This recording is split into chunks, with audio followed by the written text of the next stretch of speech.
Welcome back to Simplilearn's YouTube channel. In this course, AI-powered business analytics with Excel, we'll be learning how to use Excel to clean data, organize information, apply formulas, and turn raw data into useful business insights. Because in business analytics, data is everywhere, but raw data is often messy.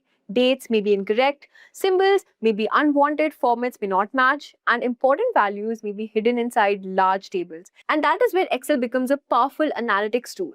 In this course, we'll start with the basics of Excel navigation, shortcuts, referencing. You'll be learning how to move faster using shortcuts and how relative, absolute, and mixed cell references work.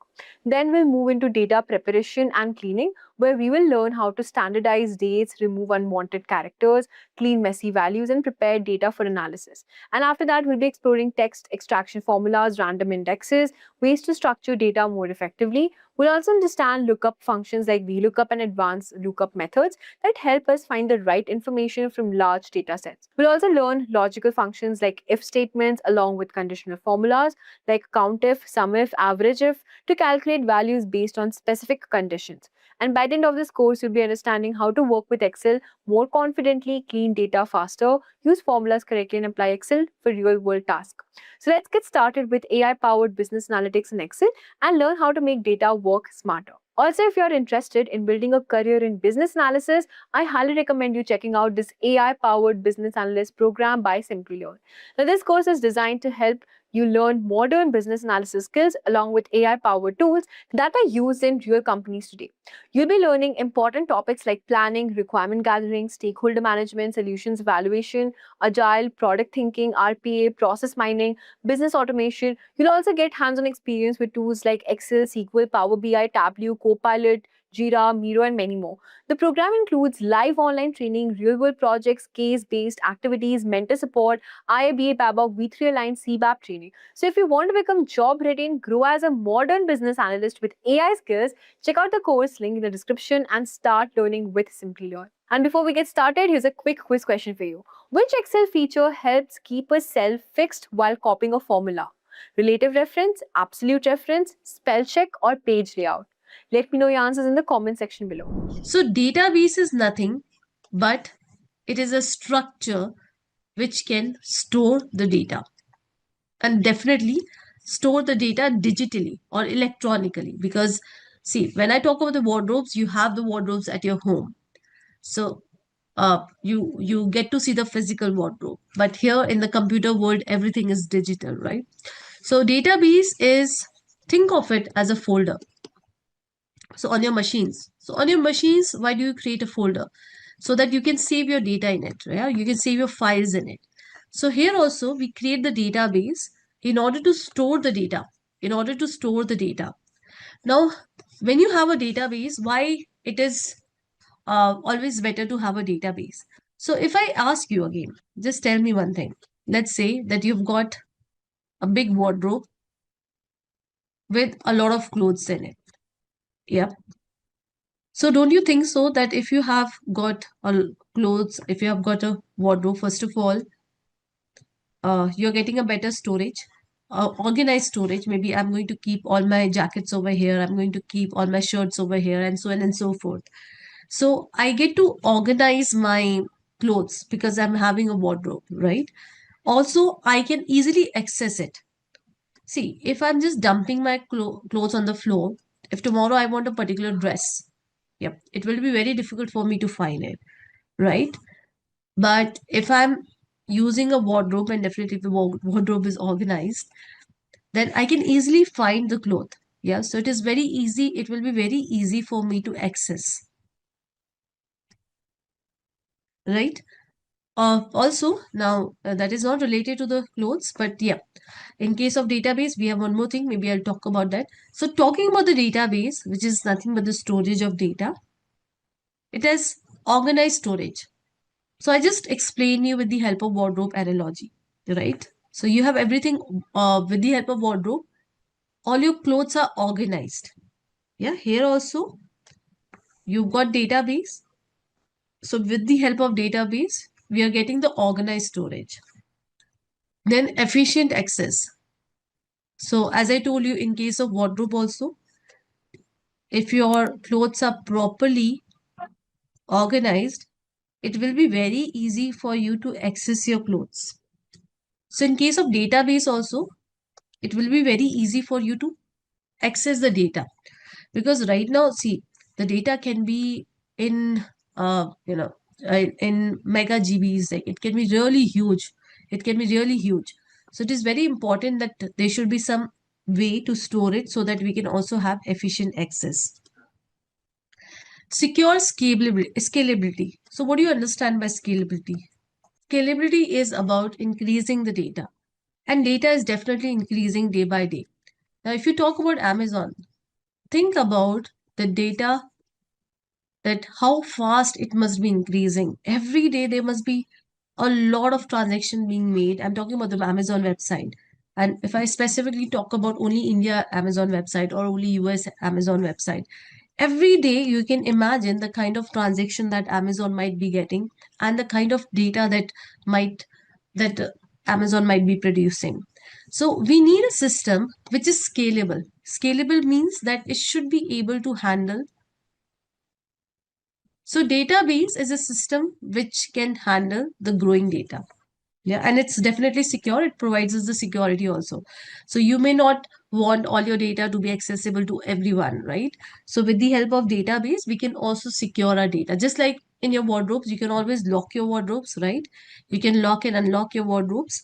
In the same way, database data can also be locked and unlocked from different users that you have. Okay, there's one thing that I would like to show. Screen, you'll get to know that how your co-participants are. For example, I actively work with SQL. So we have got only two who are actively working on SQL. No experience with SQL. We have almost 53. So we are going to learn from very, very basic. And you can see that we are doing that. If we are starting from what is data. So that's one of the very basic thing. Okay, I have got some knowledge, but don't use it regularly. So we have got 16 folks. So we have got a lot of beginners in this batch. So we'll make sure that we cover everything from scratch. But guys, one thing, if you're learning the language for the very first time, then you also have to make sure that you practice after the class.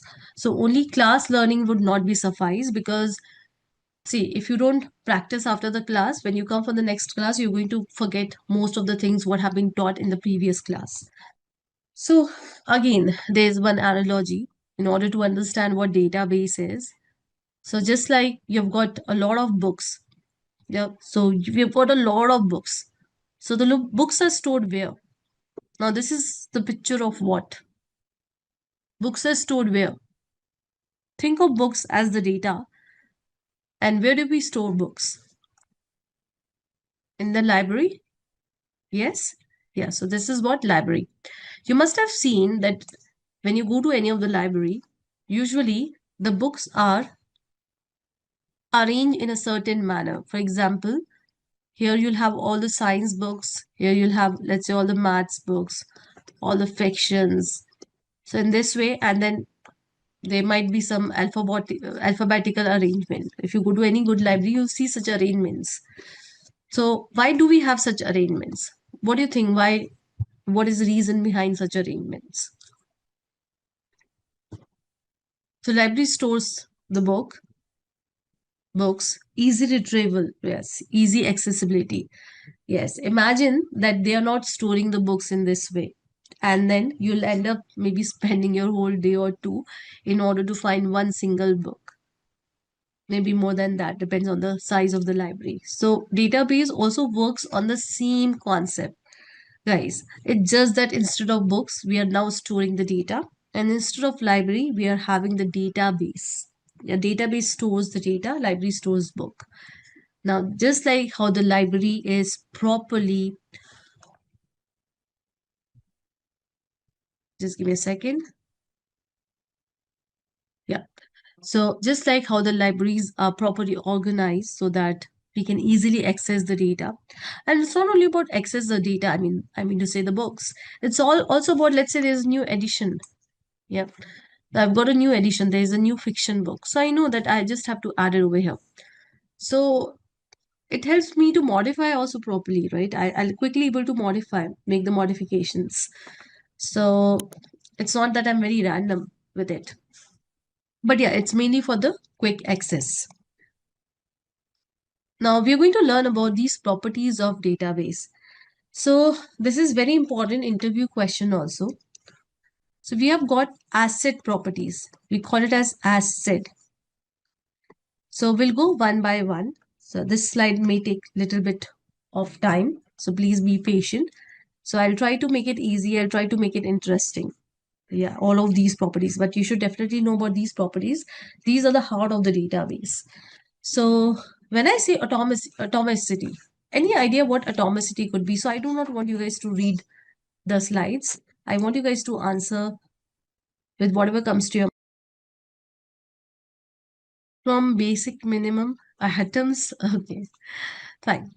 So we'll talk about atomicity. So I'll give you an example and we'll understand it with the example. And it's very important. So before I talk about atomicity, maybe let me tell you the use case of database. So just like database, we have got more entities in order to store the data. Now you have to hear me out, right? In order to store the data, we have got more entities. Database is not the only place where the data is stored. We have got a lot more other things. So you might have heard about, apart from database, you might have heard about data warehouse. You might have even heard about data lake. So we are not going to get into that. That's definitely not our area to get into. But what I mean to say is that we have got multiple things in order to store the data. So what is the use case of database? The question is, let's say I've got some data. So why would I choose database rather than data warehouse or data lake? So we are going to look into the use case of database. Yeah, we are not going to look into the use case of data warehouse or data lake. We are going to, look into the use case of database. So any idea, any use case of database you can think of? See, everything is used for storing the data. So why database? So I'll tell you why database. So database, or not why, I'm just telling you use case of it, and then you'll understand why. So we'll go step by step. So if I talk about use case of database, so let's say that I access any of the bank website. And when I say website, I'm talking about my account. So I just want to see that what is the balance, current balance of my account, what are the transactions that I made in last 7 days, and so on and so forth.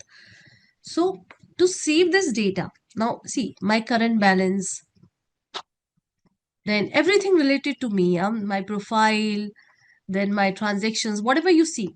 So everything goes into the databases. So most of the companies, they use databases for such things. So databases are used for day-to-day transaction. So whenever there is any day-to-day transactions data, whenever there is a day-to-day transaction data, it goes into the databases. And the reason is that it provides asset.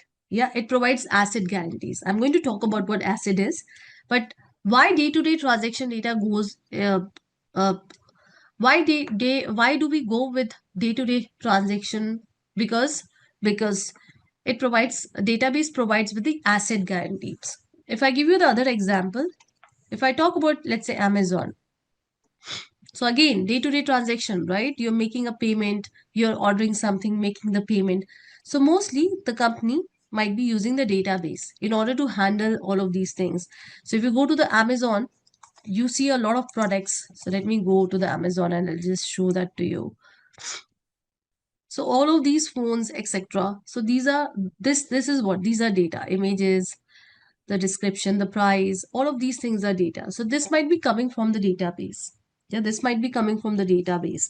So the database might be storing all of these things. So for day-to-day transaction, we use database. Why for day-to-day transaction? Because database provides us with the asset properties. So we'll talk about atomicity. And you'll get to know that why asset is so important.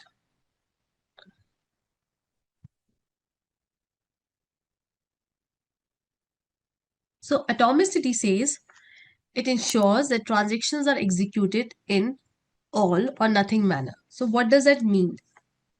So it simply means that, let's say this is you and this is your friend. Yeah. Now what you're doing is, let's say you have got, hear me out. Yeah. You've got 50,000 as your account balance. I'm talking about INR. Anything, anyways. Yeah. And now your friend needs 10,000 rupees. So you say, fine, I'm going to give you 10,000 rupees. So what you do is you go ahead and you make a transaction. Now, this is something that we do in our day-to-day life, making the transactions via bank. So you'll understand that how things works. So here I go ahead and I make 10,000 rupees transaction. So what will happen is the 10,000 will get deducted in your account from your account, and it will get credited in your friend's account. So this is the expected behavior when everything goes well. But let's say that you made the transaction. This might have happened a lot of time with you all, that you make the transaction, the money got debited. Yeah, and hear me out. Yeah, the money got debited from your account, but your friend did not get the credit. Might have happened, right? So what will happen? In your account, you see 40,000, but in your friend's account, still it is still reflecting zero. So this is a very bad thing, right?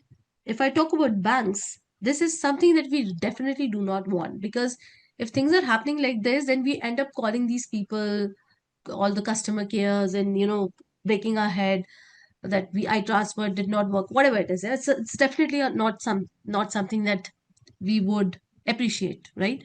So what happens usually in your day-to-day life, you might have seen that if the money is debited from your account and there was some problem while you were making the transaction, it got recredited. You get the message that you have got your money back. So behind the scene, what happened is, because there's a database that is working, database says that either all or none. Yeah, it says that either all or none or nothing. So what does that mean?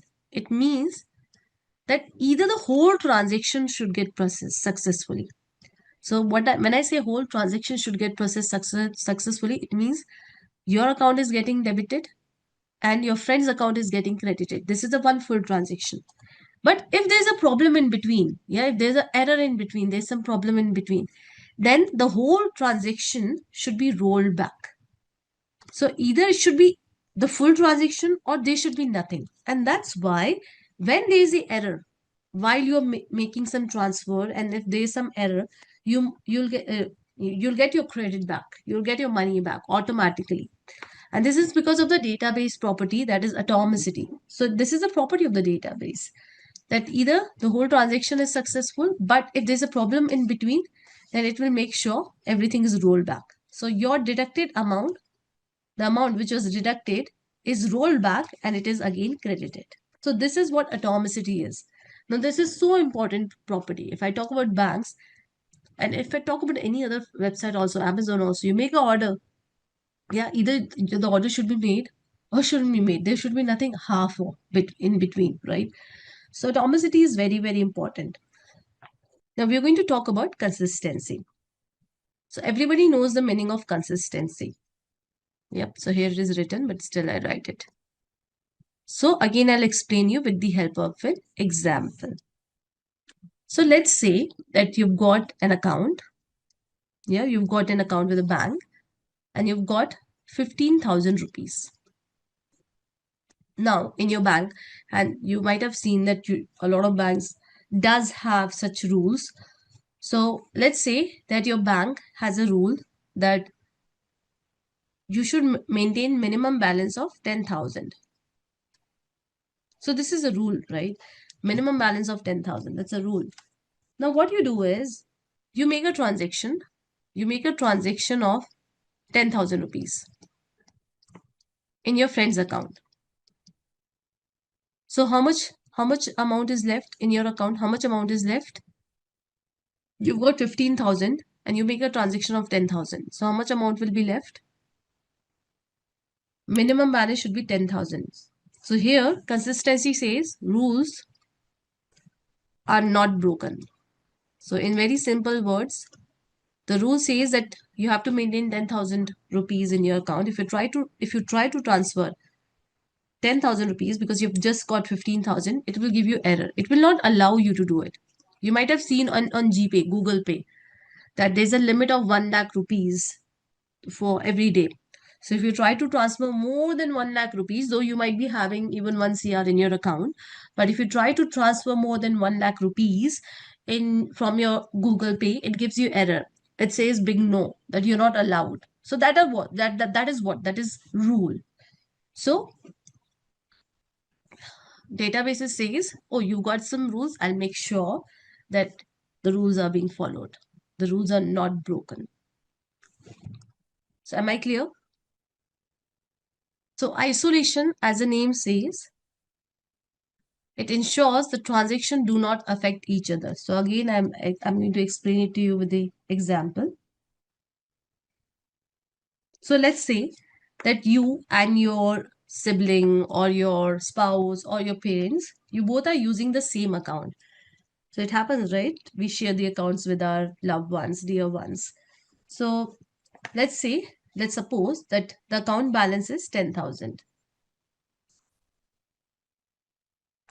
Now, what is done is, let's say we make a first transaction, that is, we are taking 5,000 rupees out of the bank. So let's say we are taking 5,000 rupees from the ATM. So the new balance would be what? The new balance will be again 5,000. Now let's say that there's a second transaction. And when I say transaction, it can be anything. It's not only about credit and debiting. So the second transaction says that, it sees, it wants to see the data. Yeah, it want to see like how much is the account balance. So let's say that you are taking the money out from the ATM, and at the same time your parents are checking the balance. Yeah, so they are checking the balance.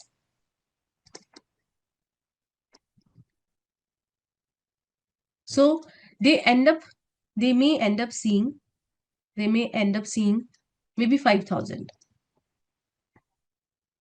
or maybe 10,000. So let's suppose they end up saying 5,000. Yeah, so your mom is checking and she sees that there is 5,000 rupees. But what happened when you initiated the transaction and ATM took its sweet time and then it failed. Yeah, there was a failure. So what will happen? Or maybe you're not taking it from the ATM, you're just doing the online transaction. So you have initiated 5,000 rupees transaction, but in between it got failed. So what will happen? It will roll back and you'll again have the 10,000 in your account, but your mom is seeing 5,000. So that's a problem. You're getting, that's a problem. Actually, you don't have 5,000 because your transaction failed. So everything will roll back and you have 10,000 rupees only. You don't have 5,000. You're getting, so you don't have 5,000. You have 10,000, but your mom is seeing 5,000. So that's a problem. That's a problem. So isolation says that we are going to do the things in isolation. Yep. So it means that T2, yeah, in the transaction 2, either it will see the old data 10,000 or it will not see anything. Sometimes the screen takes its sweet time in order to get refreshed or in order to show you the numbers, right? So it will not show you the data, half incomplete data, yeah, half done data. It will not show 5,000 at least. So it will show 10,000 or it will wait for some time for the transaction to get processed, that T1 transaction to get processed successfully, and then it will show 5,000. But nothing in between. Here it was showing in between. See, you were making the transaction and it is showing 5,000 to your mom. What happened? The transaction got failed. But your mom sees 5,000. So that's a wrong thing that we are showing, right? So this is not even before, this is not even after. This is something in between. So isolations make sure that everything happens, all the transaction they happens in the isolation. So they are not affecting each other. So it means that if you're looking into the balance, either you're going to see 10,000 or it will take some time and will show you 5,000 once the transaction T1 is successful. So this is what isolation means. Yeah, means transaction 2 will not see the uncommitted deduction. As simple as that. So am I clear with isolation? Simple. Everything is something that we get to see in our day-to-day life. Yes, Rajpal, what you're saying is right.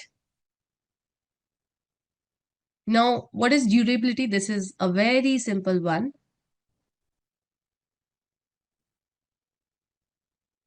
So what is the meaning of durable? Durable simply means that the data is permanent.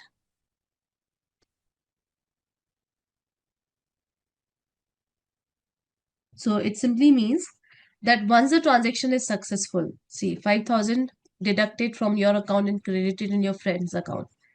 Yeah. This, this should be durable, or the data should be permanent, as simple as that. So if there is a power failure, even if the system crashes, the data will be still saved. So it simply means once committed, it stays forever. And this makes sure that there is no data loss. So I'll just quickly recap. Atomicity says no partial updates. Either it should be full or should be none. Consistency says no rules breaking. Isolation says no transaction confusion. And durability says no data loss. So this makes database very, very special, and that is why we use it for day-to-day transaction. So there's a word for day-to-day transaction, that is OLTP. So you should definitely know about this thing. It's nothing but online transactional processing. So maybe I'll not write the whole thing. Transactional processing.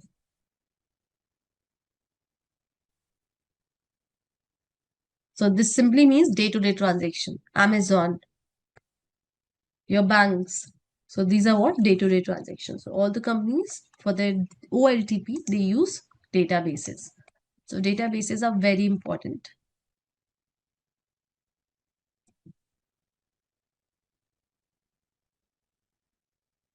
Okay, Viplav, I think I've already summarized, right? So what you have to say is for atomicity. So they usually ask like, what is atomicity? So you can explain the whole thing, that either the transaction should be full transaction or it should be no transaction. So there should be no partial transaction.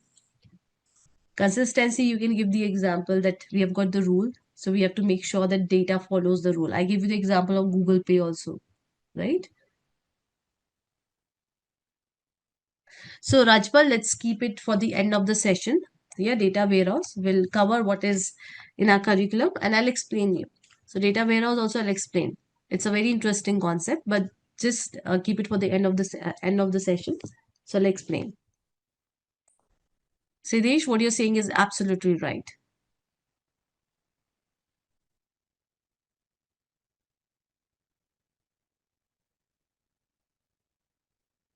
I'll quickly explain isolation once again.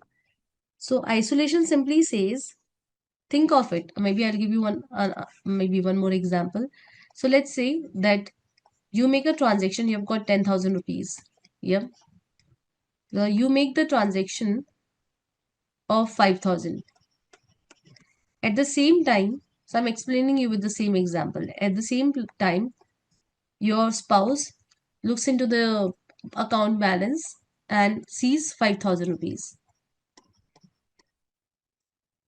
Now you made the transaction, but what happened? Something happened and your transaction got failed and everything got rolled back. So basically, you have got 10,000. But your spouse saw 5,000. So your spouse was able to see incomplete data. So either when you're checking the account, it should be either 10,000 before the transaction or it should be 5,000 after the transaction. So it should not be in between. Yeah, when you're making the transaction, understand the transaction is still not completed. Just like, let's say you're taking the exam, and when you're taking the exam, so you're preparing for the exam, maybe, yep, and you're telling your mom that, oh, I'm going to top the class. So it's like too soon to say, right? So you have to take the exam first, and then you can say that, okay, you have topped the class. But here also it's the same thing, that the transaction is ongoing. And when the transaction is ongoing, this state shouldn't be shown to the user because the transaction is ongoing. So if the transaction fails, then if you are showing 5,000, see, if you're showing 5,000, then it's a bad data, right? You're showing the bad data. Actually, the amount is still 10,000 because the transaction failed, but you're showing 5,000, so that's a bad data. So either you have to either you should show 10,000 or you should show 5,000 after the successful transaction. Am I clear now?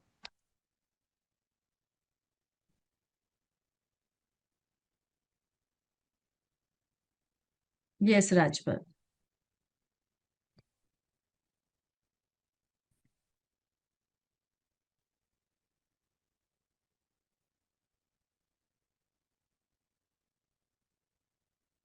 Now, there are different type of databases. So I'll quickly give you the brief of the different type of databases, but we are going to focus only on the one type of database which is used in major projects.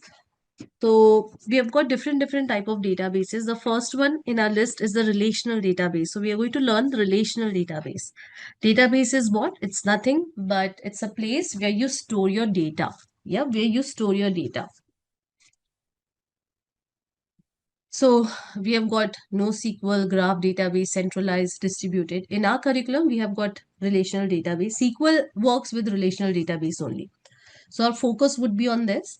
But I'll just quickly walk you guys through these also so that you understand these terms. We'll definitely not deep dive, that is not required. So let's talk about relational database. Database is what? It's storage of data. So relational database says that I am going to store the data, yeah, in the form of the tables. Now, what tables has? Tables has columns. Yeah, it has columns. Let's say student ID, student name, student number, all of these. Yep. And then it has got data.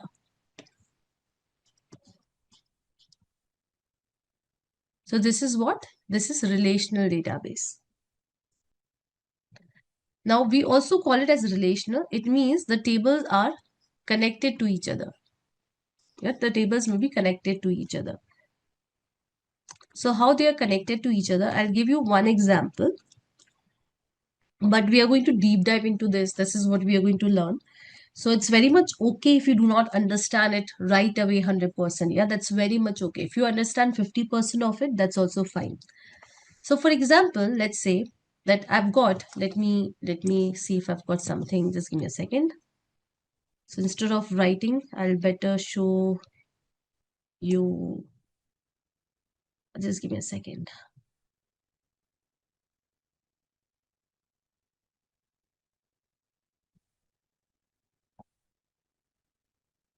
Yes.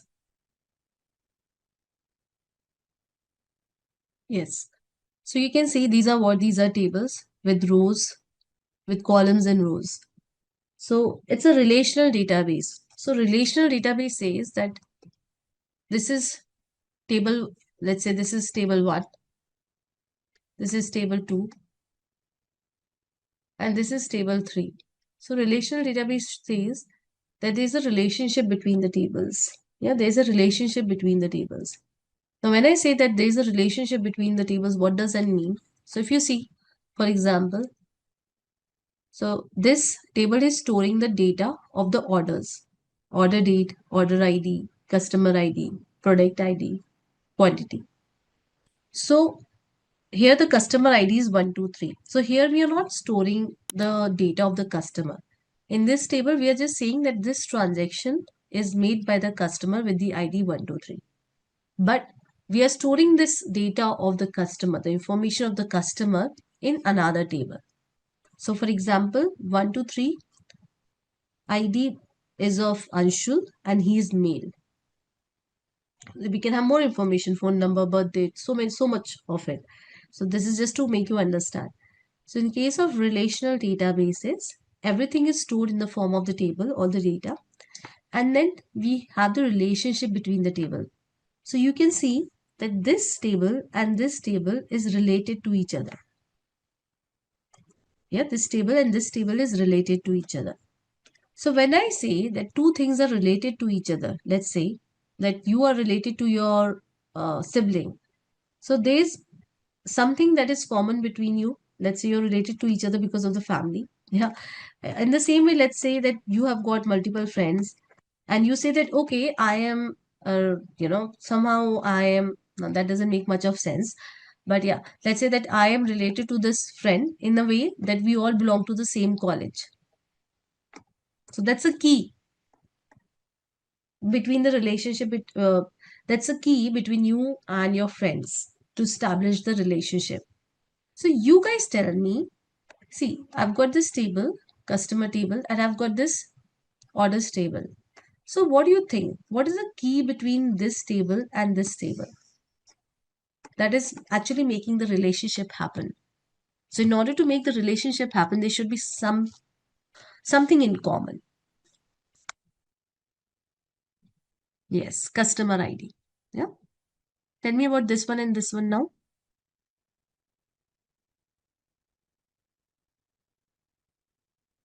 Product ID. I hope this is clear, right? So this is how the relational databases are designed. We are going to deep dive into it. That's what we are going to learn for the next 8 classes. Now let's talk about the other databases that we have. Okay, here I've got, okay, I just totally forgot that I've got a PPT and here I'm showing that how the different tables are related to each other. So there's a key, a common key, but let it be. Yeah, I've already explained you and we are going to deep dive into it. Okay, a lot of speaking from my side. Again, I'm so sorry because I can't help it. Yeah, from tomorrow we'll do a lot of hands-on. Now, if I give you the examples of the relational database, examples are MySQL. You're here to learn MySQL. So that's a relational database. In the same way, we have got SQL Server, Oracle, Postgres. Now, if you learn even one single database, yeah, if you learn MySQL, then you can say that you know all the others. And I'll tell you the reason why. Because 85 to 90% of all the database, they are same. It's just that there's little bit syntax here and there.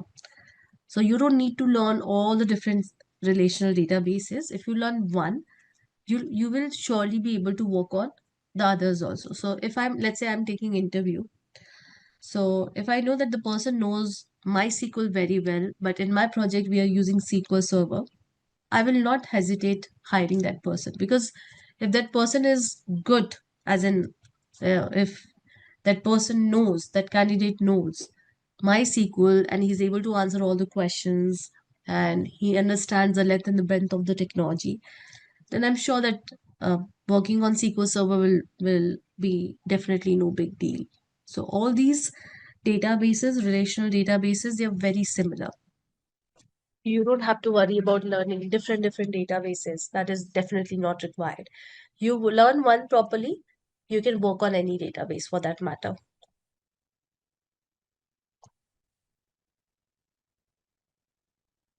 Fine. Now, there's one thing about the relational database, and why I'm talking about it right now, because after this, we have got NoSQL database. So see, relational database is kind of a strict database. So when I say it's a strict database, what does that mean? So it simply means that let's say I've got a student. Yeah, you can see over here, I'm storing the student details. Roll number, name and marks awarded. So let's say I've got a new student. Yep. Now for this new student, I want to store the data, but I've got more data for this new student.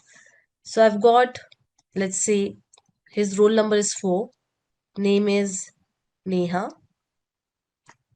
marks is whatever, yeah. But I've also got one more data for him, for her. So let's say I've got city as Pune. So relational databases say, yeah, that I'm so sorry, you have something extra, I cannot accommodate. So it's very strict, you're getting. So this table says that you've got extra column, I'm sorry, I can just accommodate 3 columns. So I cannot provide you this flexibility of storing anything in me. Yeah. I've got 3 columns, you have to stick to 3 columns. You cannot give me 4 columns. So it's very strict. I'll give you one more example of strict. The second strictness, that now it says that this column is integer. It means that it can take only integer values. Yeah, it can take only integer values. So again, I go ahead and give the details, but let's say I've got some new string value. Yeah, I want to give, let's say 10. So again, it will say no. It will say, what are you doing? I can just take integer. What the hell are you providing me? You're providing me 10, like the string 10. Sorry, I can't do that. So it's very strict. Yeah, it says that, see, I've created this table with the 3 columns with a certain data type for all the columns. So for this one, we have got the data type as integer, this one, let's say, as string, yeah, varchar, and so on and so forth. So we have to stick to that. Yeah, we have to stick to that. We'll talk about that. Aparna, we'll see to that. Yep, it's very easy to set these rules. So you got that? The relational database is very, very strict. You get that? Am I clear with this point? How do we do that? Once we start writing the code, you'll get to know, and it's very easy. It's like one word things. Yeah, you just have to add one keyword and then you're done and dusted. Am I clear that the relational database are super strict, very stringent? Fine. Now let's say there's a requirement. There's a requirement. The requirement is that we want flexibility. Yeah, we want flexibility. So what I want is, let's say that I'm the business owner and I do not want this, yeah, because let's say I have my own school and I say that fine, yeah, but let's say there's some student with some, more things. Let's say that he or she has got some certificates or maybe some achievements. So I want to store that data also, yeah. I simply do not want to discard it. Yep. So either you add one more column to your table, yep, or give me something else that is more flexible. I want to store everything, whatever, whoever is coming to my school, yeah, whoever is getting registered, whichever student is getting registered in my school, whatever information they are giving me, I want to store it. So I just simply do not want to discard any of the information. So here comes NoSQL databases. So NoSQL databases. Now we are not going to get into the architecture of it. As you can see, these are non-tabular databases. Yep. So it stores the data in a way. Now this also stores the data. Yeah, this also stores the data. But it stores the data in a way that it is super flexible. So do you know what JSON? So relational database stores the data in the form of tables. And in case of NoSQL, it stores the data in the form of JSON, and there are other ways also, but I'll show you the JSON one. I'm just looking for something that is quite easy to understand.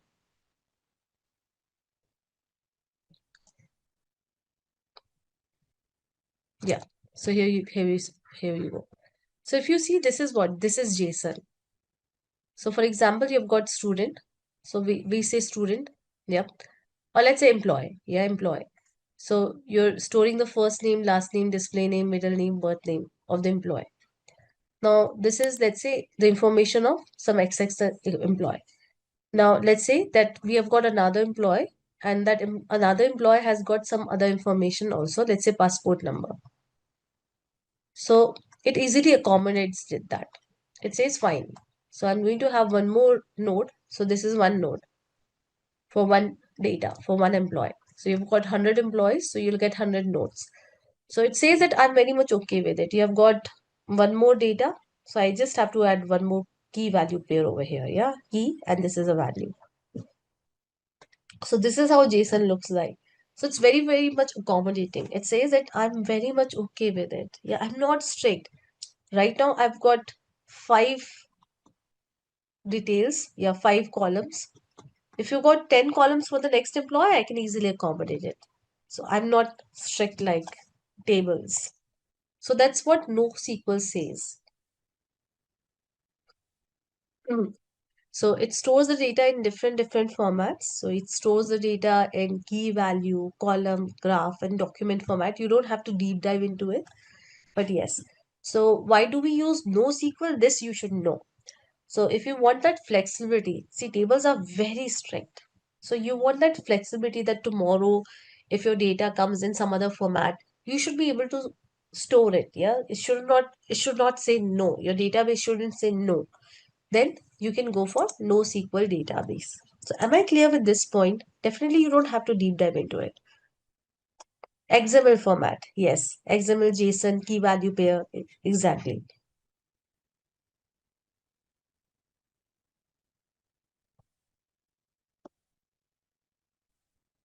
Okay. The next one is graph database. So I'll take a pause.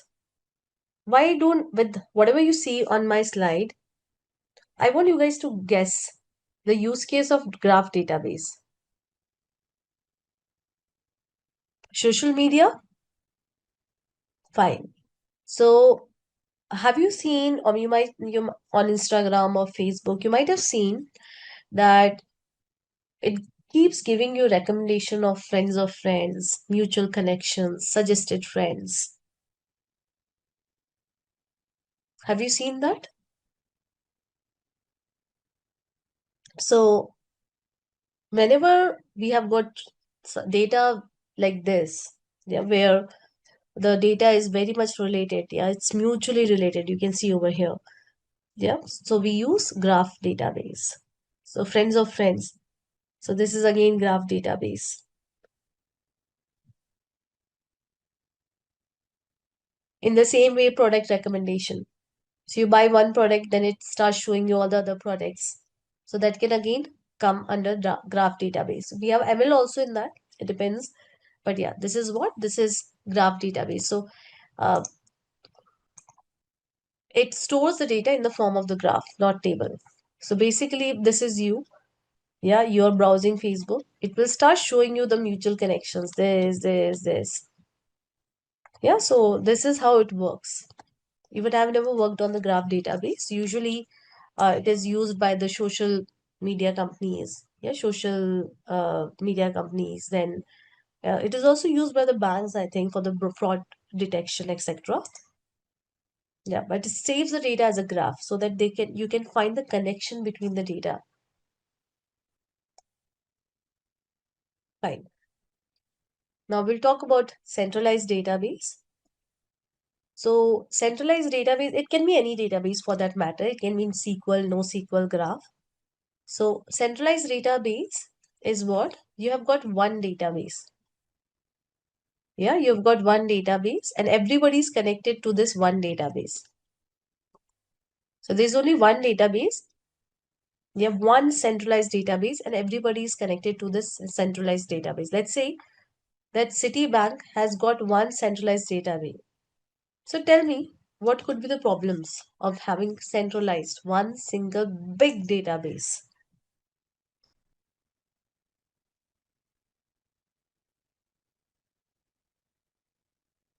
What if the database crashes?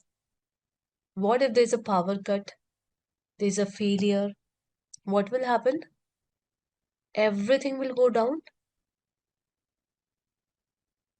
Now you're not able to access your bank account, and so the other users.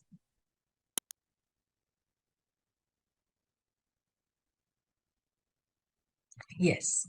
So this is a centralized database where you have just got one single big database storing everything. And a lot of companies still uses centralized database, though it is not recommended. Now, what do you think? What should be the solution of centralized database? Now, I'm not expecting the right word for it. I'm just expecting that what should be the solution? What you would do?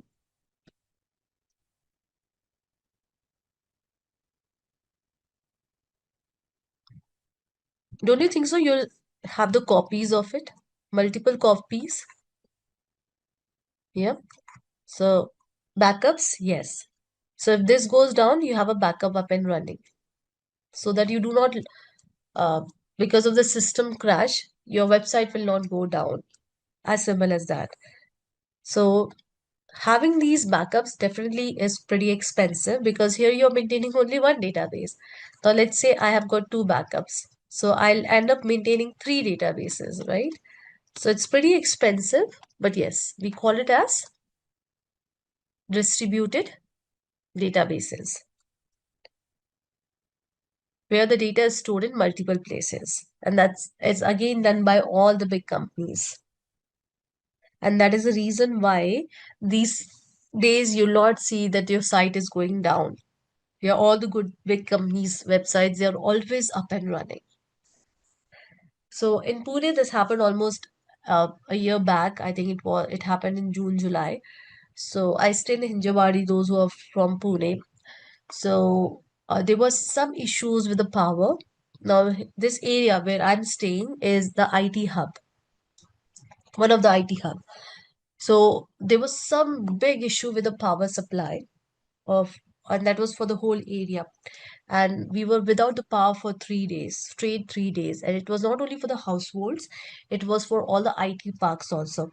And we have got some data centers. When I say data centers, as in you can say servers which are storing a lot of data. So we have got some data center. We have got a data center also here in this part of Pune, Hinjawadi. So everything went down. So definitely these are very common problems. It can definitely occur. So that's the reason why the companies, they always prefer having the distributed databases. So instead of having one centralized database, they're going to have databases at multiple places to avoid any downtime. Am I clear?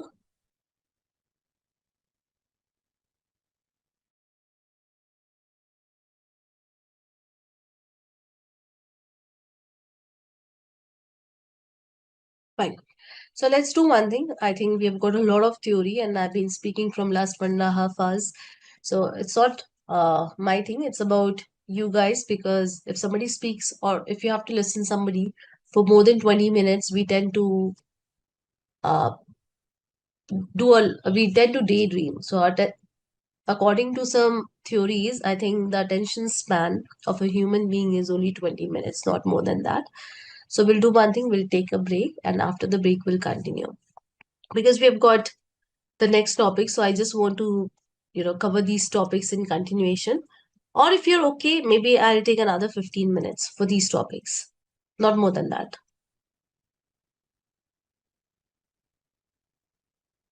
Oh, wow. Everybody is saying go ahead. I'm so happy. Fine. Let's go back to our library image. I literally have to go back. Now tell me one thing. We've got the data, we've got the books, we have got the library storing the books. Who manages the library? Somebody should also manage it, right? Who manages the library? Librarian? Okay. So we just learn about data, we learn about the database.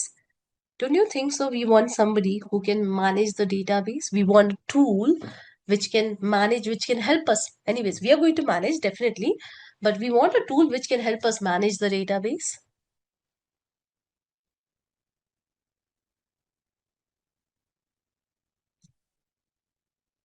So let's say if librarian is also managing the library, the librarian might be maybe maintaining some book, some records. Yeah, it might be the librarian might be using something in order to maintain the library. So I remember when I was in college, so my because that time it was like long back. So my library teacher, there was a computer, of course, in the library in front of uh, on her desk. So she used to use that. Also, she used to maintain one register, one copy. Yeah, and she used to write who's taking which book and what's the last date of the submission, what's the fine, all of these things. So there's a system that we need in order to maintain the things. So here also, in order to maintain, or not maintain, in order to manage the database, we have got DBMS. Here we have got DBMS. So you can see database management system. So database management system is nothing, but it allows user to create, update, retrieve, and manage the data in the structure format. So basically, see, you've got the data, you have got the database with a lot of data. Now, in order to talk to the database, get the data out of it, insert the data in it, update the data, delete the data, whatever you want to do with the data, for that, we need a system. Yeah, we need a system. And we call it as DBMS, Database Management System. So it's a software that helps us manage the databases. So what you can do in this, see, you can create the database, you can read.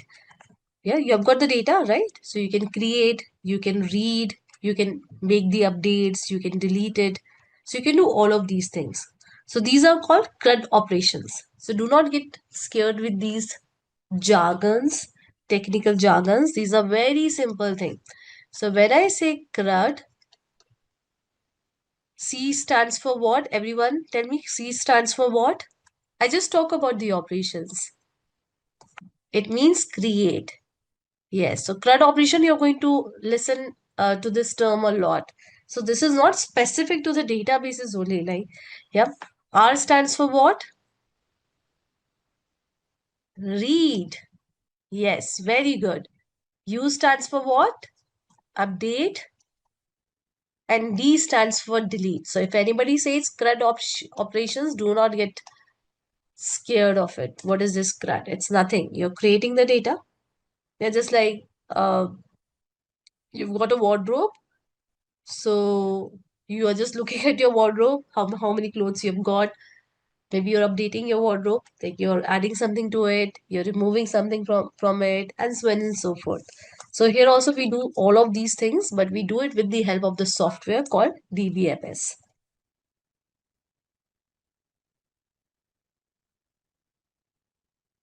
And guys, see, okay, maybe I'll talk about that later, not right away. Now, relational DBMS is what? Tell me what it could be. I just told you what DBMS. What RDBMS could be?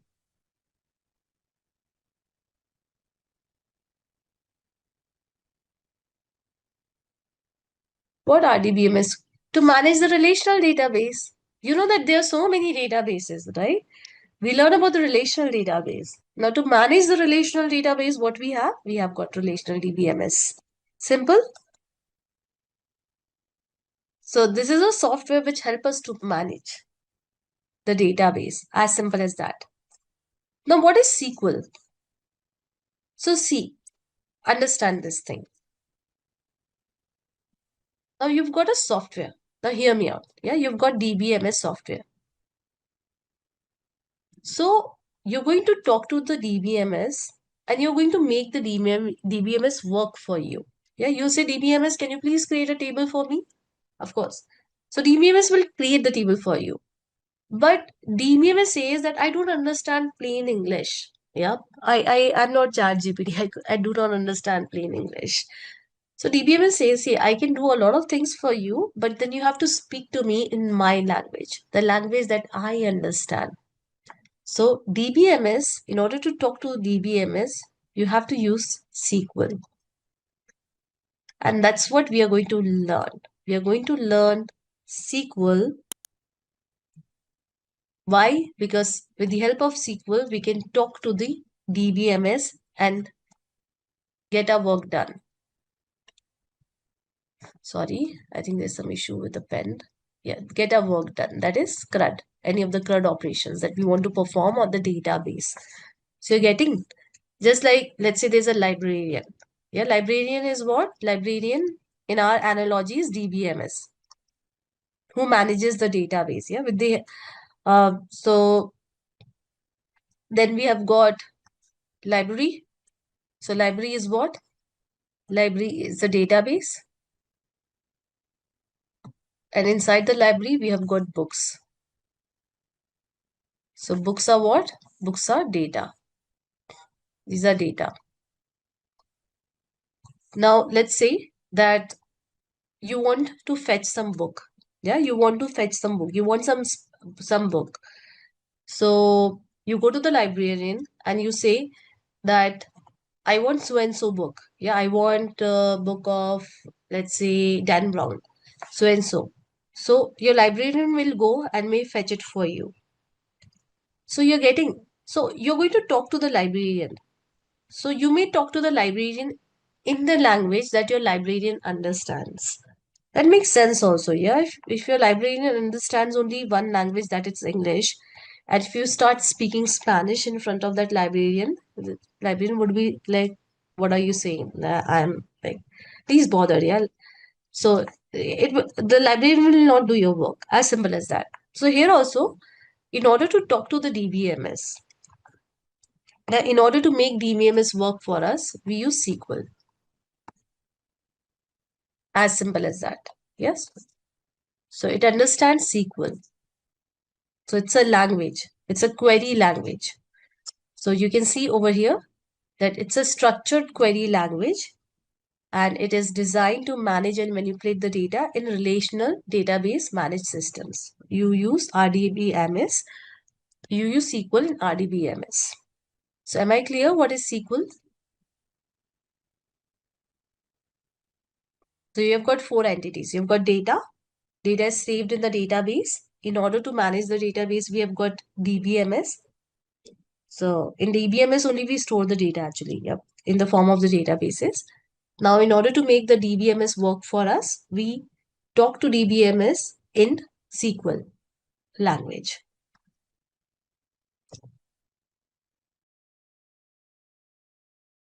So Fatima, it's very simple. See, you're going to use a tool. Just like if I use Excel. So in order to use Excel, Excel only understands English. So I can just work, I can just use, I'm not sure if it has got more languages. I'm not aware about that. But till like now, I've just used English on Excel. So in case of DBMS also, in order to talk to the DBMS, you need to use SQL language. Yeah, that's a language of DBMS.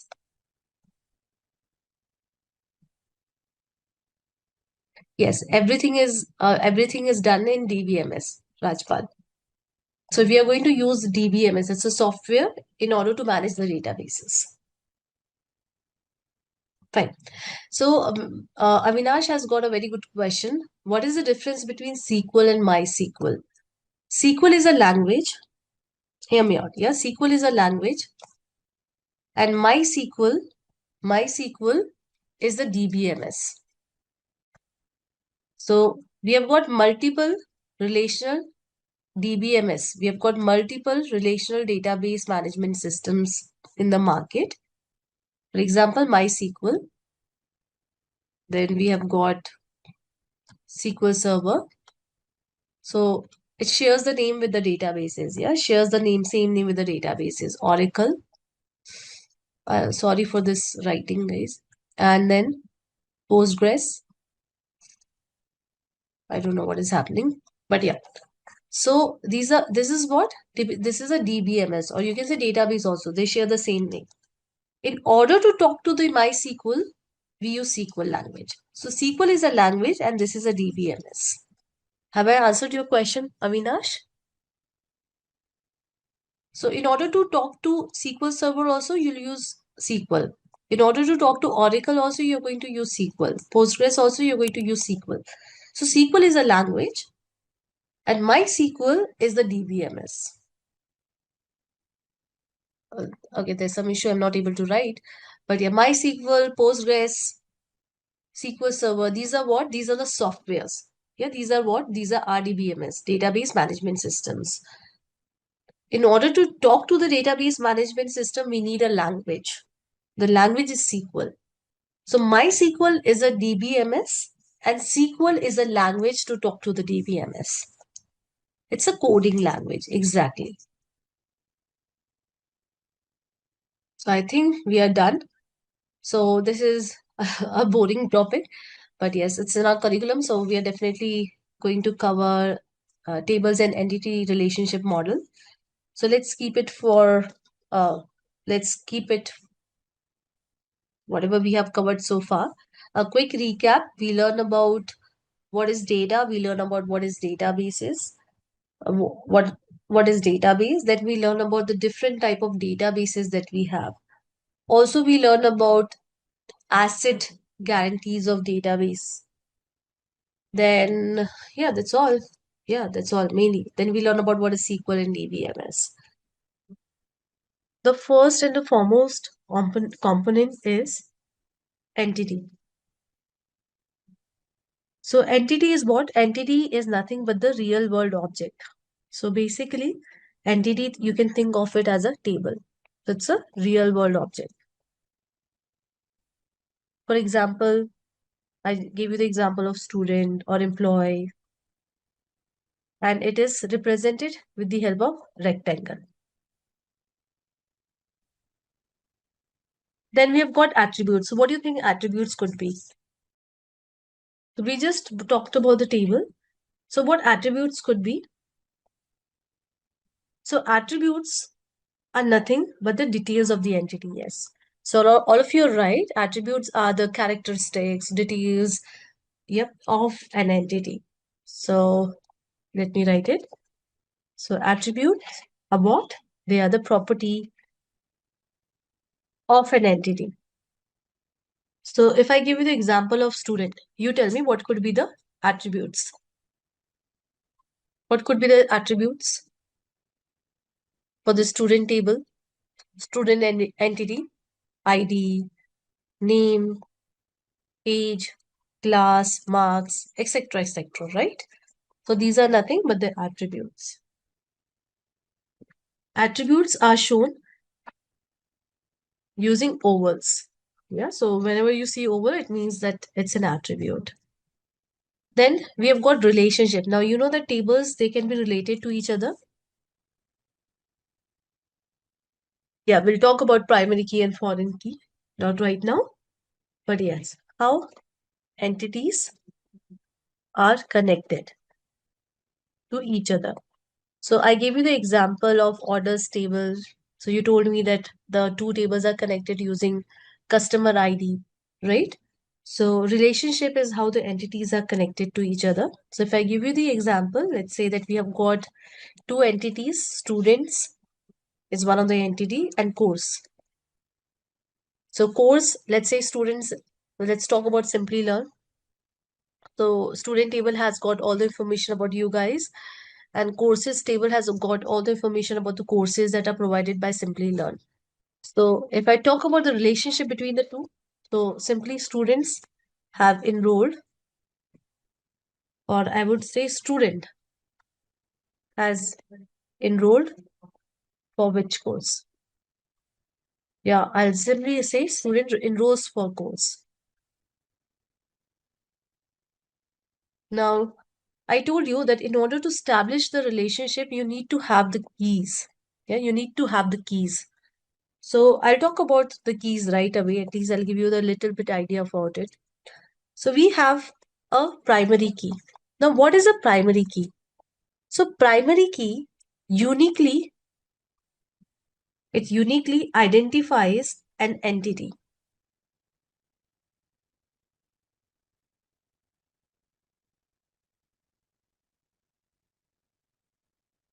So if I give you an example over here, so before I give you this example, let's talk about a day-to-day life example. So let's say that our government, now whether you're sitting in US or India, wherever your country is, whichever your country is, wherever you're sitting, so the government is maintaining the database of all the citizens. Now, I'm Tulika Gupta, and there might be hundreds and thousands of not hundreds and thousands, but at least thousands of Tulika Gupta in India, right? That very much possibility, right? So my data and the other Tulika Gupta data will coincide. So it has to make sure that it uniquely identify my data and it uniquely identify the other Tulika Gupta's data. So what do you think what government would use? What is my unique identity? In India, we've got Aadhaar card, those who are joining from US, those who are not Indians, maybe passport number, PAN card. Yes. So it uniquely identifies an entity. So over here, now you guys tell me if I talk about, okay, in this table, we don't have any primary key. Okay, in this table, can you see any primary key? Customer ID is a primary key, and that makes sense also. See, customer name can be repetitive. We can have a lot of customers with the same name as Anshul and Meel. So this can be definitely repeated. But how will we uniquely identify this Anshul, or how will we differentiate this Anshul with the other Anshul that we have got in our database using the customer ID? Fine. Can you tell me what is the primary key for this table? So we have got the data of the products. So we want a key that will uniquely identify each product. It's product ID. So am I clear with primary key?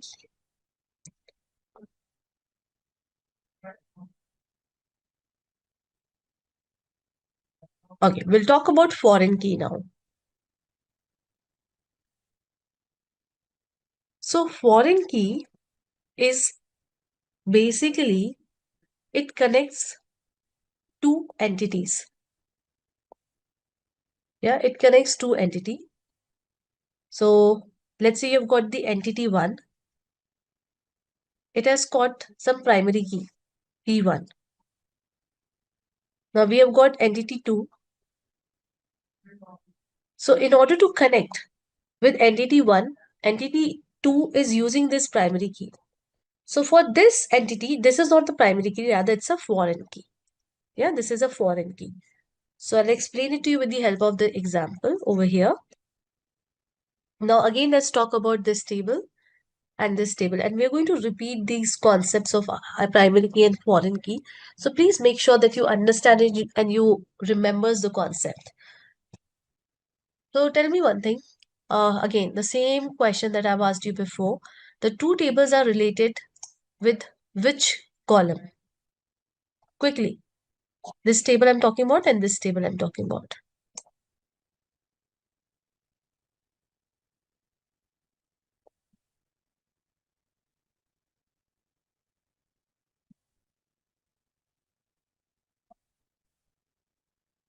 We use oval only. These are the attributes, so we use oval only. Yeah, customer key. Now, customer key is what? It's a primary key in this table. Yes, it's a primary key in this table. Now, we are using the primary key of this table in this table. So, for this table, for let's say the name of this table is orders. For this table, orders ID becomes what? It becomes what? It becomes foreign. Yes, it becomes foreign key. So, I repeat. This is what? This is a this is a primary key. Yeah, this is a primary key. Now, in order to connect this entity, the customer entity with that of the orders entity, the column that I'm using, the common column that I'm using is customer ID. Now, for this table, customer ID is a primary key. But for this table, customer ID is what? It's a foreign key. It's not a primary key. So, foreign key help us to connect the two entities. Yeah. So this foreign key is a primary key of the one entity and it becomes a foreign key of the other entity. Am I clear? We are going to again talk about this.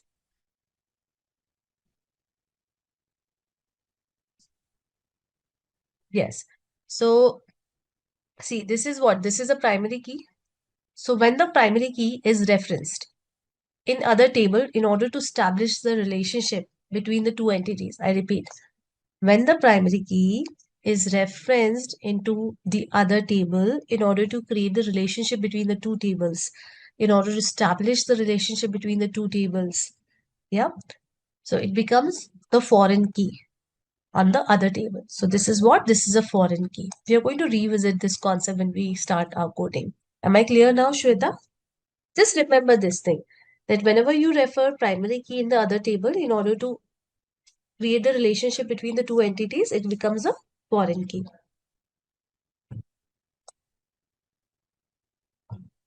Am I clear? So I'll just quickly show you how the diagrams looks like. I think here I have not created the diagram. Fine. I'll just quickly show you. So it looks like this. You've got the entity. So student, entity. This entity may have multiple attributes. Let's say name. Okay, I'm so sorry. I don't know what is happening. ID. Now I've got another table. Again, the name of the table is course. And these two tables are related to each other. So there's a relationship between the two. So this is what? Enrolls. So this is how we create it. So if somebody gives you any entity diagram, ER diagram, you should be able to understand student and courses are nothing but the entities. The ovals that you see are nothing but the attributes of the entities, and the diamond that you see are nothing but the relationship of the entities. Am I clear?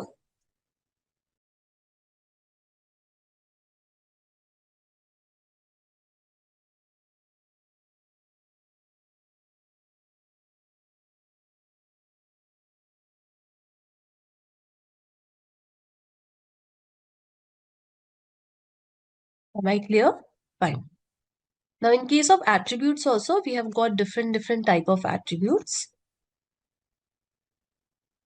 No. So, there is one, I think, one exercise for you all. I'll see to that. If we can do it today, that's fine. Otherwise, we'll do it tomorrow. So, I'll ask you to create one ER diagram. So, we'll see.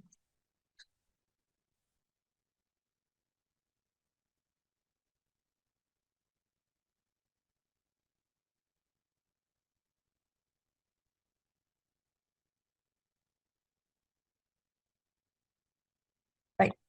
So, there are different type of attributes. Now, this is little bit boring topic, but that's fine. Attributes are nothing but the features of your entity. So, we have got the key attribute. Then we have got the derived attribute, multi-valued attribute, and composite attribute. So let's cover all of these.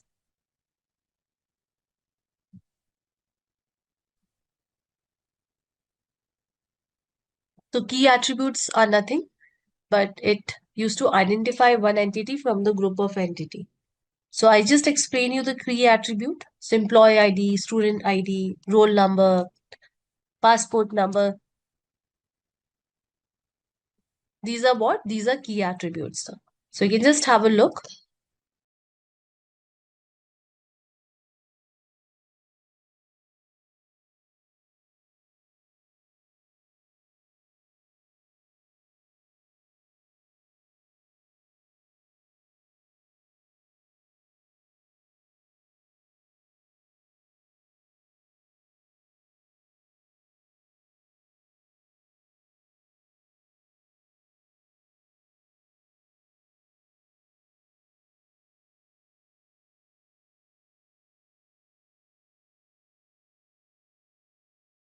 Let's look into other attributes that we have got. Now, what are composite attributes? As you can see on my screen, it's very simple. Just give me a second. I think I've got something on the chat. Okay, please go back to the previous slide. Fine. Is this the one?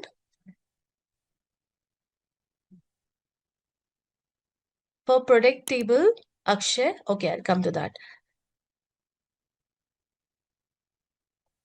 Yes, key attributes are primary keys. Okay, for product table, Akshay is asking for the product table. Now tell me for product table, I'm talking about the product table, the one that I have highlighted. What is the primary key?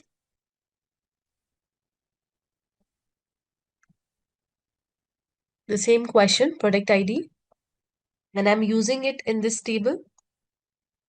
So in this table, a primary key of one entity is used in the other table.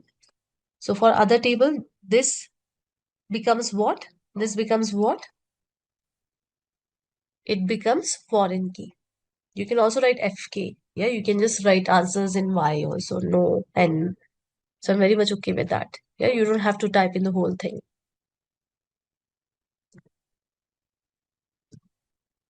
Fine.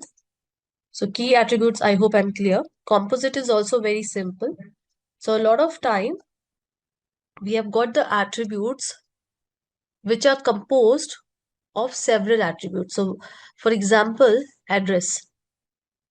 So address is composed of three attributes.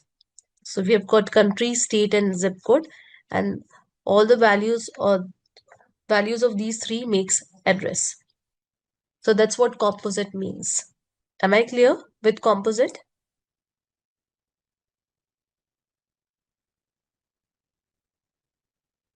Okay, my laptop is acting up. Just give me a second. Yeah. Anyways, we'll continue. So what are multi-valued attributes? Now, there can be some attributes. There can be some attributes which may have multiple values. Yeah, which may have multiple values. For example, let's say that we have got the attribute order, or let's say we have got the attribute. Yep. So we have got the attribute order.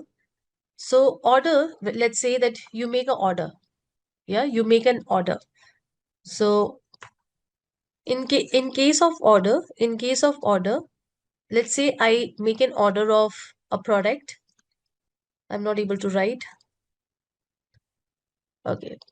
There's some issue with the writing thing. Just give me a second.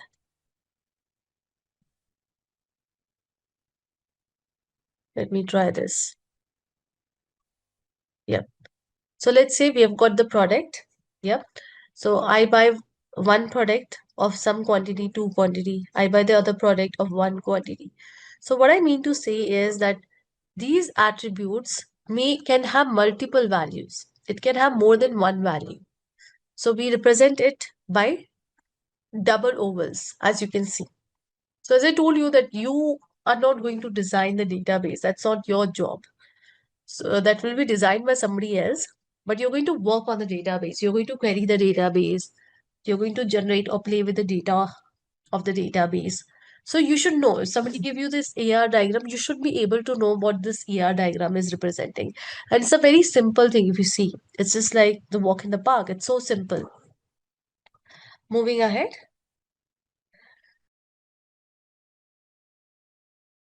Yes, so all of you are right.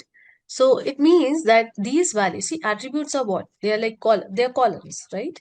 So the values of these attributes, the values inside these attributes will be derived from the other attributes. For example, let's say that you've got experience. Now, we may derive the value of experience with the help of, let's say, I've got the joining date of the employee and today date. Yep. So experience in our company, let's say that it's Simplilearn, employees for Simplilearn. So experience in Simplilearn, how many years in Simplilearn? So see, this value can be derived from the other attributes. Yeah. So we do not have the value.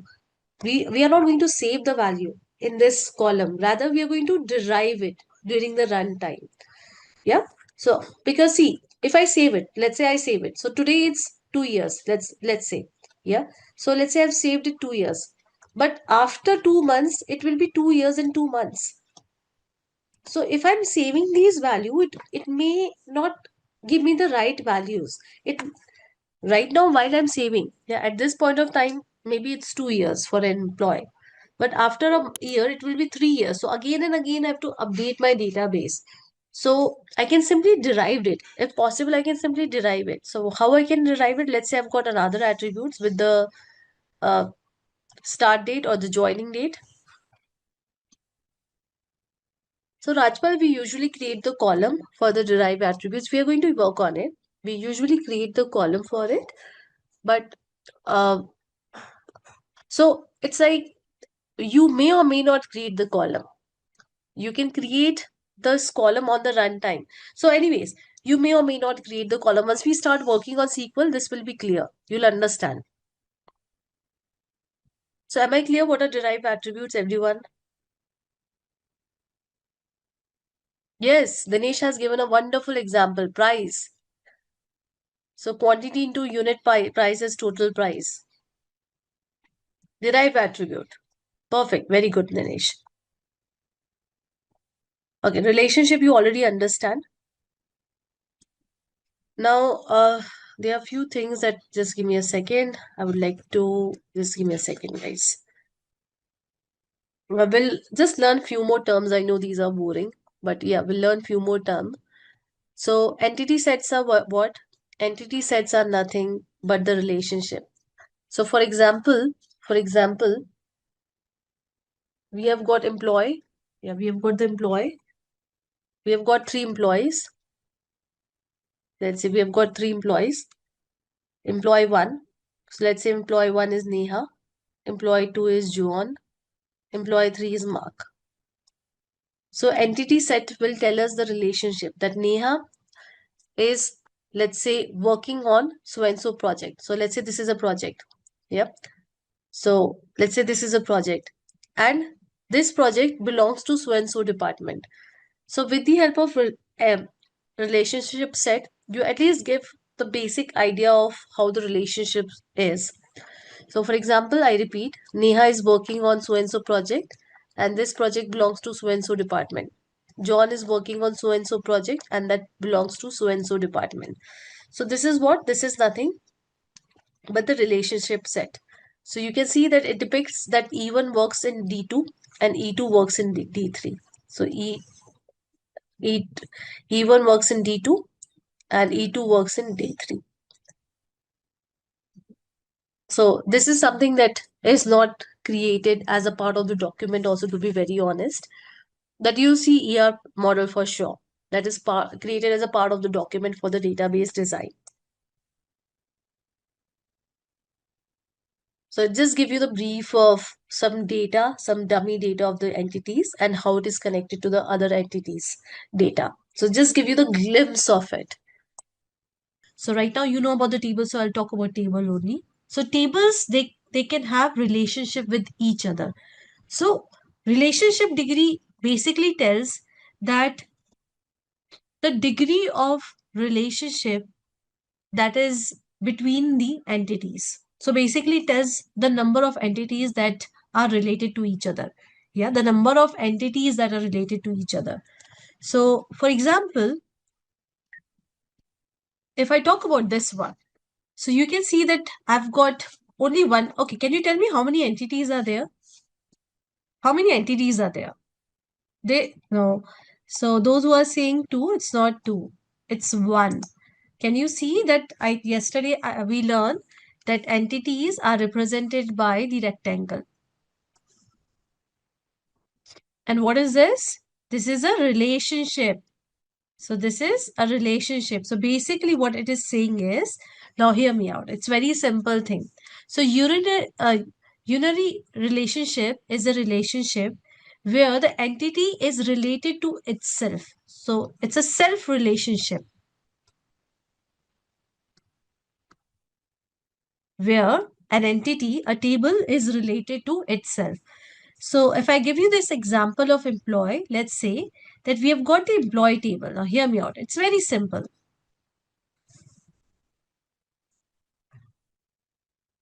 So we have got the ID of the employee and then we have got the name of the employee.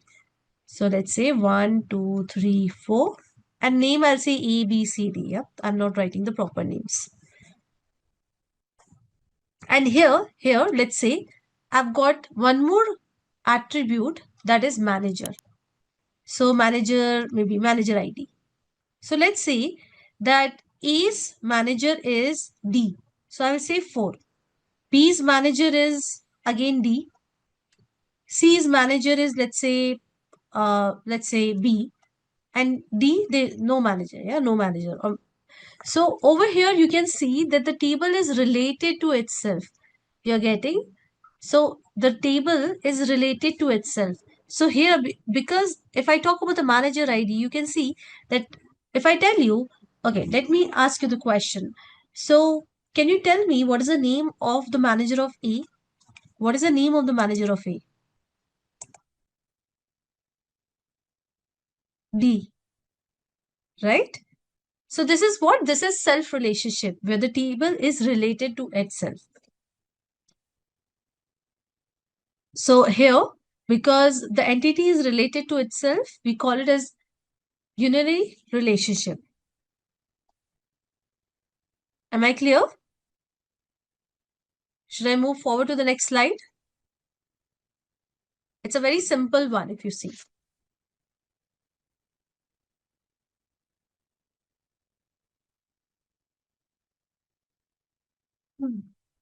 Now, what does binary means? So binary simply means more than, it means two, right? It means what? It means two. So here you can see that how many entities do we have? We have got two entities, customer and account. So where customer is related to the account. A customer can have accounts, right? So we have got the customer table and then we have got the account table. So this is what? This is a binary relationship. So it involves how many entities? It involves two entities. I hope I'm clear with this, that binary relationship simply involves two entities. It's a very simple one. Let me know if you want re-explanation for any of these. Okay. So how about ternary? So ternary is the relationship where you have got more than two entities. So basically where we have got three entities. Yeah, three entities involved. And think of entities for now as a table. Think of it that entities is nothing but the synonym of table. So over here you can see that we have got three entities and all the three entities are related to each other. So employees works in a department, also employee works with the organization.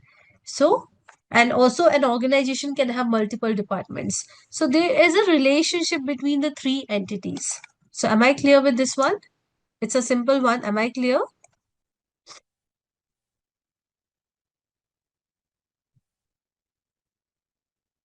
Perfect. Now we'll move to a very interesting topic, the types of relationship. So we have got four types of relationship: one to one, one to many. So basically, basically one to many and many to one is one of the same thing. It's one of the same thing. So uh, you either write one to many or many to one. It's one of the same thing. So actually, I say that there are three type of relationship, but you'll see that in a lot of blogs they say that there are four type of relationship. So do not get confused. It's all about how you look at it, from left to right or right to left. That's the only thing. Anyways, we're going to talk about it. So allow me a second. So let's talk about one-to-one relationship. So what is one-to-one relationship?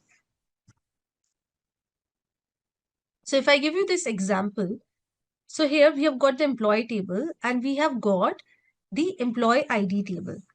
So what one-to-one relationship says that every single instance of one entity is connected to a single instance of another entity. So here when I say instance, what does that mean? It means nothing but the row or the record. So do not get confused what this instance is. It's nothing but the row or the record. So over here, if I talk about this one, this example that is being shown on PPT. So let's say I've got the employee table. Yep. I've got an employee table and there are some employees. And yes, I've got the employee ID also, let's say ID 1, 2, 3, 4. So here, let's say for every employee, like here also, employee ID is not a very good example. Rather, I'll say bank account. Yeah. So employees and their respective bank accounts. So here I've got the bank account table. Now, when it comes to salary, it's the companies usually ask you to give only one bank account details, right? You don't end up giving all the 3, 4 that you're holding. So here you've got the bank account details. So again, the ID of the employee and some bank. Yeah. Let's say Citibank or HDFC and so on and so forth. So here the relation is 1 to 1. Why? Because every single instance means every single row. So this is a single row is connected to a single instance of the another entity. So it means this is connected to a single instance only. It means one instance is related to one instance.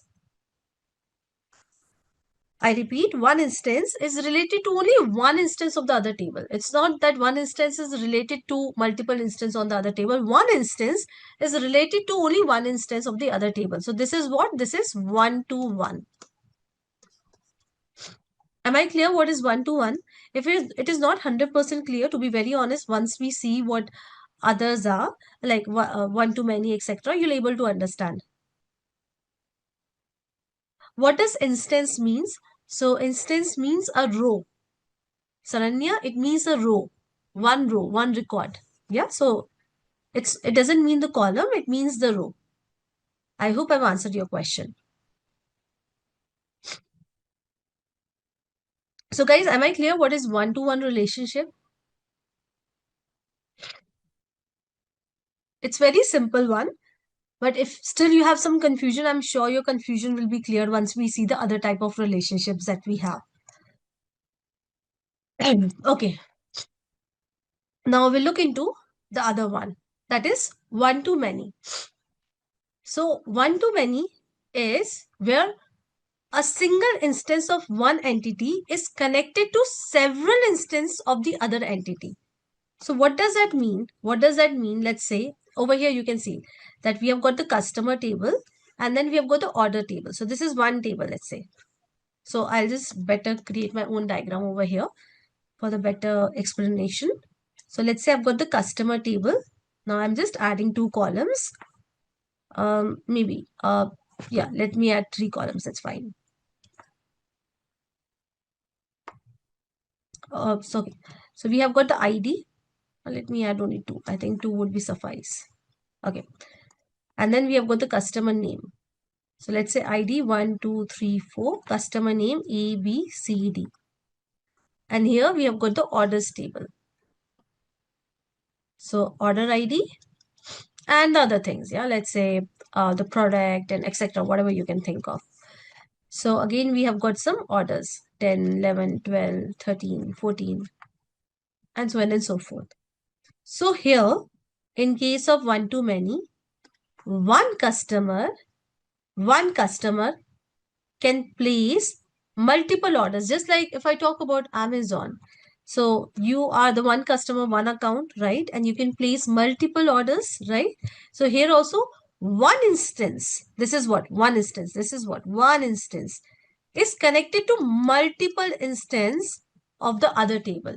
So one record is connected to the multiple records, may or may not be connected to the multiple records of the other instance of the other entity. So this is what one to many. This is what one to many. So tell me, this is, just give me a second, I'll just write, this is a customer table, let's say, and this is the orders table. Now tell me which table is on the one side. Which table is on the one side?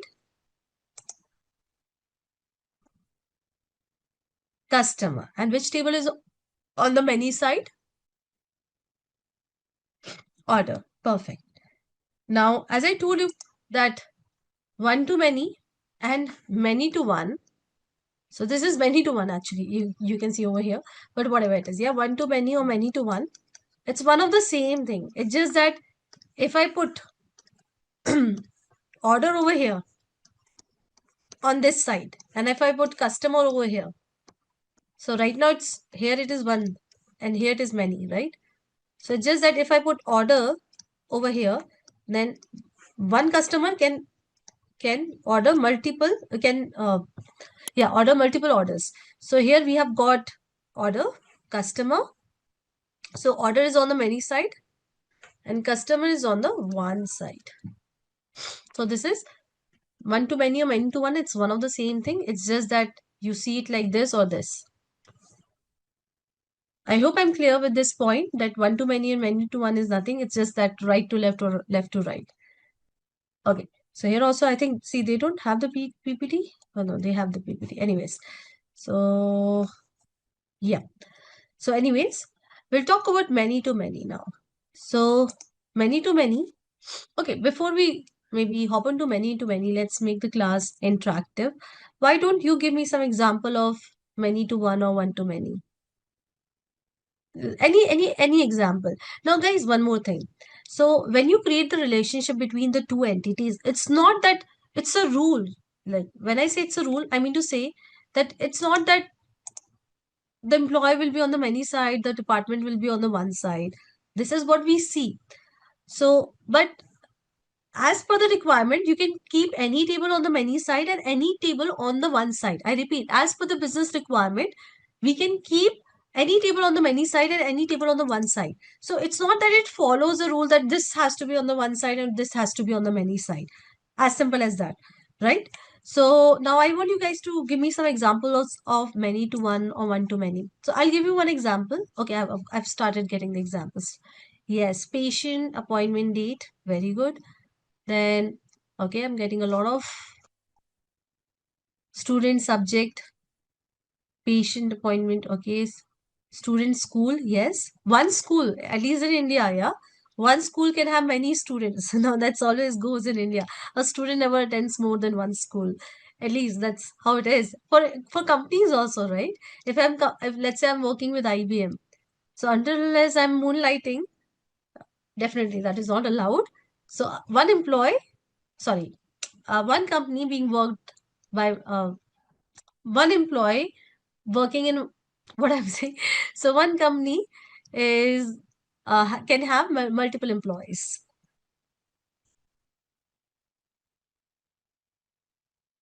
Patient table, a medical test table, very good.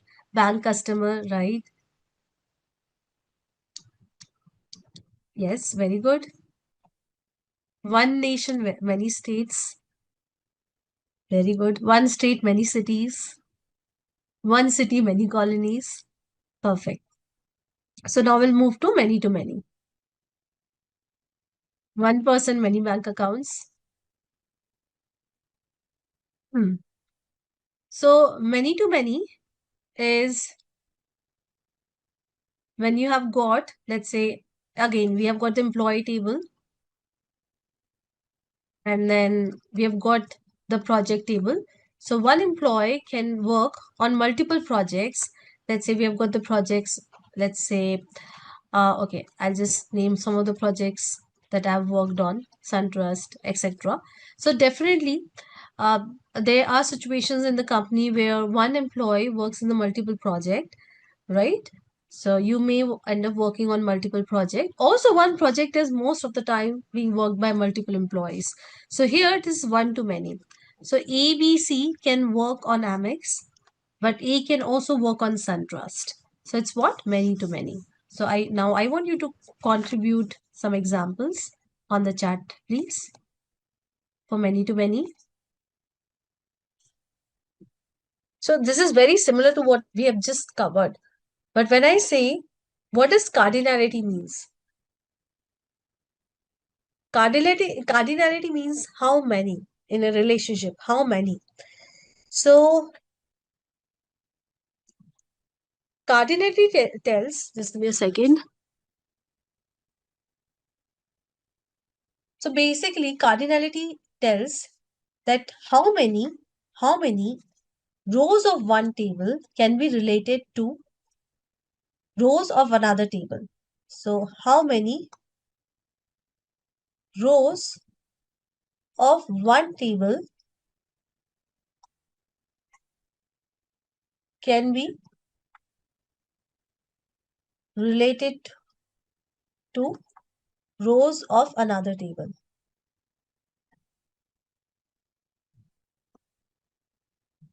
Now, we just learned about that, a table, we can have tables, and suppose there is a one row. So one row can be related to only one row of another table, or one row can have multiple, can be related to multiple rows of another table. So cardinality is like going one step deeper and telling about that if this is a row, this can have what all values, or this can be connected to what all rows of the another table. Yep. So a relationship cardinality is a number of occurrence of the entity that can be associated with another entity. So basically, cardinality will tell. Suppose you have got a row. Maybe I'll give you the example in the next slide, but it will give you the minimum and the maximum cardinality. So let me go to the next slide, and then I'll explain you. That would be better. So if you see over here, the cardinality is represented over here. So it says 0, which is the minimum cardinality, and n is a maximum cardinality. Here also 0 is a minimum cardinality and 1 is a maximum cardinality. So what does it says? So it says, let's say I've got some developers in my company. Yeah. So ID and name. In the same way, let's say I've got some projects. So project ID and the name of the project. So I'll just quickly write 1, 2, 3, 4, A, B, C, D. Here for the projects also we have got some IDs. 1, 2, 3, 4, 5, 6, 7, 8, 9. And maybe some project P1, P2 and P3. So what does this cardinality signifies? Let's look into that. So let's say that A is the developer, but E is not working on any of the project right now. So we have got two tables. Now E may not be working in any of the project. So 0 means that it is possible that any instance of this entity, any row of this entity is not related to any row of this entity. So I repeat, let's assume that A is not working. Yeah, A is not working on any of the project. So A is a new hire in the company. Until now, the A is not being allocated to any project. So 0 means minimum. So it means that we can have some developers who are not involved in any project. N means maximum. It means that a developer, so B, can work on n number of projects, multiple projects. So that's what it means. 0 means we can have developers with no projects. Also, we can have developers who are working on multiple projects. Now here 0 and 1 means again the same thing. Now let's say P3 is a new project, and right now there are no developers allocated to P3. So it means that we can have any project, we can have any instance in the project table which doesn't have relationship or which doesn't have any connection with any of the other instance in the developer table. So we can have a project with no developers. So that's what 0 means, a project with no developers in this example. 1 means, well, that's quite weird because that doesn't happen in real life, but yeah. So 1 means that a project can have maximum 1 developer. So here let's say that the company is maintaining the projects which are very, very small projects. Yeah, very small project, just need 1 developer project. So it means a project can have 0 developers, or at max the project can have 1 developer, and that's why what is this? It is 1. So B is working on 1, 2, 3. Also B is working in 4, 5, 6. But one project cannot be worked by multiple developers. So am I clear what this 0, 1, 0 and denotes?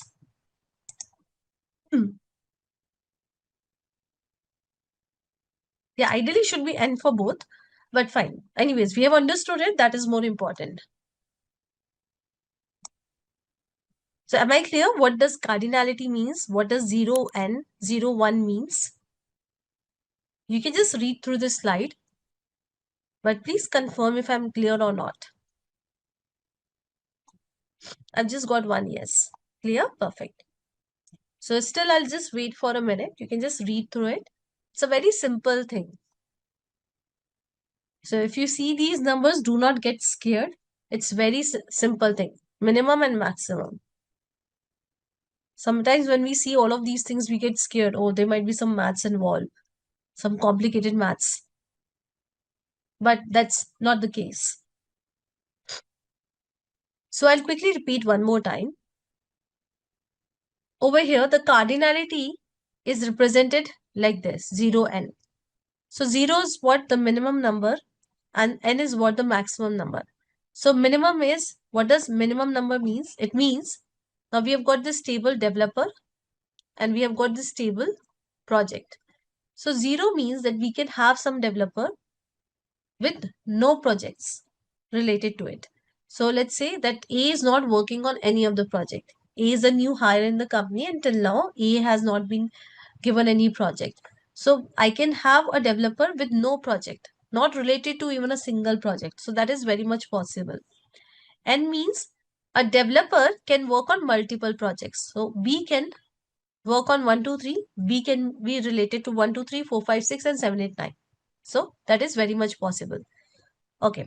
So this is what 0 and n means. Now here it says 0 and 1. So what does that mean? It means, again, you can have a project. So let's say this is a new project. Till now, no developer is working on this project. So think of it as Upwork. Yeah, on Upwork, you see that you got a lot of projects with no developer assigned, right? So we can have the project with no developer. So 0 means that a project, it is possible to have a project with no developer. So this instance is not related to any of the instance of the developer table. So this instance 0 means it is possible to have instances not having relationship with the instances of the other entity. 1 means maximum. So maximum means it says that one project can be worked by only one developer. So 4, 5, 6 is worked by B. So that's all. You cannot have C also working on 4, 5, 6. It says that maximum one instance can have a relationship with maximum one instance of the developer table. So one instance, one row can have relationship with only one row of the developer table. So minimum is 0, either no relationship or at max one. Okay, so we are done with, definitely we are done with the theory part. So that's a good thing. Now what we are going to do is, I'll just give you the very, very brief of the whole thing, that how you can create the database, how you can create a table, how you can insert the data into the table. And then later on, we'll deep dive into each and everything. For database also, what all commands we have. For tables, what all commands we have. So we are going to deep dive into everything. But for now, for 10, 15, 20 minutes, let's practice, or let's see the holistic view of using MySQL. So I want everyone to launch their MySQL workbench. So I'm using Windows. So what you have to do is you have to search for MySQL workbench. You have to open it. Now you can launch the labs. So yesterday, Rakshita helped you with the launching of the lab. If you're still facing any issues, you can post it on the chat. We'll see if we can help you right away.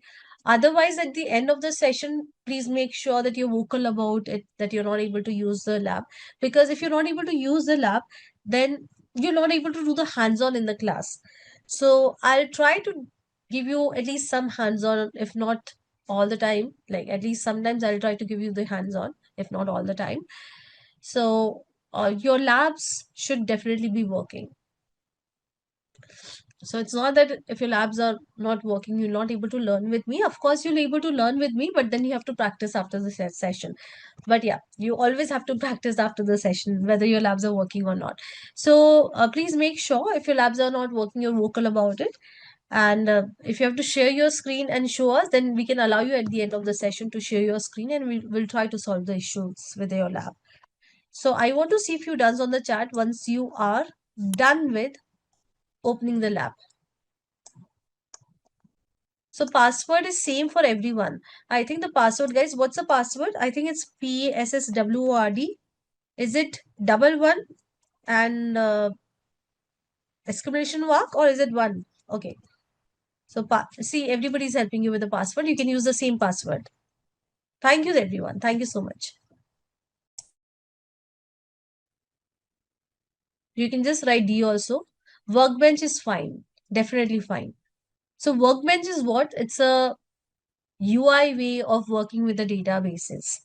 You can also work with the databases via commands, command prompt, right? CMDs. So that is definitely not how we work with the databases. We always use Workbench because that's more friendly and easier to use. No, I don't need any preloaded data.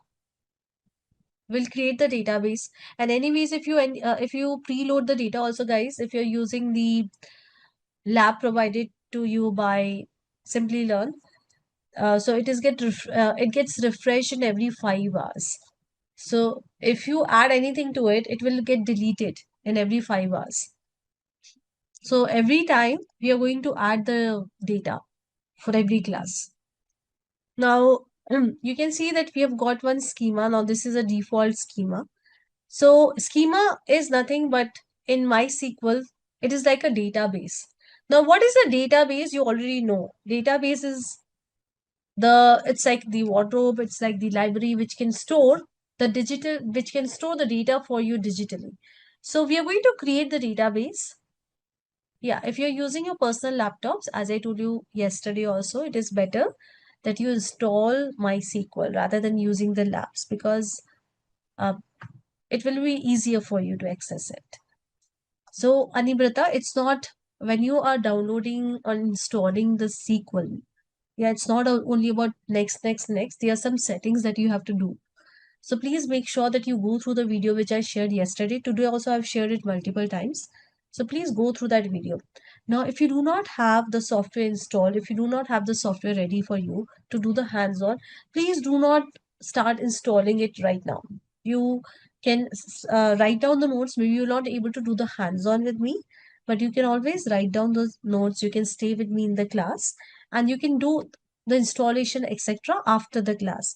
But please make sure that you concentrate in the class. Just because you're not able to practice, that's very much okay. Yeah, you can write down the comments. So it's okay if you're not able to type it. You can always write it.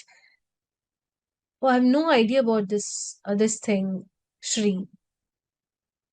I have no idea about this thing. Unable to launch the remote.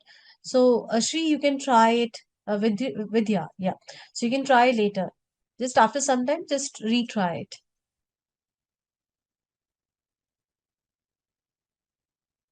So guys, let's get started. Again, if you're facing any issues with the lab, you can keep it parked for now. So I'll try to finish everything by 10 today, 10:5, so that we can take up your questions on the lab. So you can share your screen and we'll try to help you out. So let's continue with our learning for today.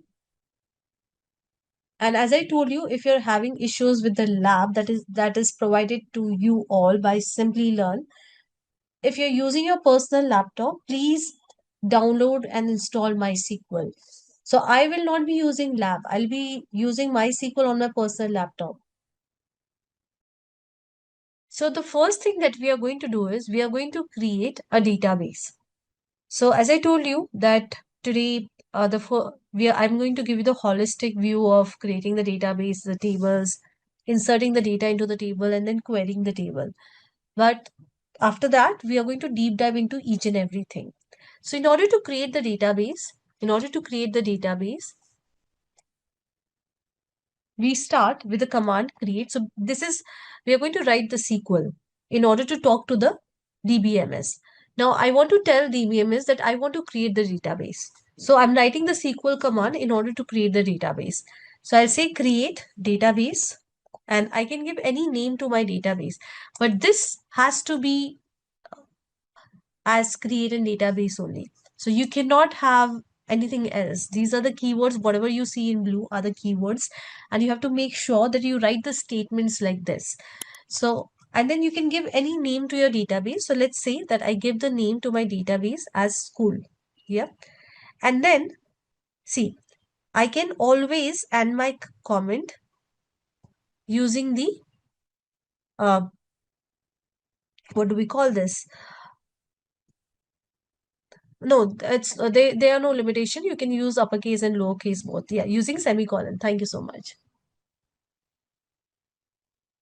So I can end it. And if I don't end it also, if I've just got one SQL command, it will still run. Now, in order to run it, we have got this button. Can you see this icon, a small icon? Let me increase the size. I think the size is already increased. Just give me a second. Yeah, I think the size is already increased. So anyways, so this is the button that you need to use in order to execute a command. So if I just hover on it, it says execute the selected portion of the script or everything if there is no selection. So if I'm not selecting anything, yeah, I'm not selecting anything. If I execute it, it will execute everything, each and every line of code, each and every word that is written on my SQL file. This is what? This is a SQL file. You can say SQL file. So because I've got the previous SQL file, in my case, it shows 6. In your case, if you're using it for the first time, it might be showing 1. So I'm going to run it.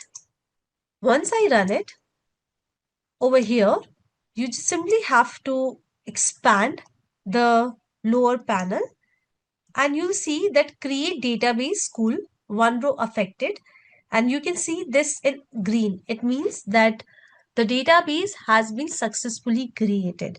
So if you see in red, it means there was some error when you were creating the database.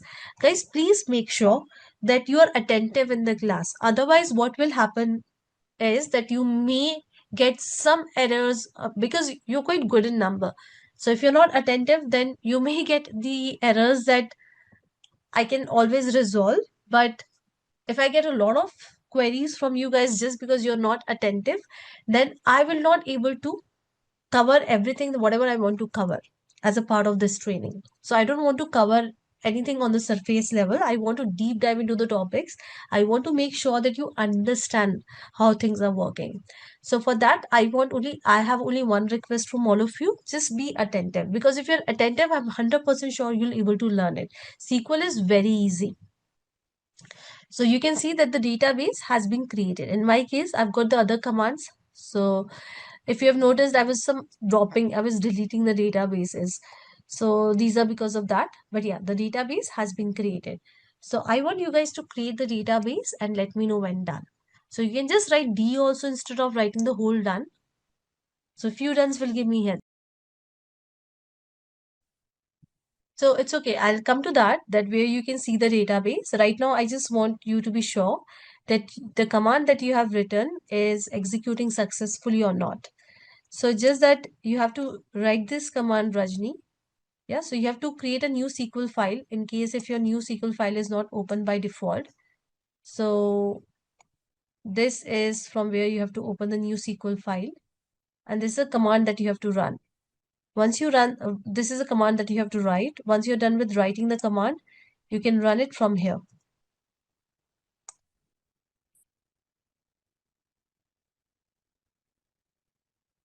Okay. I'll come to that. Output, I know that you're not able to see the output. So just hold your horses. We'll talk about that also. Now I can see that most of you are done with running it. And I hope that over here you see a successful message, this green button, this green icon. Yep. So the database is not appearing over here. So if you see over here, schemas, think of it, schemas are nothing but the synonyms of databases. So in MySQL. So the database is not appearing over here. So what you have to do is you have to refresh it. So this is what you have to press. This is what you have to click on in order to see the database. Now you can see that the database has appeared. So you get to see the output now.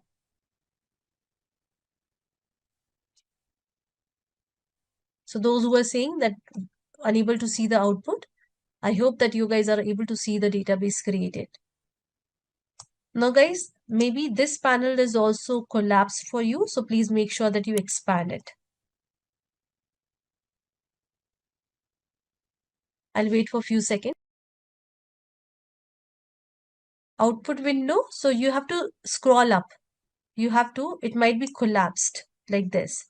So you literally have to expand.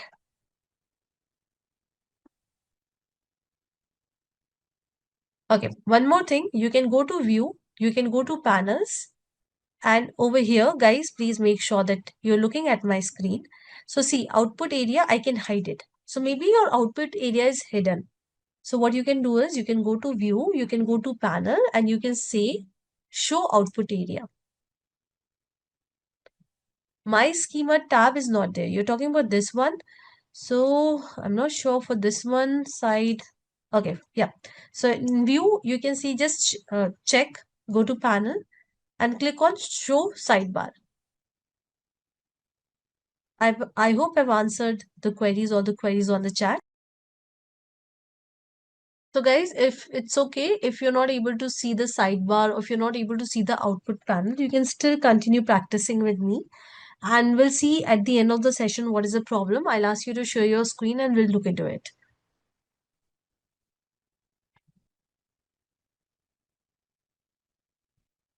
At least you can start writing the queries, because I've told you that these could be the problems. Still you're not able to see, then you have to share your screen. Okay, so at least you can write the code. Fine. Now see, this database is created. So you have to use the database. Basically, you have to select the database. So how would you select the database? How would you select the database? In order to select the database, now hear me out. Either you can double click on the database. See, if I double click, it got selected. Or what I can do is I can run the command. So just delete the previous command and you can run the command use the name of the database. School, that's the name of the database. You can run it and then it will basically select the database. So how you'll get to know that this database is selected? So you can see that this is in bold. So as soon as any database shows in bold, it means that this database is selected, and whatever you're going to write or whatever queries that you're going to perform will be performed on this database. So just double click on the database, or you can. Now we are going to create the table. Now before we go ahead and create the table, I would like to show you that see, you can collapse and expand the database. Now database has got something called tables. So these are the entities. Yeah, so we were using the word entities. So tables, views, stored procedures, functions, these are the entities. So in your curriculum, you have got tables and views. So we are going to cover these two. So first we'll talk about the tables, because we're going to cover everything related to the tables. View is a very small topic. It's a short topic that we are going to cover later on. So what we are going to do is, just give me a second. School is not highlighted, but command executed successfully. Just double click on it, Sheila.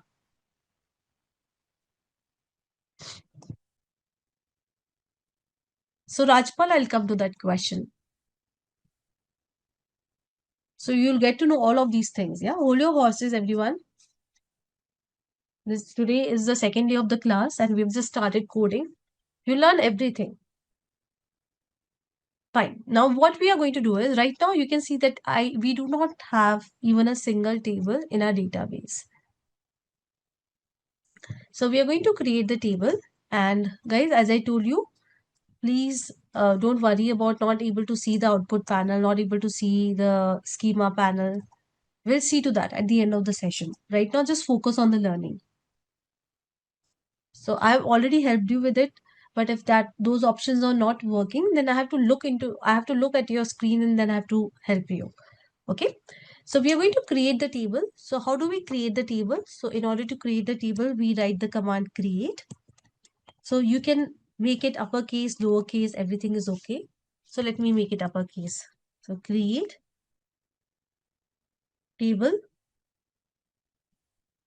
and then I'm going to give the name of the table. Now I want everyone to see my screen. Then I'll give you time.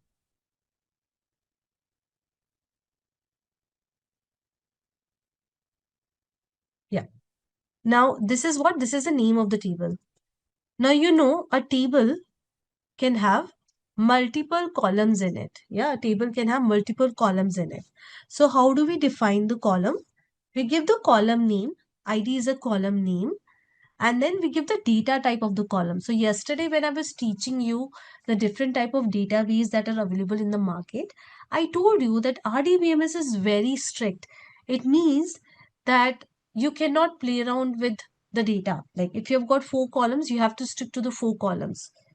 Then a column also has a data type. When I say data type, what does that mean? It means the type of data a column can hold. So ID can hold integer, int. Int means integer data type. So we are going to learn about all the different type of data types also later. So for now, this much of knowledge is more than enough. Okay, the next column is, let's say, full name. And full name has a data type varchar. It has got the data type varchar. Then let's say age, and age has got the data type int. Yeah, age is always a number. So varchar, what does varchar means? Sorry, varchar, we also have to define the number of characters that this column can take. So what does 50 means? That at max, your the full name can be of 50 characters. So if your full name is more than 50 characters, the table will say no, I cannot take it. So it can take characters, and at max it can accommodate 50 characters. Moving ahead, the next column is city, and here is the data type of the city. It's again, let's say 50. Your varchar 50. And my table, the code for the table, creating the table is ready. So just give me a second. I'll just quickly look into the chat. Vidya, what you're saying is right. Varchar can accommodate numeric values as well as alphanumeric values, but it is always considered as a string. So what I mean to say is that this is what? This is a number. But if you give 3 in varchar, it will take it like this. So how it is going to hold it, that's matter. So it will uh, make 3, yeah, it will take 3 not as a number but as a string. Yeah, this is what? This is a string. So like this. So anyways, the code, uh, string and varchar is same. Yeah, it's a technical language. So string means text. So if I say string or if I say text, it's all about the data type. Yeah, or if I say varchar. So in SQL, we say varchar, right? In Python, we say string. Text, we don't say in any of the language, computer language I'm talking about. So they can hold strings. Strings can be anything, yeah? It can be anything. It can be this, it can be number, it can be anything like this. So anyways, I'm going to simply remove this. Now I'm going to run this command.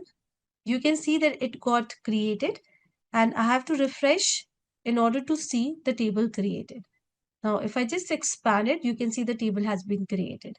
So I want everyone to run this command. I'll wait for a minute, for 2 minutes. Now guys, please make sure if it is showing error, you also read the error. So please delete the above commands that we have run before. Or what you can do is, let me, so maybe this time I'm not going to delete the command. So I'll show you how does the error look like. So what I've done is I've created the table. The next thing what we will do, the next thing, come on, think about it. We are done with creating the table. Now we are going to insert the data into the table. You don't need to use the table as such, just like DB, databases.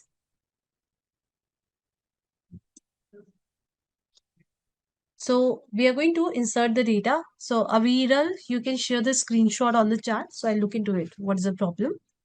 So in order to insert the data, we run insert into command. So insert into the name of the table. The name of the table is students. Now I can give the columns of the table. Now that is optional. We'll come to that later. But right now, as I told you, it's just a helicopter view of everything. A small snippet of SQL, how we can create the table, insert the data into the table and query the table. So anyways, I'm going to give the column names.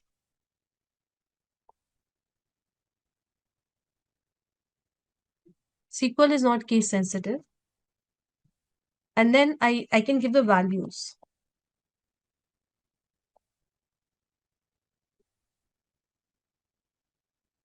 So in values, let's say ID is 1. Now it's a varchar, it means it's a string, it's a text. So I'm going to give it in the single quotes. Amit, age, any age, and city. Comma, I can give multiple values. So I'm just copy pasting it. So let's say ID is 2, the name is Reha.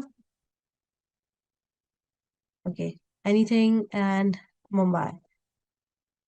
In the same way, I can insert more and more records. So I have to add comma, then again I can insert more records. Yeah. So you can see that I'm done with writing the command for inserting the data into the table. So this will insert 3 rows into the table. Now guys, I'm intentionally going to throw the error. So please make sure that you look at my screen because you may also get the same errors again and again. So please understand how things are working. So right now, if I execute it, you can see that it is giving me error. So I want you guys to tell me what is the error. What is the problem? So I'll tell you the problem. The first problem is that, first of all, student table is already created. So that's okay. I'll talk about the first problem. So there is a problem with the syntax. The syntax is, hear me out. This is a separate command and this is a separate command. Yeah, this is a separate command. So see, it's a machine. I have to tell that this command is separate and this command is separate. Right now, it is making both the commands, it is taking both the commands as one command. So how I can do this separation? By adding semicolon. As soon as I add this semicolon, you can see that the error that I was getting, you can see the error that I was getting over here, it will get resolved because I've added the semicolon. So this was a first problem. Now let me rerun it. Again, it will throw error. So see, now you're able to understand what the error is. Table student already exists. So basically what is happening, when I'm running it, it is executing this statement. But the problem is that the student is already there in this database. Student table is already there. So it is saying me that student table is already there. So that is the problem. So anyways, I don't want to run this because I already have the student table. So what I'm going to do is I'm going to run only this command. So see, I have to select this command and I have to click on run. So I told you that when you just click on it, it will run each and everything that you have. So that's what it says. If you go over here and hover, that's what it says. Or what you can do is you can simply select the code that you want to run. So here I'm selecting this code and I'm going to run it. Perfect. You can see that it got run and the data is inserted into the table. Okay. So I want everyone to try this. Yeah, there are some shortcut keys also. You can just Google the shortcut keys. I'm very bad with remembering the keys. They must, I think it's control. I have to Google, yeah. So this is a question that is asked to me in every batch and I tend to forget the answer.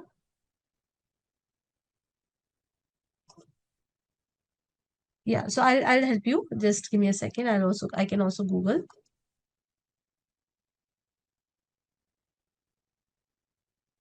The shortcut is Control plus Enter to run the query. Control plus Enter.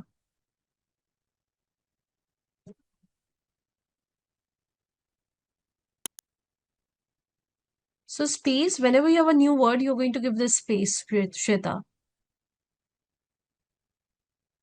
So here, ID. Now I'm not giving any space. I'm just giving comma. Then full name. Then again comma. And so on and so forth.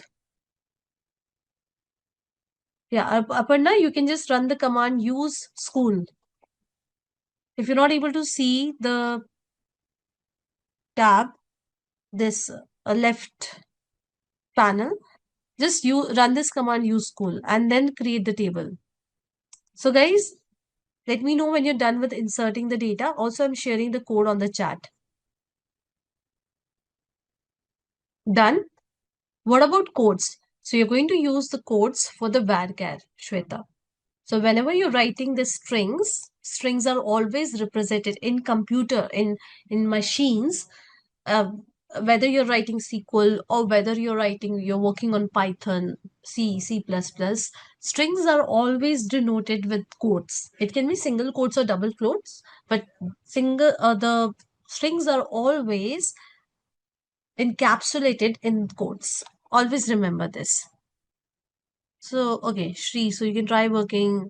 Okay, got it, Shri. So Control plus Shift plus Enter. Now, definitely you have entered so much of data. Here, I've got 3 rows of data. I would like to query the data. So yes, I'm going to write the query. So here we go, guys. So I'm writing in the same file. Select star.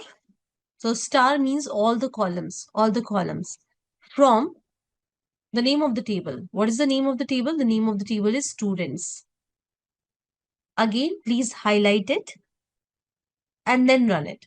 Do not just run it without highlighting it. Otherwise, if you have the previous code, this will also run and you may get error that the table already exists and so on and so forth. So please highlight it and run it. So now we are going to learn about some of the database commands. So you have already learned most of it, but yes. So what I'm going to do is I'm just creating a new SQL file. The reason is that I will be needing this code and I do not want to delete it because I will be needing it, as simple as that. So anyways, I'm going to create a new database. So you already know about this command, create database, and then the name of the database.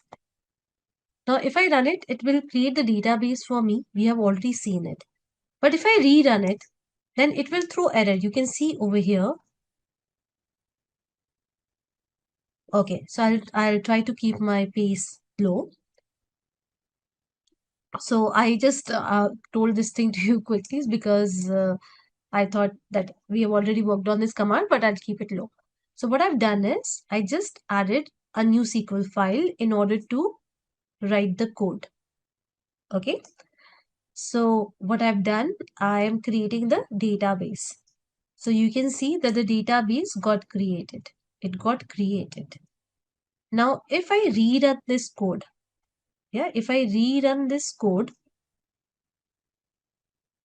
you can see that it is giving me error. Yeah, you can see over here.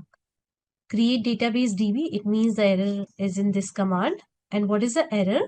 The error is that can't create DB100 because the database already exists. So this is the error. So we have got a keyword called if not exist. So what I can do is I can say create database if not exist. It means, as a word says, that create the database only if it doesn't exist. If it exists, then you don't need to create the database. No need to create the database. So if I run this command, now see, you know that this database is already created. This database is already created. But if I just simply add if not exist to my SQL command, it will not throw error. And that makes sense also because now what we are saying is that create the database only if it doesn't exist. Otherwise, no need to create the database. So if I run this command, my command is running without giving me any errors. Yeah. So it is not giving me any errors. It's just say it is giving me a warning. Now over here you can see just a warning. So it's not the error but a warning that we cannot create it because the database exists. So this is the error. This is a successful operation and this is a warning. So here all I've done is I've used this keyword if not exist. So I want everyone to do this. So let me know when done. Few dones will give me heads up. All you have to do is you have to run this command in order to create the database, and you can rerun this command in order to see the warning. Make sure that you run it multiple times in order to understand the working of it. Sheetal, if you want to go to the previous page, if you have not clicked on the cross, so if you see over here, there's a cross, right? There's a cross. If you cross it without saving it, it means that you have lost all the changes. But yes, these are the tabs. You can hop on and hop off.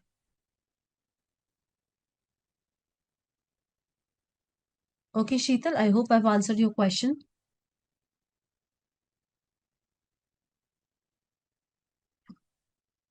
Fine. So we have created the database. Let me end this command with the help of semicolon.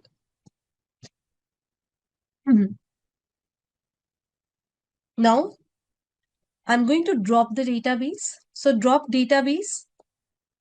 And again, the same database, db100. So we are going to rerun the commands in order to understand the working of it. So I'm simply highlighting it and I'm executing it. The database has been dropped.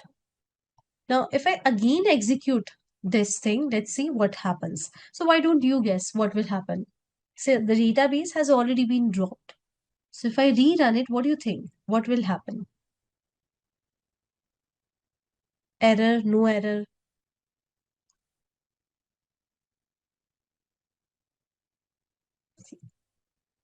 How about others? So guys, I'm not expecting the right answer. I'm asking you to take a wild guess that what will happen. Make a wild guess. Drop database db100. Okay, let's do it. You can see that it is giving error. Why it is giving error? Because it says, oh, you're asking me to delete something that doesn't exist. So machine doesn't understand, like we are having that history that we have created it and dropped it and blah blah blah. But machine says, oh, you want me to drop a database, but I cannot find it. I cannot find this database. So that is why we are getting the error. So what you can do is you can add if not exist, the same keywords. So if you add this, then, sorry, if exist, drop database if exist. If this database exists, then drop it. If doesn't exist, that's okay. Yeah. So now if I run it, it will show me warning. If not done, let me know. So whenever I'm asking you to do the hands-on, make sure that you do the hands-on. It's not that I'm going to ask you to do the hands-on every single time, because we also have to make sure that we cover the curriculum and we cover the maximum concept. But I'll try to give you as much as hands-on as possible in the class. Now, let's recreate the database. Right now, it's like we do not have even a single database. So let's recreate it. So Shireen will look into this problem. At the end of the session, I'll ask one of you to share the screen and we'll look into this problem. So please do not get bothered about the same. Fine. Now let's say I'm deleting this drop database if exist. Now I want to know that what are database I've got in my machine, in my, sorry, not machine, in my workbench. So let me do one thing. Let me create another database. So db100 I created before, and now I've created db200. So just for the sake of creating, I'm creating two databases. So you can also go ahead and quickly create the two databases. Fine. Now let's say that you want to know that what all databases you have got in your MySQL. So what you can do is you can run the command show databases. So this will show you all the databases that you've got in your DBMS. So see, we have got these databases. Now you'll see some extra databases. For example, you'll see information schema, performance schema, system. Anyways, you can see over here. So these are system defined databases. And maybe I'll tell you about these databases, not today, but yeah, in some one of the class, that what these databases store.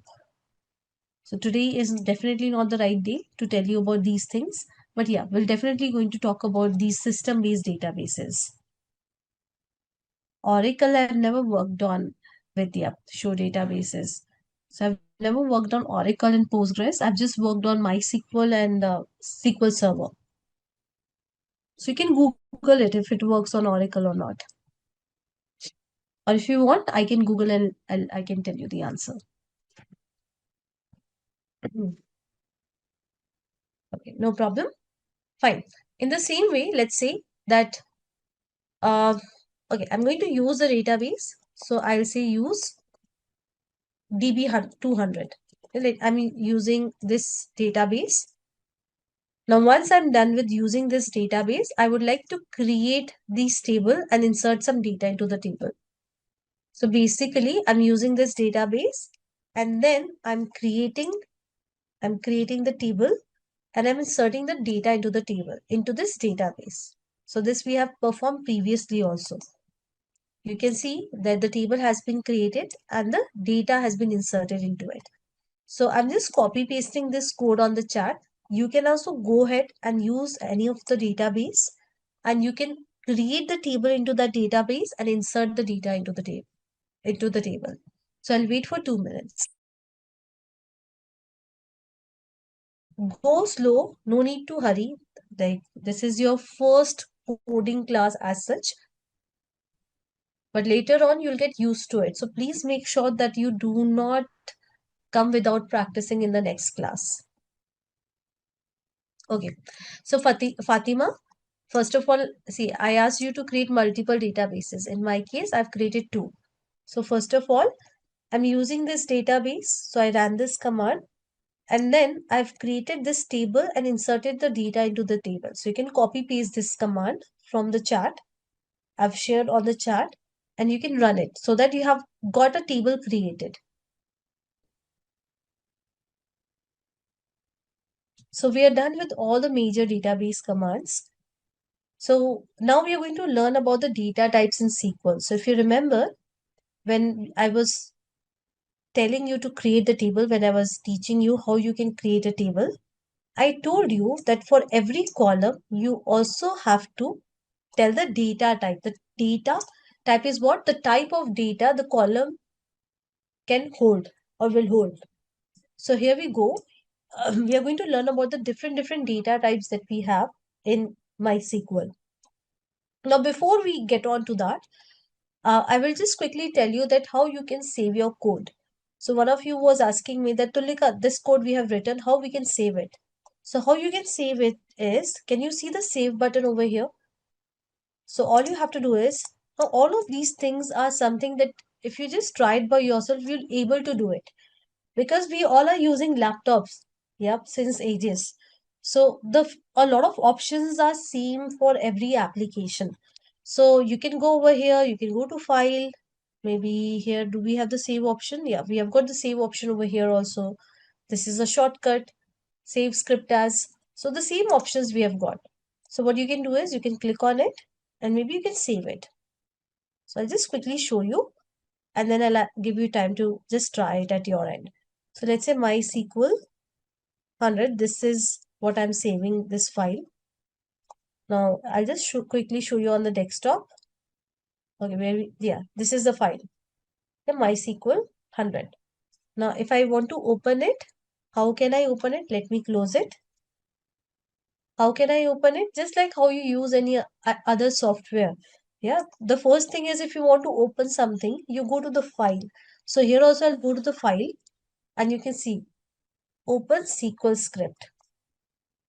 And I literally have to find where I've saved it. Yeah, here we go. And I'll open it. So in this way, you can save the SQL scripts that you're writing. So maybe I'll wait for 2 minutes. You guys can just try saving the SQL script file.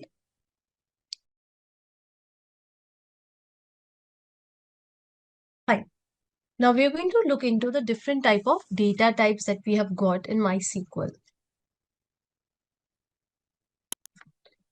So I want everyone to see my screen and please make sure that you listen to me. Very important. So the first data type that you can see is char. So char simply means characters. Yeah, when I say character, you can say text, string, whatever you want to call it.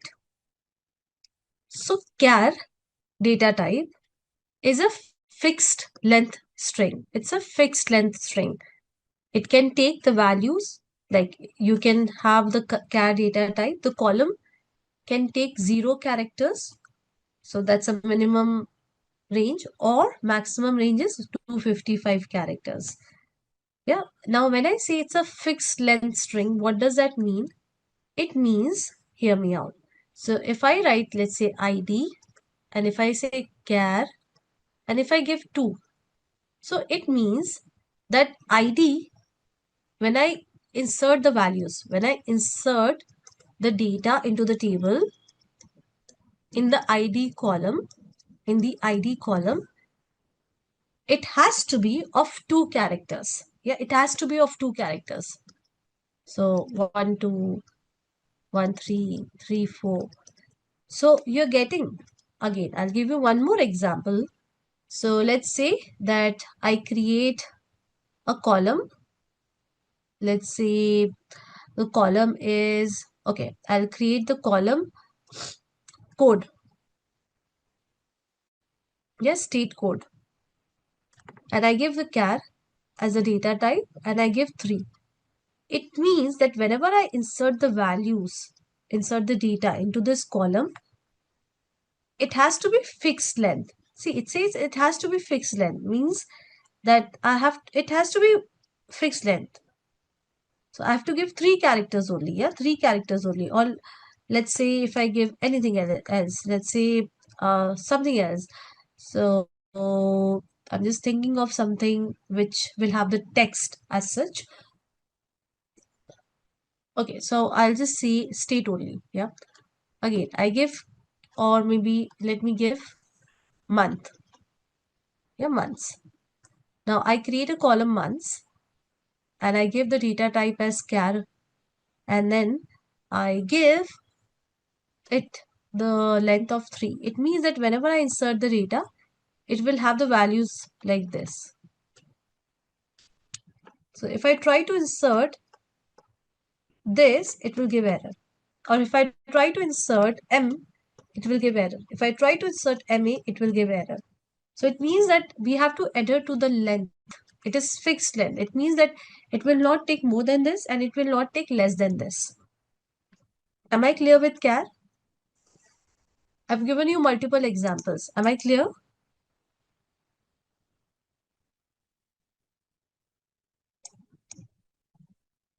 Very simple.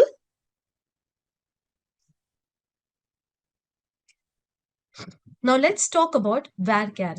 So what do you think var stands for what?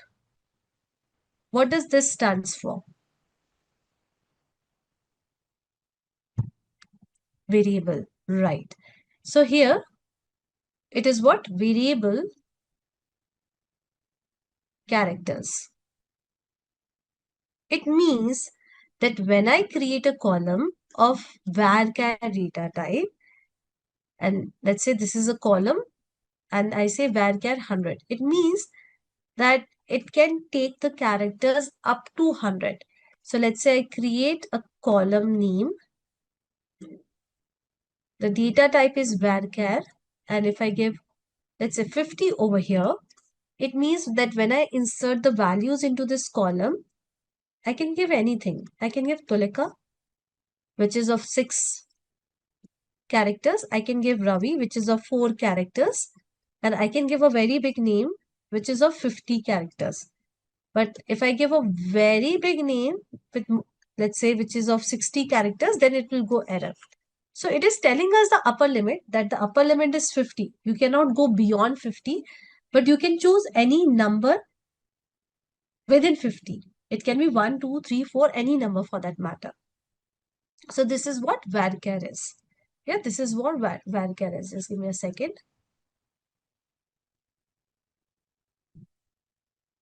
And you'll see that you end up using varchar a lot. Now, some of the data types you're going to use 90% of the time. So varchar is one of the data types, int is one of the data types. Anyways, let's talk about text. So see, varchar says that I can accommodate characters up to 255 only. So that's my upper limit. So if you have a very big something, let's say you have a description, let's say you want to capture reviews, you know that on the products we have got the reviews of the customer. So varchar is saying that no, oh, I can capture only 255 characters. I can't go beyond it. That's not in my nature. So what you can do is for a column like review or description, you can simply make it text. So text can accommodate large text data, large text data. The next one in our list is blob. So what does blob means? Blob is binary large object. So do not get uh, petrified with this term. Yep, this is a very common term that is used in the technical world. So blob simply means any file for that matter. It can be any CSV, text file, Excel file, it can be image, yeah, it can be etc. So any file is called as a blob file. So you can also have blob files inserted in your tables. So for that, you need to create the column with the data type blob. Int, you already know that int says integer. And this is a limit of it. You don't need to remember the limit, but it can take negative numbers and positive numbers as well. Positive you have seen. It can take negative numbers as well. Now, if you want, if you know that your column is going to store the integer and the integer is going to be very small in number, right? It's going to be very small in number. So usually, let's say age. Yeah, age, you know that age cannot go beyond maybe 120, not more than this. You know that. Yeah, that 120 is also like a very high age that I'm talking about. So what you can do is you can go with tiny int instead of int. So let's say that you want to save salary. So for salary, int is uh, you can go with int. But when it comes to age or the numbers that you're going, you know that they're going to be very small. So you can go with tiny int, small integer. Now let's say that you have got really big integer, really big integer. You're talking about the revenues of the companies like Amazon or what Tesla. We have got so many companies with really huge revenues. So int may fail because again it has got some upper limit. So then you can go with big int. Okay, we can ignore this thing. Let's talk about float. So float is what? Float can store decimal. See, integer cannot store something like this. No. If you want to store decimals, if you want to store decimal data, then you can go with float. Yeah, you can go with float. Double is again for the decimal. Yeah, you can, double is also for the decimal numbers. But double is high precision, whereas float is less precision. So what does that mean? What does precision means? It has nothing to do with MySQL. What does precision means? So precision simply means, precision, sorry, simply means, just give me a second, I'll write it. Yeah. So it means precision over here. So what does it mean? It means the total number of digits stored. I'll write it over here. Total number of digit stored.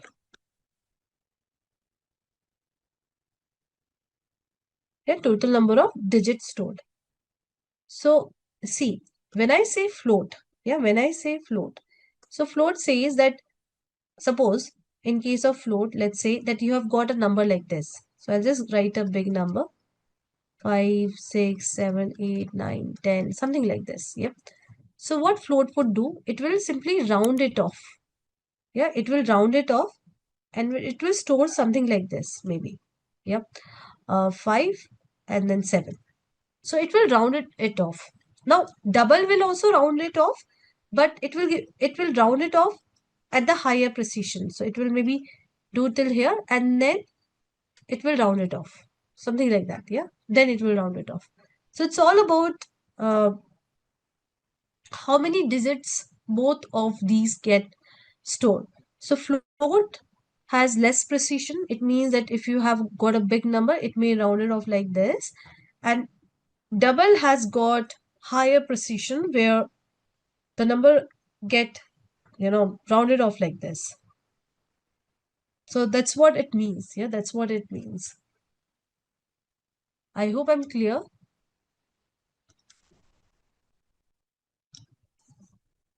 So higher precision means more accurate digit stores and lower means fewer digits stored.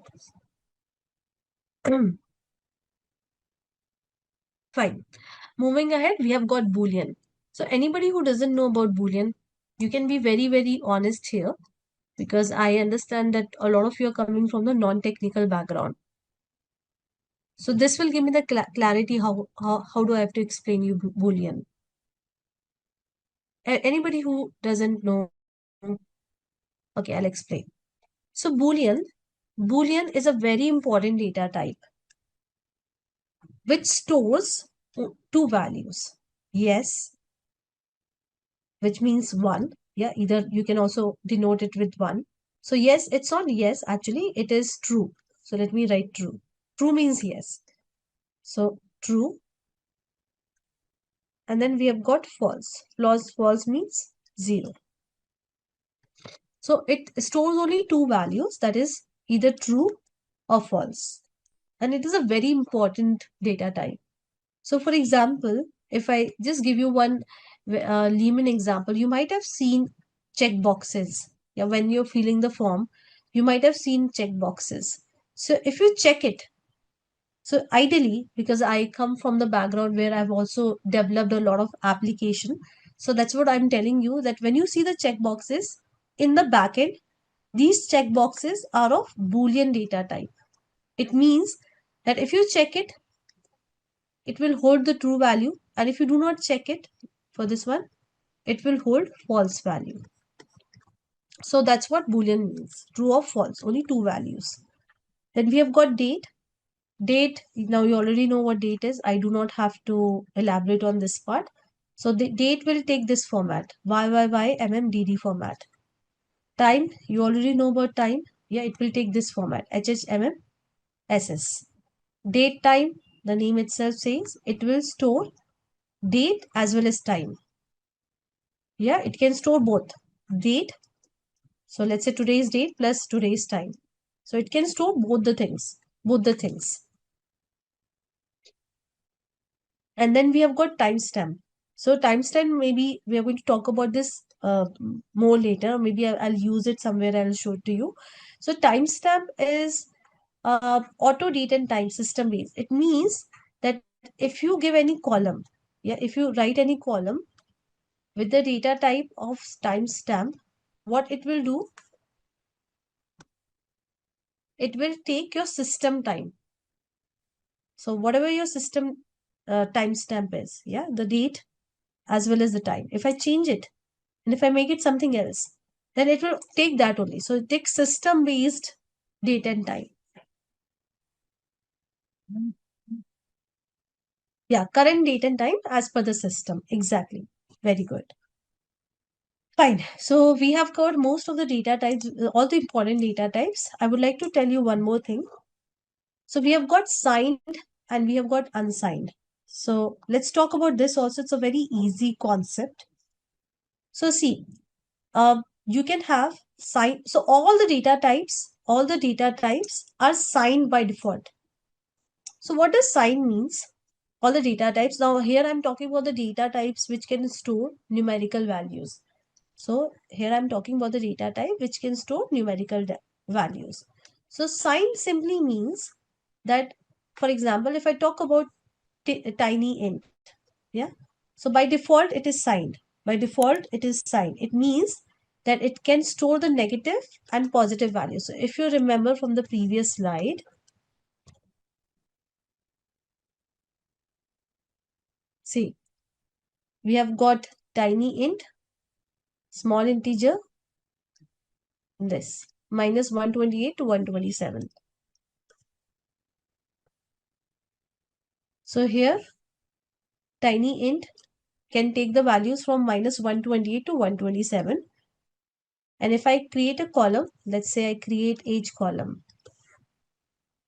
And if I give tiny hint, so by default, it is signed. So maybe I'll not write it. It is signed. So it means that I can store minus 128 up to 127. This is the upper limit and this is a lower limit. Fine. What is unsigned means? Unsigned means that if I make it unsigned, so if I again say age, tiny, okay, here it is already written. So maybe, okay, let me write it. The writing is so bad. Okay, tiny. So difficult to write on the note, on the pad. Anyways, tiny int. And then if I give unsigned, what will happen? So this will give me extra cushion. How it will give me extra cushion? It means that I'm explicitly telling SQL, hey SQL, I want to use tiny int, but I do not want this negative numbers. I know that age is never going to be negative. Well, age is never going to be 200 and 255 also. But yeah, that can happen if we are working on tortoise age. I think tortoise can live till 300. So anyways, so let's say that I'm just telling that I do not want negative numbers. Rather, can you just give me extra cushion? So just remove the negative, all the negative numbers. And can you just give me extra cushion for the positive numbers? So that's how we can use it. Yep. So here you can see the limit is 0 to 255. So whatever numbers we had over here, they have been added over here. Yeah, you just have to do the calculation. This will come around to be 255. So we are saying I do not want negative numbers. So do not waste my range in negative. Yeah. So I just want the positive numbers. So unsigned will help me to increase the range. Am I clear with what is signed and unsigned?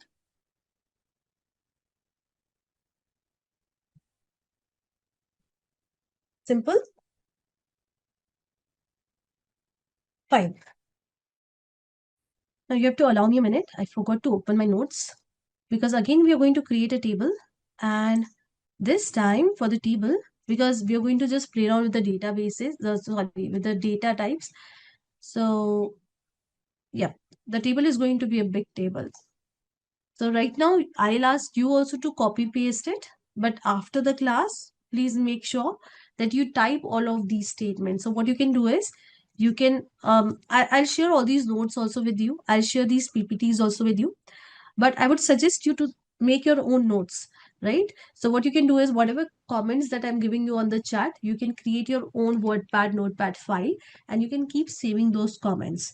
See, I want you guys to be very, very active during the session, because when you're active, when you're participating on the chat, when you're doing the hands-on, let's say you're just picking up the code and pasting it and saving it in your notepad file, what happens is you tend to be attentive. But if you're just lying down and listening to me, then I'm sure you're going to daydream a lot. So I do not want that to happen, because each and every minute of the session is important. So anyways, here we go. This is a table. So we already have got the database, right? So I am just deleting all this.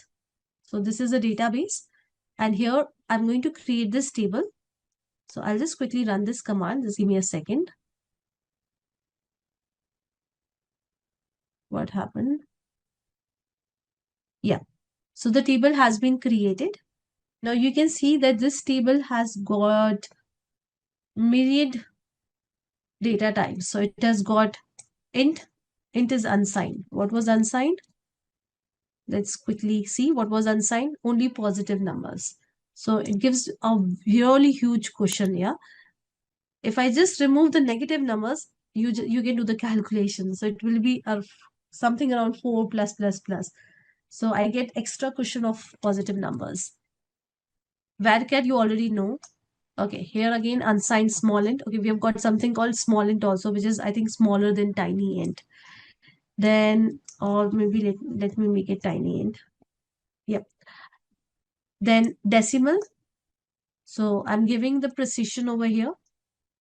So 8 2, what does that mean? 8 2 means that I can have digits like 1, 2, 3, 4, 5, 6, 7, 8. And 2 is what? After decimal, how many digits? So I can have 1, 2. Then I've got float.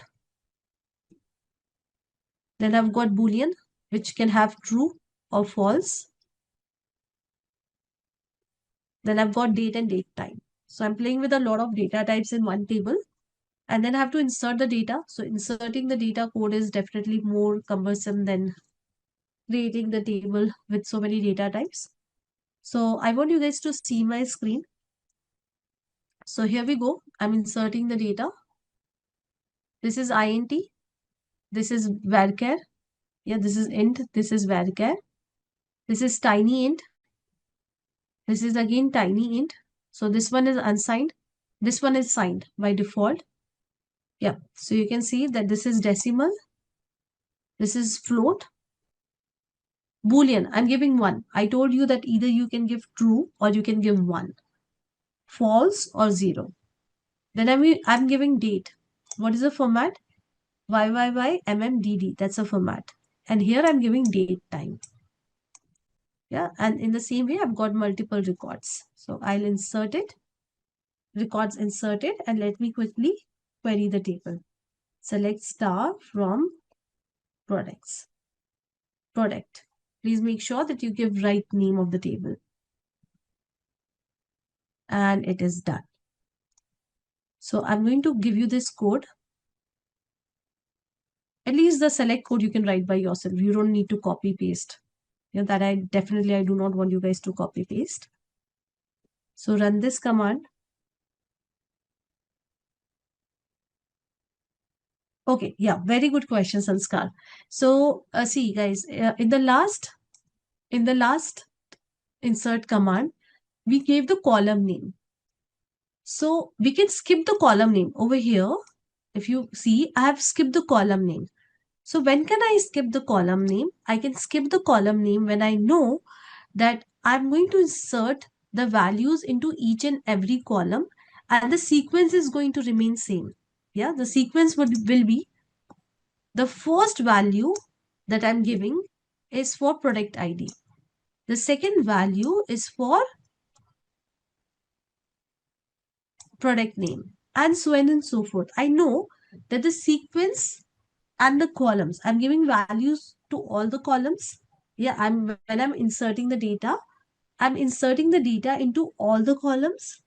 Also, I'm maintaining the sequence of the data or I'm matching the sequence of the inserted data with that of the columns that I've got over here. So if I know that that's the case, I can skip the name of the columns.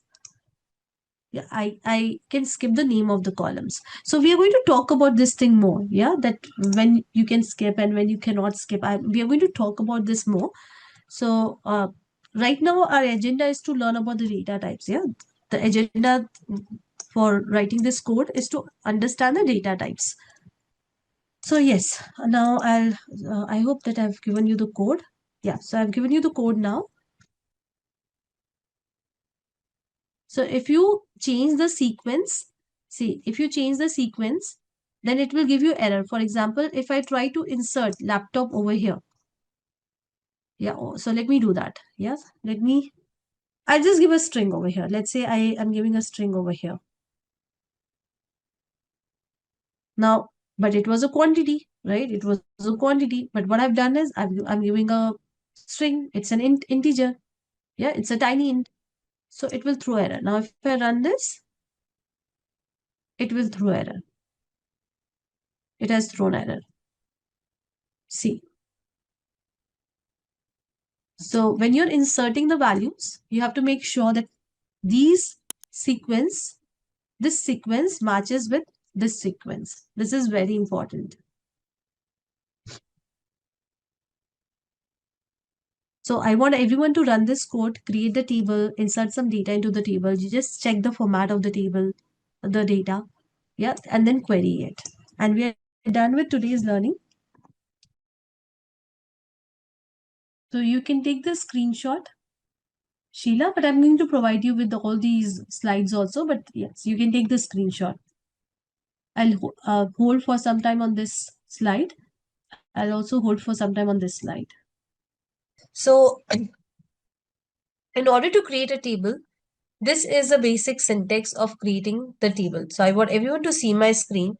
Now you already have the idea of it because we have created multiple tables in our previous session.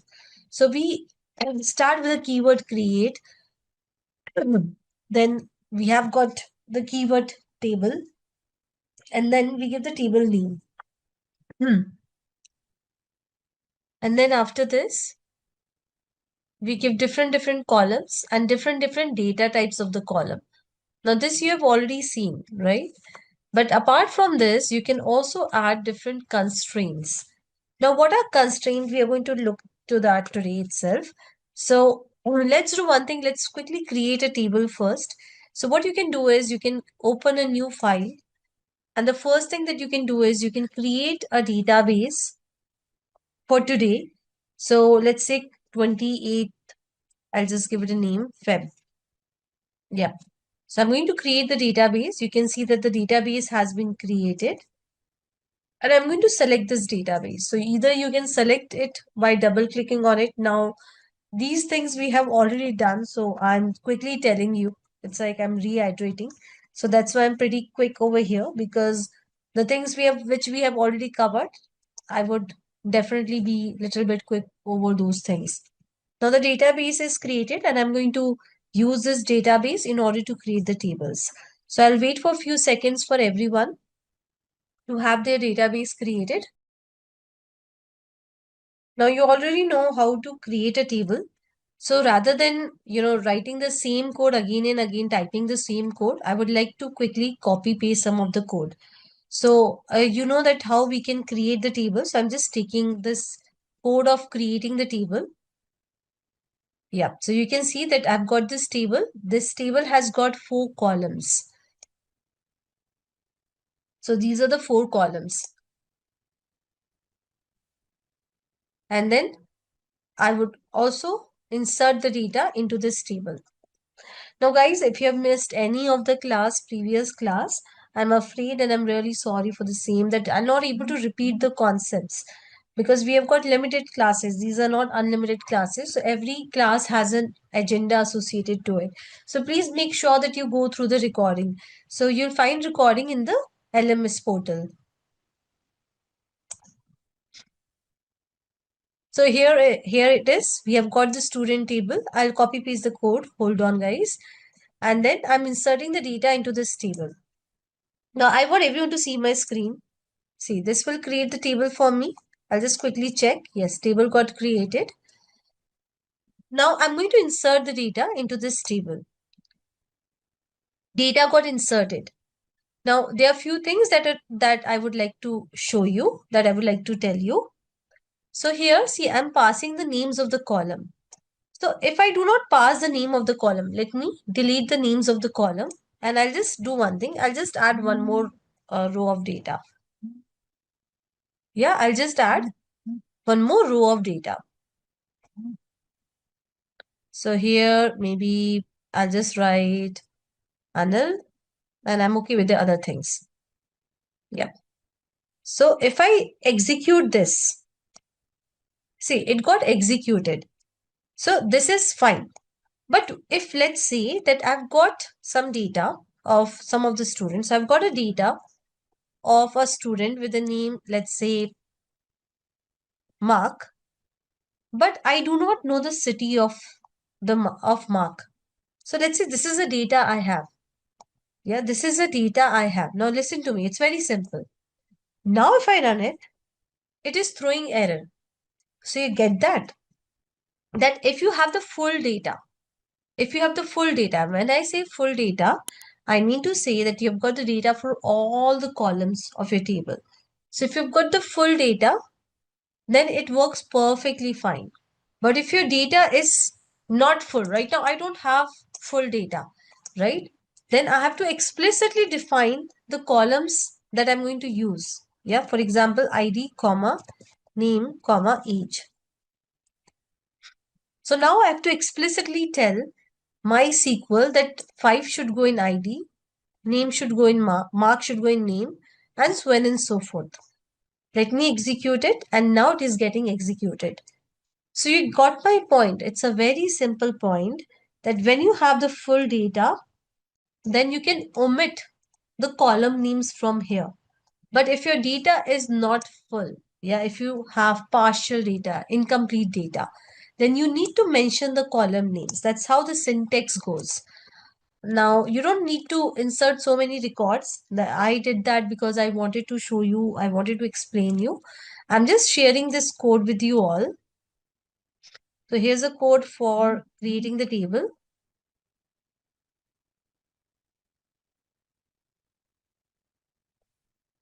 And here's a code for inserting the data into the table. Yes, so you can copy paste this code, avoid typing each and everything in the class. Because if you type each and everything, see, I don't mind it. You need to understand my predicament also over here. That if I give you time for typing each and everything in the class, then I may not able to cover all the concepts. And I want to cover maximum things. I want to give my maximum knowledge to you all. So, share the maximum knowledge that I have with you all.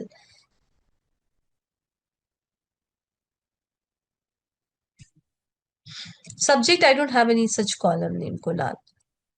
In this table, I've just got 4 columns, as you can see.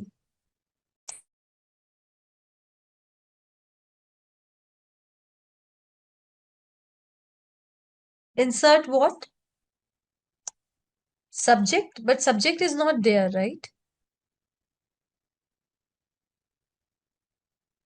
Okay, you want me to add one more column over here, Kunal? Is that so? So, Kunal, we are going to look into that also, that how we can alter the tables. Let's not do it right now, otherwise everybody will get confused. But we'll see that you have got some data, your structure already created. So, how you can alter, how you can play around with it. Done, everyone. So, I told you that in case of when you create the table, you can also add the constraints to the table. So what are constraints? So constraints are, think of it, they are nothing but the rules that you apply on the column. Yeah, they are nothing but the rules that you apply on the column. So we'll learn about few of the constraints, and then we are going to write the code around these constraints. So the first, or let's do one thing, we'll go one by one. We'll write the code for one by one. Rather than going through the whole thing, we'll go one by one. So the first constraint is not null. So see, as I told you, think of it, constraints are nothing but the rules that you apply to the column. Now, if I say that, let's say I have a column, ID column, and I want to apply some rules. So we learn about atomicity, right? We learn about, not atomicity, sorry, we learn about acid. So if you remember, we learn about consistency. So means that you're basically applying the rules to your database. So here also we are doing the same thing. We have got multiple columns in our table, and we simply want to apply some rules to those column. So let's say I've got the ID column, and I want that whenever you're inserting any of the students' record, the ID shouldn't be null. You're getting, the ID cannot be null. As simple as that. So I can use not null constraint for that. So you can see what it does. It disallows null value. So it means that the value should be provided. Yes, it means that you're making this column required. As simple as that. Yeah, if you enter any of the row, this column should have value. Okay. So we'll do one thing. We'll just give me a second. Yeah. So we are going to create a table using not null. Yeah, not null column.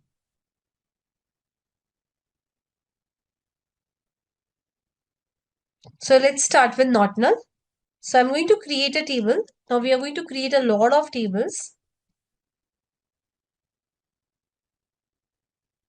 And let me name this table as my students. I'm just naming it anything, that's fine. Always remember that what we are trying to learn. Yeah. Now this table may have multiple columns. So one of the column is ID and the second column is, let's say, name. Okay, I'm not going to make it a very big table. So what I can do is I can make the columns as not null. How I can make that column as not null? So all I have to do is I have to write not null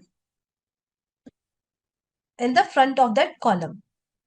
So it means that in order to add the data into this table, I have to make sure that the ID is not null. If I want, I can do it for name also. Let me do it for name also. Doesn't matter, right? So let me do it for name also. So now it means that in order to insert the data, both the columns should have some value. Let me create this table. The table has been created and I'll just quickly say insert into. I want everyone to see my screen. If I give 1, comma, any name, for example, A, let it be. I am just giving any name for that matter. Doesn't matter what name I'm giving. Yeah. So if I insert the data, see it is getting inserted. Let me also show you the data. Select star from my students. So it's working absolutely fine. Yeah, you can see. But now what I'm going to do is, just give me a second. I will insert the data, but let's say that I am skipping maybe A. Yeah, I'm not giving the student name. Yeah, I'm skipping A. Or let me give null in A. So let's see if it works or not. You can see it is not working. So it says that column name cannot be null. And this will happen for the other column also. For this column also. Sorry. So this also cannot be null. As simple as that. And the reason is very simple, that I have made I have applied a constraint to this column, both the columns, that these columns cannot have null value. So this is what? This is a not null constraint where we make sure that the column doesn't allow null values. So I'll wait for a minute for everyone to quickly try this. Again, I do not want you guys to write the whole code. Maybe you can take it from the chat and you can modify the existing code what you have. Otherwise, it will take a lot of time. What do you understand by unique? Distinct values? Yes.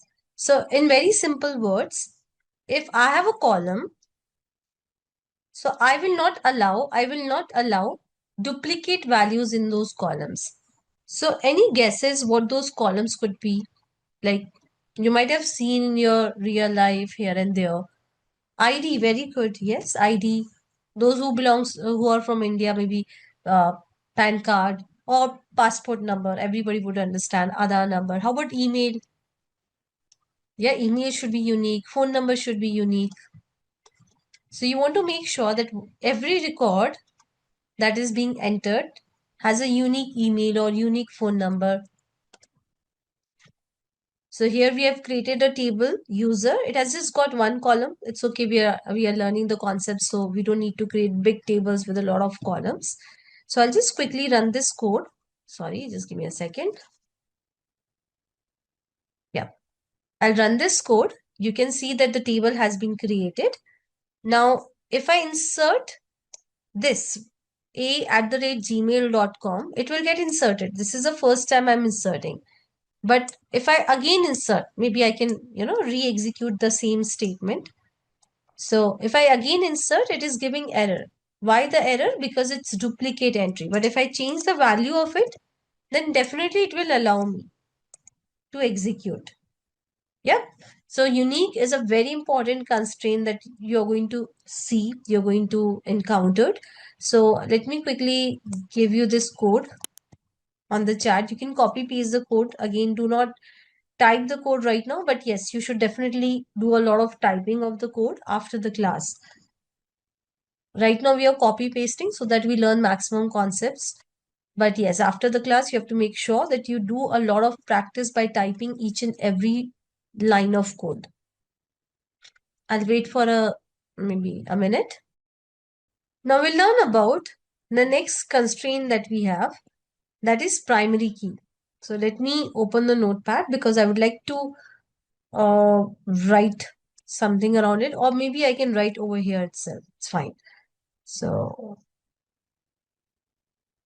see, you can do the commenting like this. So when you write anything in the comments, the interpreter is not going to read this. These lines are for us. These lines are not for interpreter. So anyways, we are going to learn about primary key. Now, you already know about it. We have already discussed it. So I'll quickly rediscuss it. So primary key is a unique identifier of each row. For example, if I talk about human beings, so I think our genetics, our DNAs, these are the unique identifiers, yeah, that will, or our fingerprints, these are what? The unique identifier. So for every row also, if you want maybe some column to uniquely identify that row, so we can declare that column as primary key. So I'll also write it. So basically, if you say that a column is a primary column, primary key column, it means, see, that's what it means, that it is uniquely identifying it, right? Uniquely identifying the row of data. So definitely, uh, every row that column will take, like every piece of data that column will take will be unique. Also, it cannot be null. So it doesn't take nulls. As simple as that. It's a primary key. It doesn't take nulls. So for example, we are storing the data of humans. Yeah, of humans. Let's assume, right? We are storing the data of humans.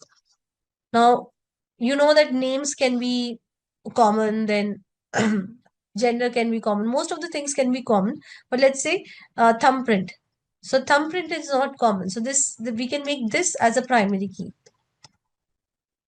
So this will be unique for each and every human being. Yeah, and we also do not want it to be null. So if you are inserting any data, it cannot contain null value. So that's what primary key says. Okay, there is one more thing, that is, in a table, this is very important. In a table, only one primary key is allowed. Only one primary key per table. It means that if again I'm storing the data of human beings, if I've said that thumbprint is the column which is a primary key, I cannot have, let's say, passport number as a primary key now. So a table can have only one primary key. It can have a combination of primary key, composite primary key, that we'll talk about.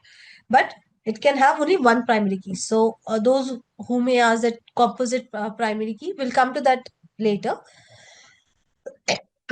But it can have only one primary key. For now, you understand this part, that it can have only one primary key. So I'll just quickly take the code. Yeah.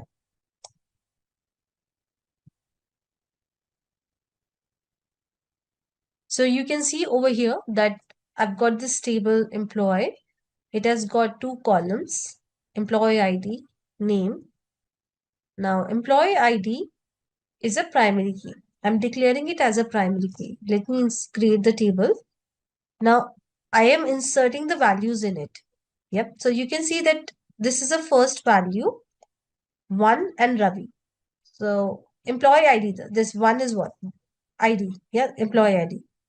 So anyways, so this will work. Let's say that I've got another employee with the name Reena. And if I give the same employee ID to it, Reena, it will throw error. Why? Because it's a primary key, and primary key makes sure that each and everything is unique.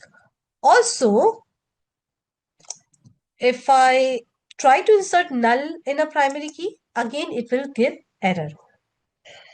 So that's what I wrote, that it has to be unique and it cannot take null values. It cannot take null values. Now, let me do one thing. I'll just make a small change over here. I'm just changing the name of the table. And I just want to show you that if we can have multiple primary keys in a table or not. So let me execute this. You can see that it is giving error. It says multiple primary key defined. Always read the error. I'm not sure if my screen is visible to you or not. But yes, it says multiple key defined. So it simply means that your primary key can only occur once in a table. You cannot have more than one primary key in the table. So let me again, yeah, uh, make it to the previous code, change it back to the previous code. I think we are good. So I'll share this code with you. Before you run it, maybe let me also tell you one thing. So what is the difference between unique and primary key? See, first of all, I can have multiple unique columns. So I can have multiple unique columns. This is very much possible. I can have 10 unique columns. I can have more than one unique columns in one table. Primary key says that, oh, I can only exist once. Yeah, I cannot, you can, once you have created once one column is given the primary key constraint, you cannot have another column with the same constraint. You saw that, you have already seen it. But unique, you can make as many columns unique as you want. Also, if you have a unique column, it can, like one row can take null. So it's unique, right? So one row I can give null. I have to make sure the next row I cannot give null because null will not be unique anymore. You got that? Let's say I've got this employee table.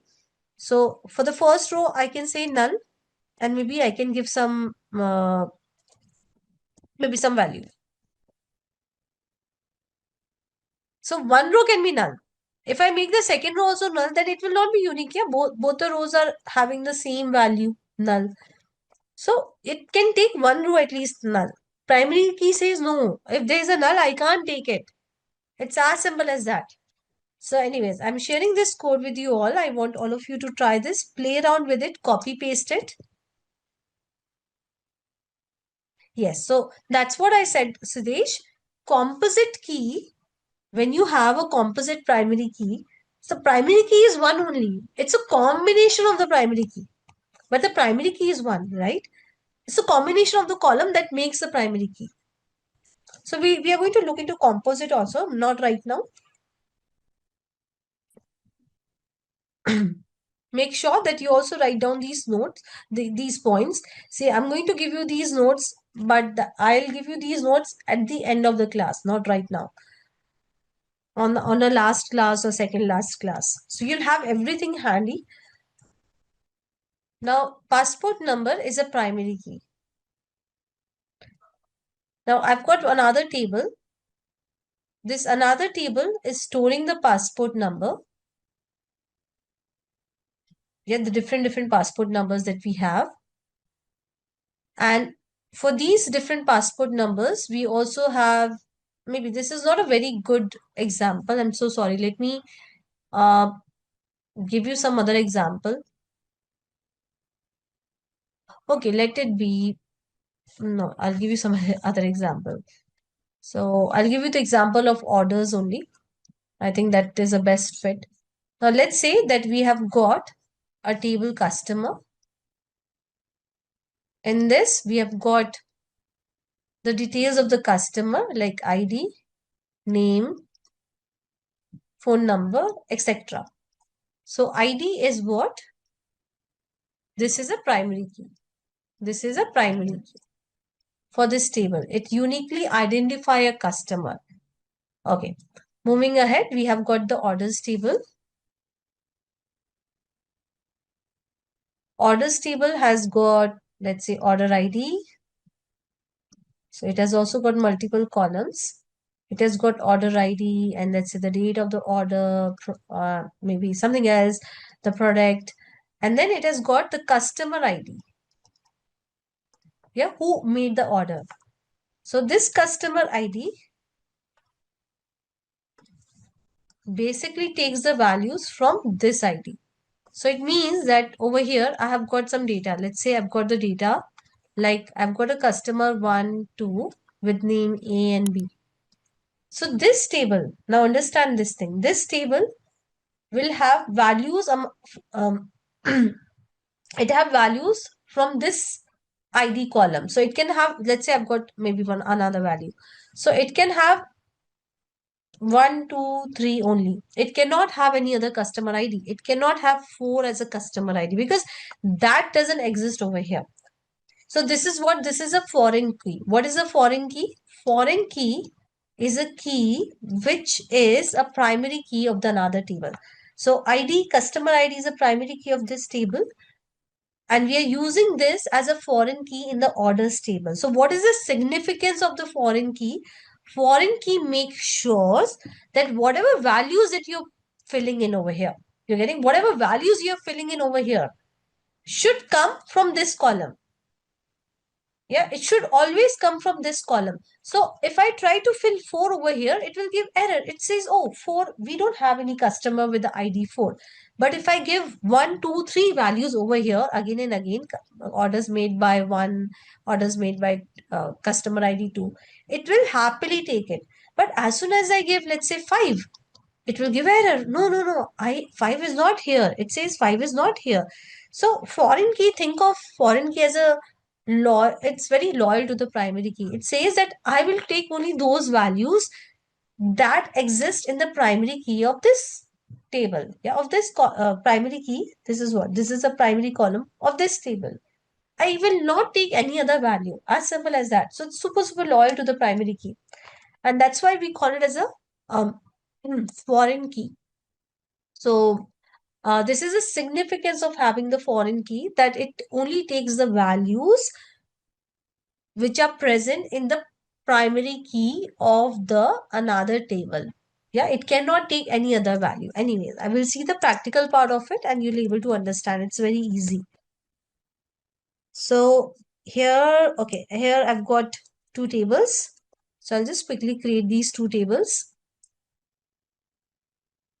So you can see department and staff. I've got these 2 tables. Department has got 2 columns and staff has got 3 columns. Now, if you see over here, which is the primary key in the department column, quickly. Now, I'm asking you such simple questions. Yeah, so Soumya, your question will be answered. If you see here, we are defining a foreign key. Yep. So department ID, and here we are saying the department ID, and this is how we do it. This is a syntax of it. So we are saying that we have got a foreign key. This is a foreign key. This is a foreign key. And how it is related to this table, we are also telling that, yeah, this is a foreign key and it is related to, so references, name of the table and the primary key of the table. You got that? So basically, we have declared a normal column and then we are telling that this column is a foreign key. Yeah, which this is a foreign key column. Then it's a foreign key column. It means there should be some primary key in some table. So we have to give that detail also, that which is a table and which is the primary key. So how do we do that? We use references. Then we give the name of the table. This is what? This is the name of the table. And this is the name of the primary key. So it means that this foreign key is for this table and in this column. Now we are going to insert the data. Guys, I want everyone to be very attentive over here so that you understand how things are happening. See, now I'm going to insert the data. So in department, let's say I'm inserting only one row. Yeah, that's fine. So I've got department ID as 10. I've got department ID as 10. So I've just got one department and this department name is IT and the ID of the department is 10. Fine. Now I'm going to insert the data into the staff table. So see, what I'm doing is I'm saying I've got one staff. So staff, like for different departments, we have got staffing. So I've got staff ID 1, and this staff goes in the IT department, yeah? Department ID 10. So this will very well work. Yeah, because 10 exists over here. You getting 10 exists in the department table. So this value exists in the department table. This value exists in the department table in this column. But if I give 20, this will not work. Why this will not work? Because 20 doesn't exist. Yeah, here. 20 doesn't exist. If I simply query select star from department, it just has got one row of data. You just saw that we have inserted only one row of data. You can see over here. So it has just got one row of data. We'll make sure that department ID only have those values. Sorry, foreign key, make sure the department ID, this is a foreign key. It can only contain those values which are the part of the primary key of the department table. So that's how it works. So you can see that again, I've got the student table. I think it will throw error because I already got the student table. So I'll just quickly make a change to the name of this table. And that makes sense also because it's already there. It will throw error that this table already exists. Fine. So you can see that the table has been created. Now, I've given a check over here that the age should always be greater than equal to 18. So if I insert the data which is greater than 18, it will happily take it, as you can see. But if I try to insert any data which is less than 18, yeah, if it is less than 18, it will throw error. So if you're seeing the error, as you can see on my screen, guys, if you're getting the error, this is how the behavior should be, yeah? So you should definitely get the error. This is how we are expecting it to work. So it shouldn't allow anything lesser than 18. As simple as that. If I give 18, then it will allow. See, now it will allow. It will work. It will not throw any error. But as soon as I give any number which is lesser than 18, it will not work. So I want everyone to quickly run this code. It's a very simple one.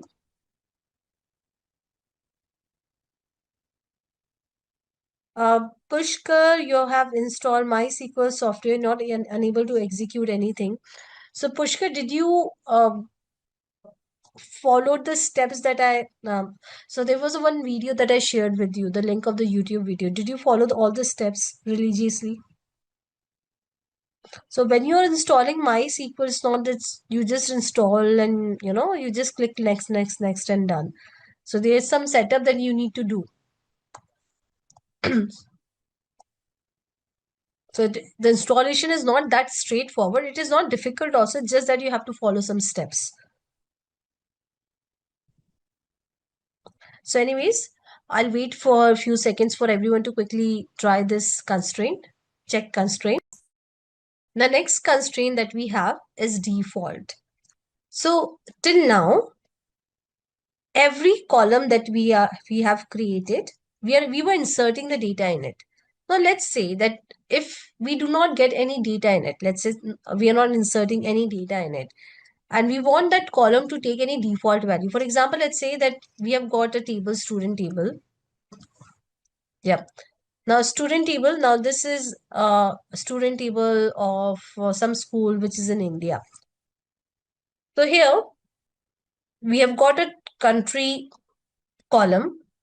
So if we are not giving the value explicitly for the country, it will automatically take India. As simple as that. So basically we are giving a default value to country column. So default value means that if I'm explicitly providing the value while inserting the data, if I provide USA, then it will take USA.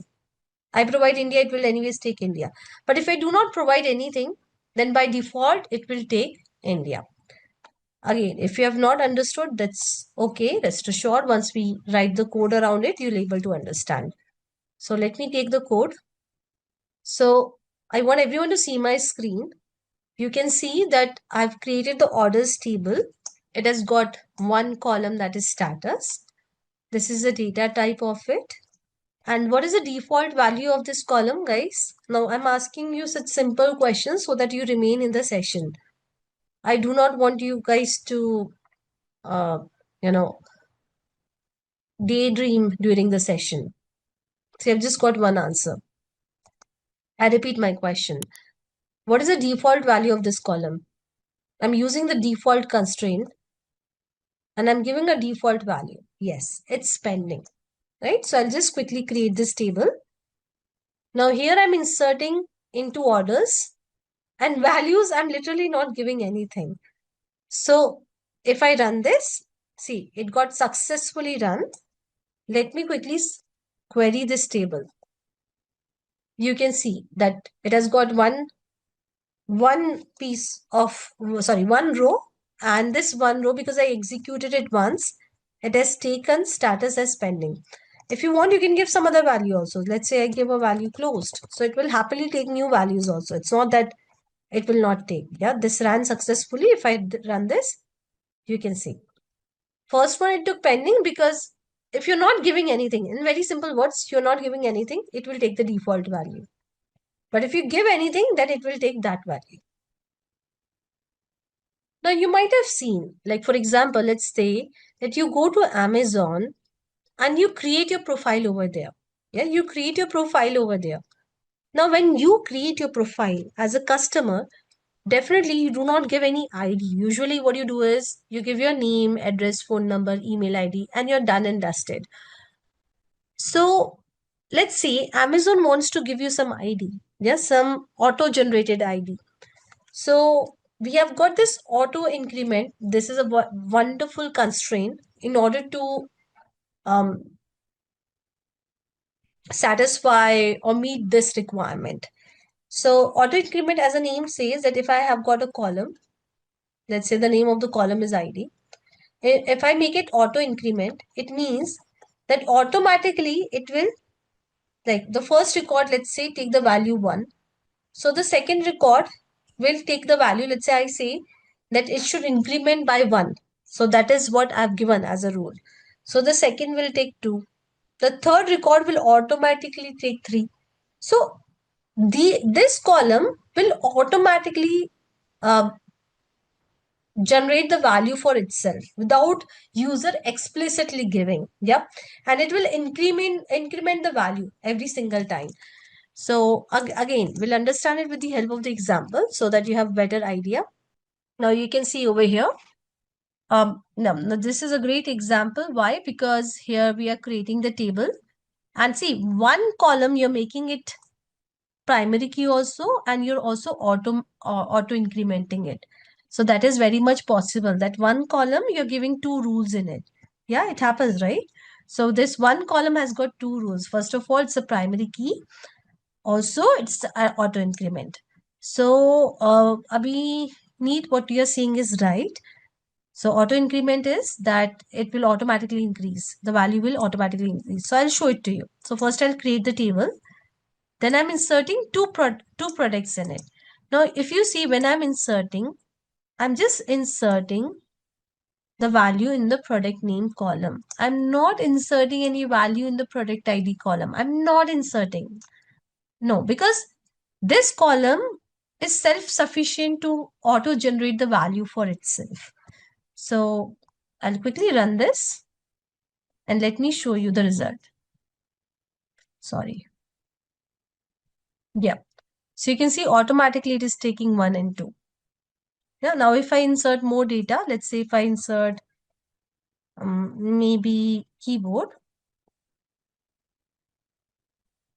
it will take automatically, it will take 3. Let me show you. You can see. So automatically it is getting incremented. So by default, it takes 1. The initial value is 1 and the increment value is also 1.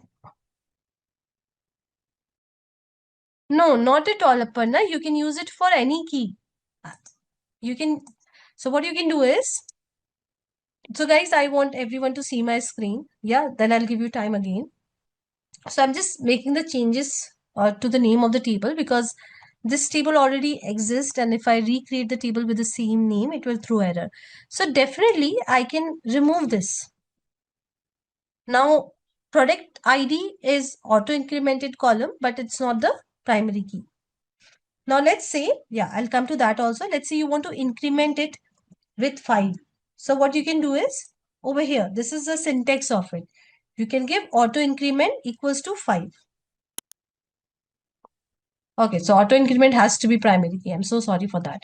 So it has to be primary key. I think SQL Server, we can have a table auto increment column without having the primary key. So I got confused because different databases, different rules. But yes, it has to be primary key. Now you can see that I'm saying that auto increment by 5. Let me quickly insert these products. Just give me a second. Okay, sorry. I have to insert the product. So I'm also changing the name of the, because I've given auto increment equals to 5. The first value it is taking 5 and then 6, 7. This is how we are defining the first initial value. And you can also change this increment value also. But we'll not cover that right now. When we alter the table, that time I'll tell you. So we have got something called set.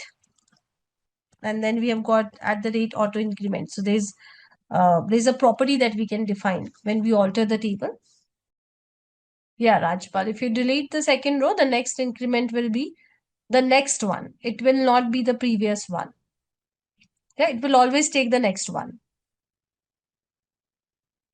So Abhineet, as I told you, that we have a property. So maybe I would like to talk about that property when we learn about how we can alter the tables, not right now. So this was a very simple property. So I just told you right away. As I told you, right now it was asking for the primary key. I need to check because in SQL Server, you can have an auto increment column without having it to be the primary key. But here in MySQL, when I was trying to create it, Vidya, it was asking for it to be a primary key. I'll just check it if we can auto increment a column without having it to be primary key. In fact, in MySQL, auto increment feature wasn't there till some time back. We had it in SQL Server databases, but not in MySQL. Now we'll learn about composite primary key. So what is the meaning of composite? What is the meaning of composite? No, it will not throw error. You might have said that there might be something off with your syntax. And maybe I'll just wait for another 1 minute and then we'll move to the composite primary key. I do not want your questions to be unanswered and you're still trying and, hanging around this part. I do not want that. So we'll wait for a minute and then we'll move to the composite primary. Now we'll learn about composite primary keys. So what is a composite key? So here what happens is, if I give you this example, just give me a second. Let me see the example that we have got. So let's say you've got a table. Yeah, you've got a table. Now in that table, it is not possible to define one column as a primary key. You're getting? It is not possible to define one column as a primary key. Let's say, suppose that I've got a table, and the name of the table is, let's say, country. Yep. Now here I'm having the name of the country, and then I've got more details about the country, let's say the latitude, longitude, all of these things. And then the code, country code also I've got. Now I want to define a primary key. I've got this table and I want to define a primary key. Well, latitude, longitude can also be a primary key because every country will have distinct latitude, longitude. Let's talk about something else. Let's say number of states, yeah, something else, or number of cities. So some details about the country. Now we have to decide on the primary key. Now I may make, see, number of cities and number of state cannot be the primary key for sure. So what I can do is, now country code can be the primary key, of course, but let's say that it's a hypothetical thing that countries, they can have sometimes similar code also. Yeah, they can have the same code also. So what I can do is, now name also, I think there's one country, I don't know, sharing the name, something like that. Now countries may share sometimes names also. They can have, let's assume that that's hypothetical, I know. So what I can do is, now I want to define a primary key.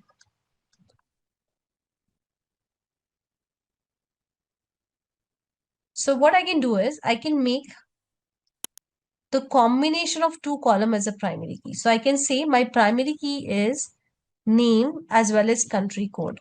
So combination of these two are my primary key, composite primary key. You're getting the combination of two columns, or it can be more than two columns, are what is the primary key. So I'll give you one more example. So let's say I've got okay. So let's say I've got orders table. I've got order ID. I've got, let's say, product ID. And let's say I've got quantity. And then I've got name, customer name, etc. I've got these columns. So I have to define a primary key. Now the order ID is also repeated. Product ID definitely will be repeated. It's a orders table. Quantity definitely will be repeated. So I am in a soup. I am in a fix that from where should I get a column which is completely unique? Now I don't have any column which is completely unique. Let's say order ID is also getting repeated. So order ID is actually repeated sometimes. So let's say I make an order. I'm just giving you one context of it. And in that order, I am purchasing 3 products. You're getting? So I'll have the order ID repeated. So 1, 2, 3, 1, 2, 3, 1, 2, 3, product 1, 2, and 3. So that is again a problem. Now I have to define a primary key. What should I do? So what I can do is I can use a combination of the columns. So let's say I make these 3 columns combined as my primary key. So what does that mean? It means, now hear me out. It means if my order ID is 1, 2, 3, product ID is 1, and let's say quantity is maybe 1, 1, 1. Let it be, yeah, 1. So the combination of these 3 should be unique. So if you see, this is, I'll just take the second one. I'll take the third one. Now, if you see, the combination of these 3 is unique. It is always giving me a unique value. Yeah, if I go with one more, let me give you one more example. Let's say the order ID is 1, 2, 4. Product is 1, 1, and the quantity is different. So the combination of these values should be unique. You see, the combination is unique. So that's what composite primary key does. It's same as that of the primary key. No difference. It's just that the primary key is made up of more than one column. Yeah, it is made up of more than one column. So here you can see I've got the enrollment table. I've got a primary key, and the primary key is a composite primary key. Why? Because here the primary key is made up of 2 columns. Now I want everyone to see my screen. So I'm inserting the data in it. 1, 1 not 1. So 1 and 1 not 1 together will make the primary key. It will very well work. Now again, see, 1 is repeated, but course ID is different. Yeah. So 1, 1 not 2, again it will work for me because the combination of 2 is unique. Always remember that the combination of is unique. Here also the combination is unique. See, if I run it, it will run. But let me do one thing. Let me again run insert. And let's say the product or the student ID is 2 and the course ID is also 1 not 1. You're getting? So the combination is no more unique. It has already been used. It has already been inserted in the table. So if I run this, it will throw error that it's a duplicate key because this combination is not unique anymore. Yeah, it's not unique anymore. So composite key is exactly same as that of the primary key. There is no difference. The only thing is composite key says that I am again a primary key, but I'm a combination of multiple columns. In order to be a primary key, I'm a combination of multiple columns. So I want you guys to run this code. The last insert statement will not run. Yeah, it will throw error.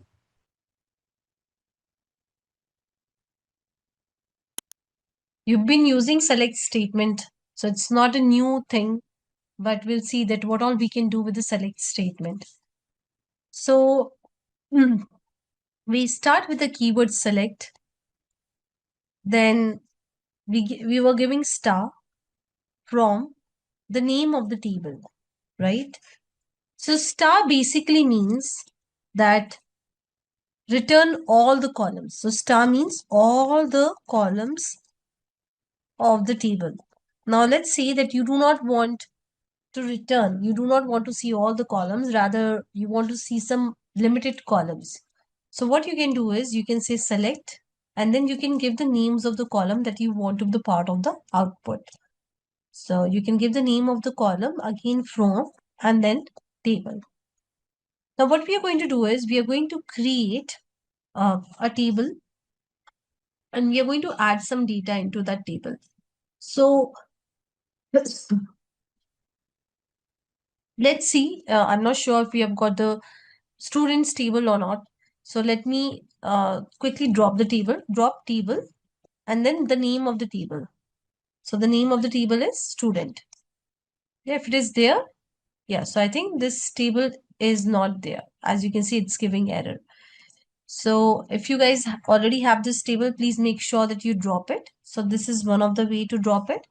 Other way is that you can go over here and you can right click on the table and you can say drop table. So we are going to recreate in case we have created students table. There is s added to it. So now we are going to create the student table. So if you already have the student table, please go ahead and drop it. And once it is done, I want all of you to recreate the table and insert this data into the table. So we have got the table. Just give me a second. I think it did not get executed. Yes. So I've got this student table and I've got this much of data, almost 6 rows of data in the student table. So I'll wait for a minute for everyone to have their student table ready. Now I'm just opening another SQL file. So I've got this data also in front of me. The table structure, the data that I have inserted into the table. Yeah. So as this is something that we have ran so many times, so I say select star from student. So this will return all the columns and all the rows that we have got in the table. So you can see all the 5 columns. We have got 5 columns and we have got 6 rows of data. So this is returning everything. Now, if I want to, let's say, only return some selected columns. So what I can do is I can say, let's say select name, comma, marks from student. So I can definitely do it. I can give the name of the columns that I want to be the part of my output. So if I run this, you can see. Now it is returning only 2 columns. So I want everyone to try this out. So I'm not going to provide you the code for the select statements. It's a short code. So you can quickly type it. So let me again query this. I'm removing this one. Okay. Or let me do one thing. Let me also share the code with you now. Hoping that you have already typed it. You can just type 1 and 2 columns. And definitely I want you guys to play around with a lot of code, a lot of SQL queries after the class. Okay. So here you can see that I've got students from different cities. So let's say I want to know that what are the distinct cities that I've got. So I just want to know that I've got the enrollments from which all cities. So I can make use of distinct keyword. And then I can say I want distinct city, right? So this will give me all the distinct cities that I've got in my data.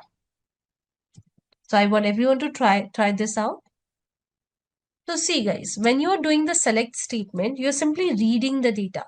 You're not manipulating the data. You're not making any changes to the data. You've got the table and you're simply reading the data. And while reading the data, you are applying some rules, you're applying some maths. As simple as that. So it's like you're filtering your data while reading the data. Fine. Now, as I told you that when you're reading the data, of course, you can read the data directly like this. Of course, you can do that. Yeah, we have done it also. But let's say while reading the data, now I do not have any, let me again, okay, I do not have any percentage column over here.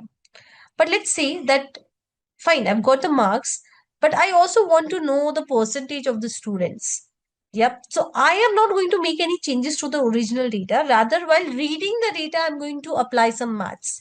So what I can do is over here, I can say maybe, okay, I'll just put like this and I'll say marks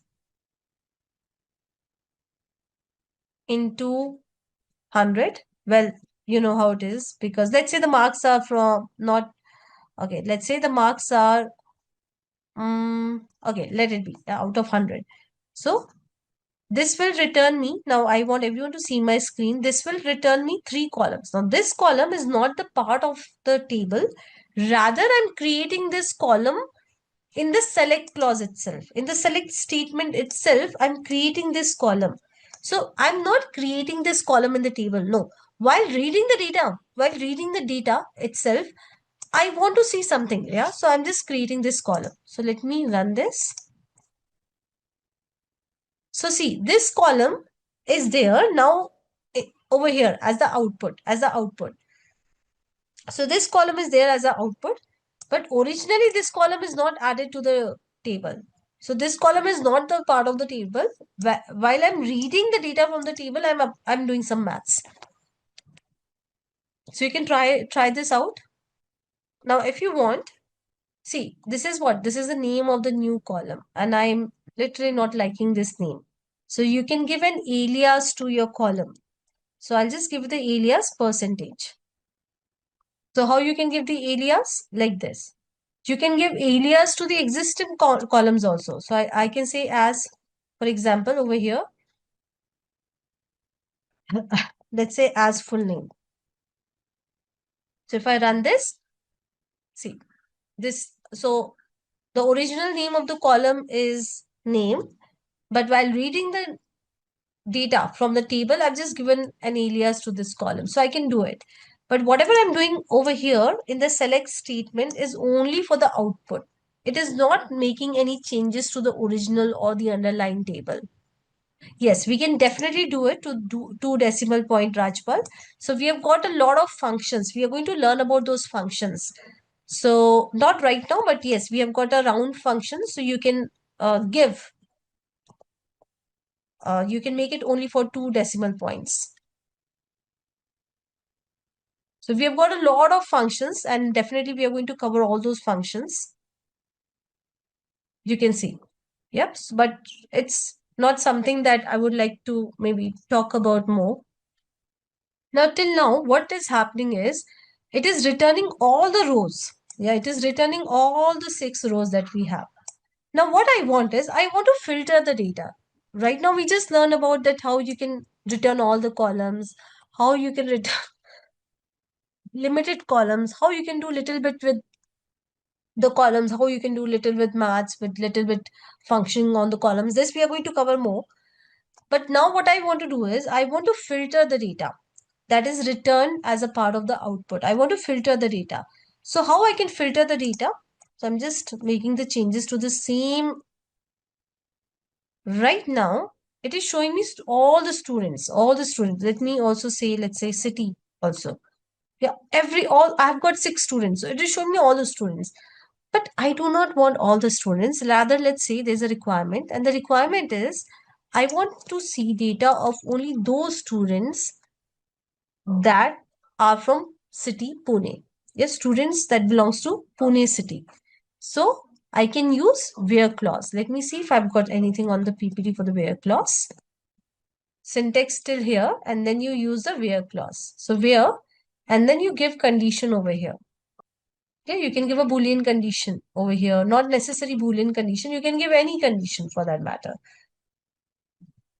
So basically, you can give any condition, but for any row. So anyways, we'll not talk about the condition right now. But yes, so this will help us to filter. So we have to give the condition which actually gives a Boolean answer, but I'll talk about that later. Right now, let's first look into some of the example. So here, I want the students who belongs to the city Pune. So see, this will help me to filter the data that is returned by my query. So where clause is very important. Again, I'll give you one more example, then I'll give you time to practice it. So let's say I want all the students who have got distinction marks. So marks greater than equal to 75. So this will return me all those students with greater than equals to 75.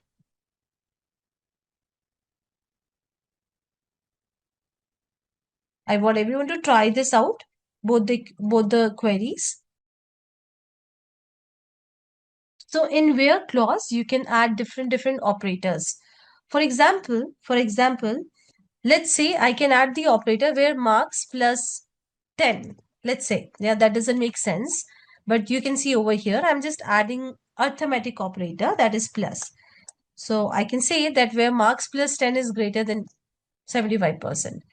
So I can add the different operators. I can add the arithmetic operator.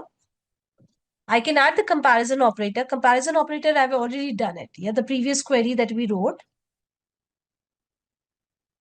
This is what? Comparison operator, where you're comparing. You have marks greater than equal to 75. So you're comparing the two values, right? That's what comparison. Less than, greater than equal to, less than equal to, equals to. So these are what? These are comparison operator. In the same way, I'll just give you some examples of the different operators. Then you can give it a try. In the same way, I can also have logical operators. So logical operators, let me maybe take this query. So I can say that I want all the students who belongs to city Pune. Yeah. And so here I'm adding a logical operator and marks greater than 75. So here and is what? And is a logical operator. We have got 3 logical operators. I hope that you guys know about it. I think I've already asked you and everybody told me that you know about the logical operators. So we have got 3 logical operators. I'll go slow. And, or, and the last one is not. So here it is going to return us the students who belongs to Pune as well as the marks are greater than 75. So this will return us Amit, only Amit. You can see. But if I put or, it means that it will return me the students who belongs to Pune. So it will return me, first of all, it will return me Amit and Priya. Also, it will return me all those students whose marks are greater than 75%. So whether they belong to Pune or not doesn't matter. So either like so here students who belongs to Pune also marks greater than 75%. So if I run this, you can see that I'm getting the students from Pune as well as students with marks greater than 75%. So this is what or. In the same way, we have got not also. Yeah, so let's say I'll give you the example for not as well. So let me add another query so that you guys have it. Like I'll just give it to you. So I'll say that, okay, I want all those students who do not belong to Pune city. So I'll just say where not city. So I want the students who are not from Pune. So here are the logical operators, all the 3 logical operators. Then we have got more operators, but I would like to take 2 minutes of halt over here. And I'm just sharing these queries with you all. So what you can say, Rajpal, see, a student will belong to either Pune or Mumbai, right? So you can say city equals to Pune or city equals to Mumbai. So here you can give another condition. City equals to Mumbai.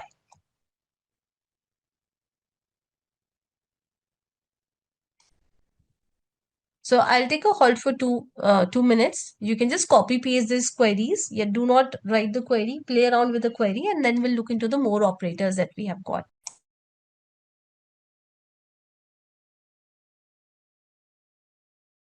Yes. So we have got range and set operator. Very, very important operator. So as the name says that, let's say that you want to know, or you want to know about the students whose marks were in the range of 60 and 90. Yeah, between 60 and 90. So you can use the range operator. So I'll just delete this so that I get enough space. Yeah. So I'll say select so and so from student where, let me remove this.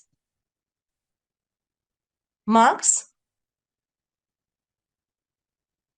between. So I can use between, yeah, between, let's say 60 and 80. So this will return me all the students with the range of marks 60 and 80.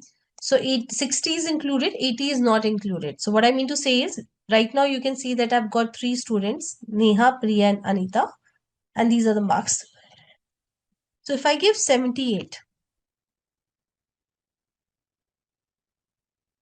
so 78 is also included. Let me give 70, 65 also.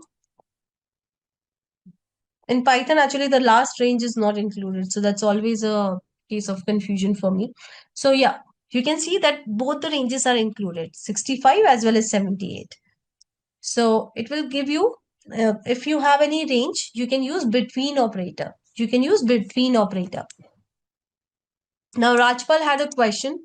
What if I want to return the students who belongs to Pune as well as Mumbai? So what I can do is over here, let me put star. Let it be. Yeah, let's say I got all the columns. From student where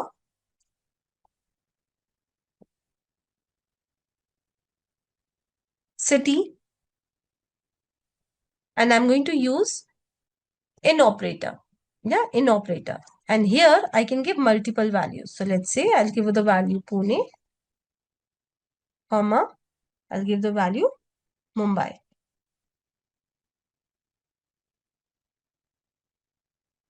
So if I want, I can give more values. Let's say I want to give Delhi, etc. So these are what? These are the range operators or set operators. So this is a range operator and in is a set operator. It's a set operator.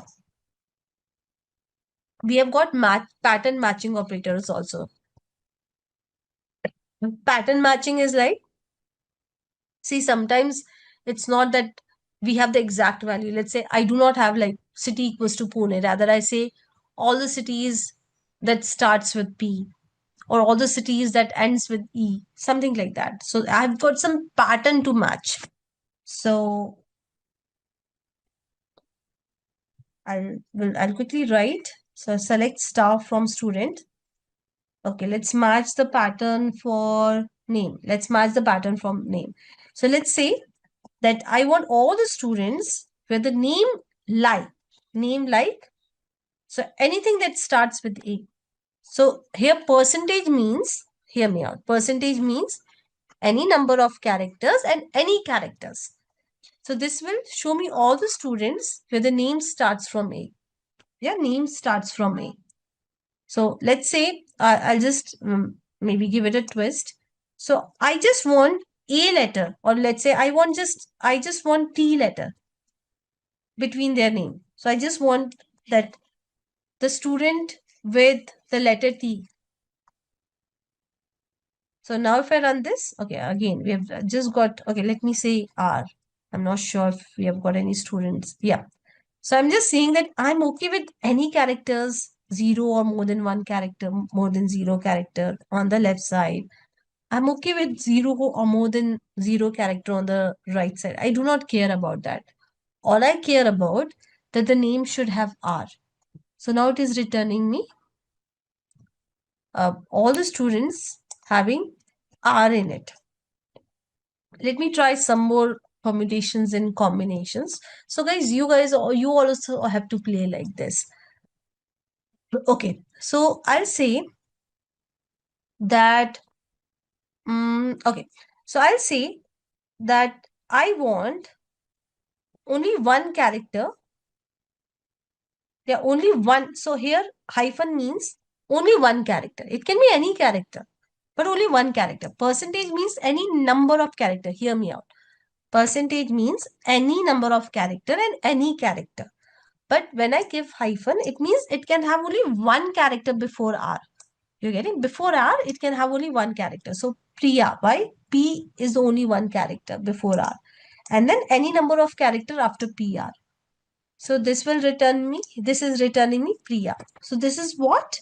This is pattern matching. So I'm doing the pattern matching using the modulus, or you can say percentage, and using underscore, not hyphen, sorry, underscore. So I repeat, percentage simply means any number of characters and any character. This means one character, but any character. Yeah, I can also give something like this. Let's say, okay, I'll give A. Okay, anything before A and any two characters after A. Any two characters after A. I'm not sure if it will, so I don't have any such student. But if let's say I've got a student, I'm just giving any random name. Let's say I've got the student SITA RB. Yeah, suppose I've got a student like this. So this will return, this query will return this. So I've got two underscore. It means any two characters, but it has to be two in number, not more than that. Percentage is like any number. Yeah, one underscore means one character, one character, two underscore. So this one and this one. So that's how it is working. So am I clear with the pattern matching?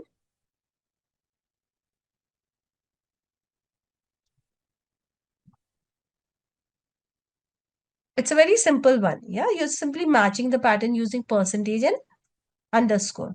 Am I clear?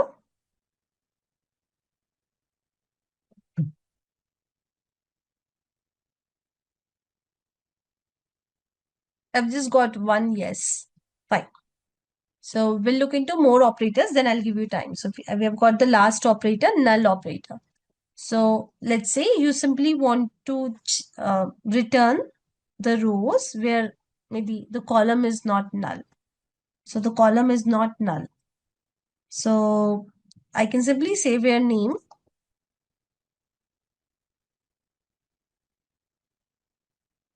Yep. So I can say where name is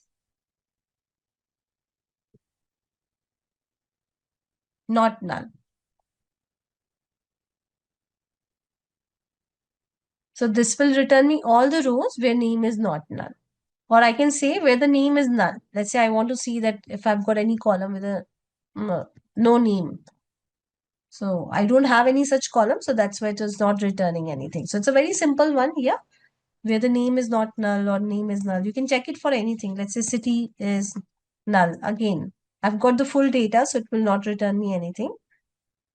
Not null. So all the rows where the city is not null. All the rows where the city is not null.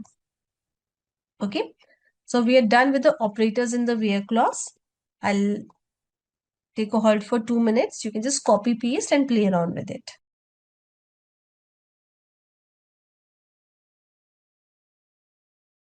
Okay, so you can take more time, Siddharth. So I'm assuming that you guys are going to practice after the class also, but fine, I'll give you more time.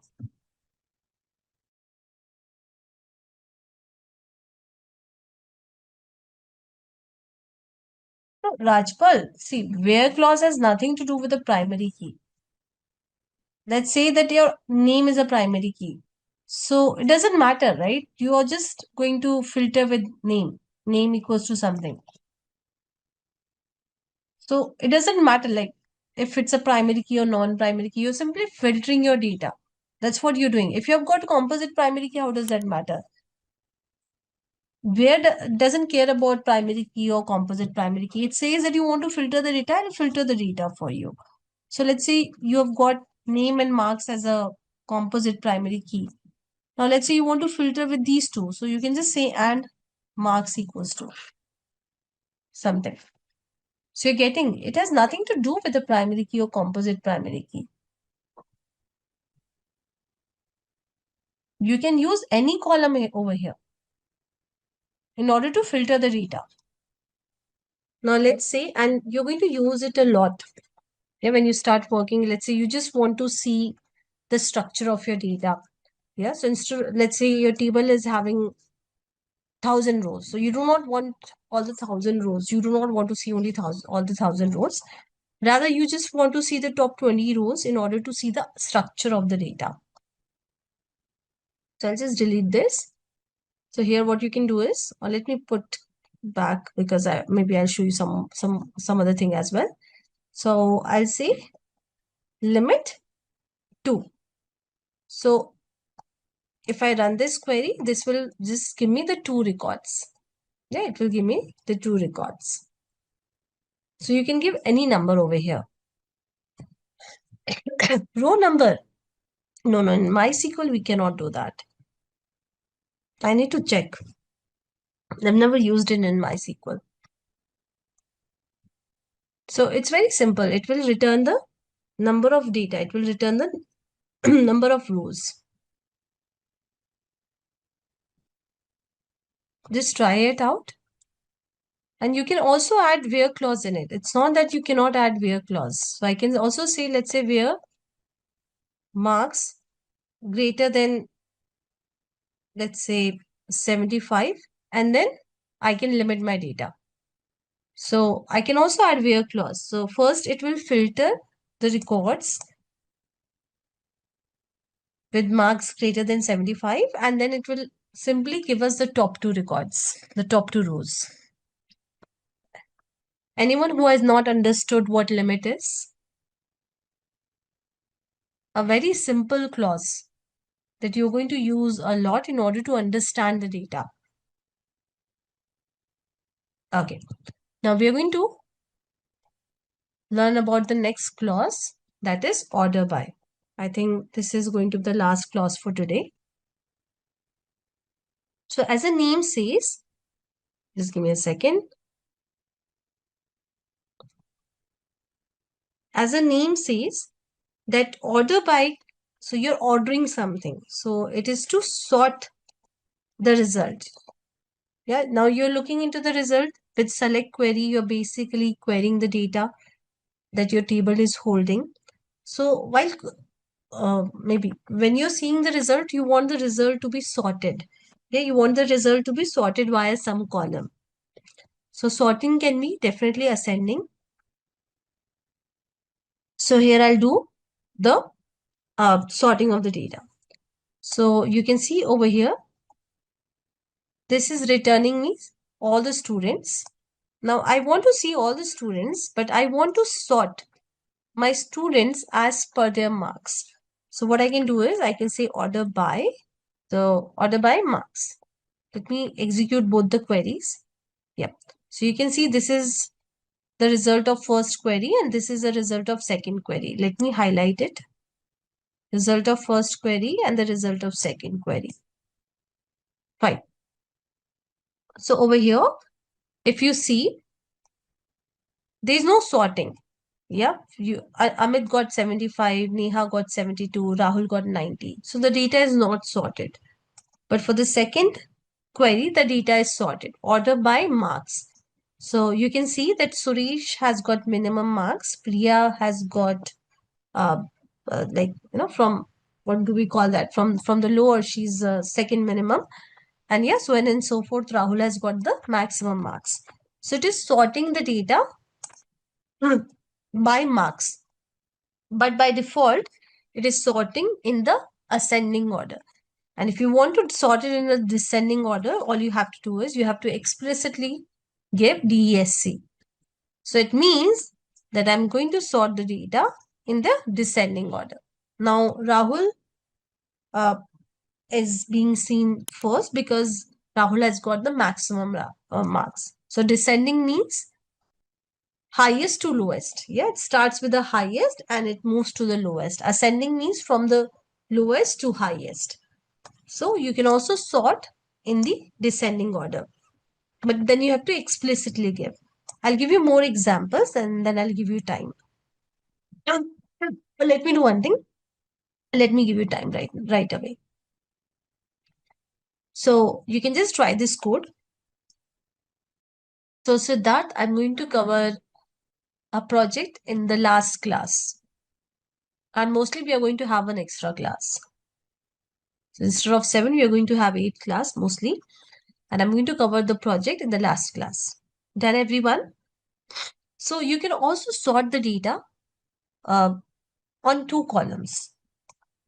Right now, the data is sorted only on marks, right? So let's say I also want to sort the data on 2 columns. I also want to sort the data on marks. So marks, I want to be the first column. And let's say I want to sort the data on city as well. So see, I'm sorting the data.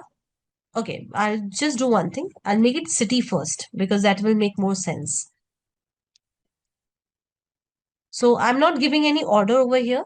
So city will be sorted in ascending order. Yeah, alphabetically it will be sorted in ascending order. So first the data will be sorted in city, and then in that city, like in Pune, let's say I've got 3 students. So first the data will be sorted as per the city. Then it will move one step forward, and inside the city the data will be sorted. Inside each city the data will be sorted as per the marks. So let me show you the result. Yep. Now you can see, I want everyone to see my screen and be attentive. It's a very simple thing. Now you can see that the data is sorted as per the city in ascending order. Chennai, Delhi, Mumbai, Pune. Yep.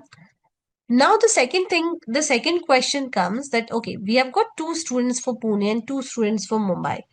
So let's talk about Mumbai. Yeah, we have got 2 students for Mumbai. So whom should I show first? Anita or Neha? Yep, so we have got a second level of sorting. So that is marks descending. It means in Mumbai, the students with the maximum marks will be shown first. So Anita is shown first because Anita has secured more marks than Neha, and then Neha is shown. So this is how it is going to display. So you got that? Here we are doing the sorting, 2 level sorting. The first sorting is on the city. By default, it is doing ascending because we have not given anything. You can always give something over here. Now, once the data is sorted by a city, so if I talk about Mumbai, I'm repeating the same thing. If I talk about Mumbai, the question is that we have got 2 rows. So which will be the first row and which will be the second row? So it will go to the next level of sorting. That is marks descending. So it will check for the maximum marks. Anita has got more than Neha. So that's why we are seeing Anita first and then Neha. So in this way, you can do the sorting on multiple columns, more than one column also. Am I clear? Now, if you want, let's say you can also make city descending. So that is also very much possible. So it will show you Pune first now. Yeah, Pune, Mumbai, Delhi, Chennai. And then inside Pune, who has secured more marks? That will be shown first. So if you do it vice versa, that will not make sense. So first, it will sort via marks. Yeah, and then you're sorting via city. So that will not make sense. So first it is sorting via marks. You're getting, and then it is sorting via city. So it doesn't make sense. So it should be logical also. If you're doing something, maybe syntactically it is right, but that doesn't logically it doesn't make sense to us as well as to SQL. So I want everyone to try this out. Try the sorting via multiple columns. It's an easy one, right?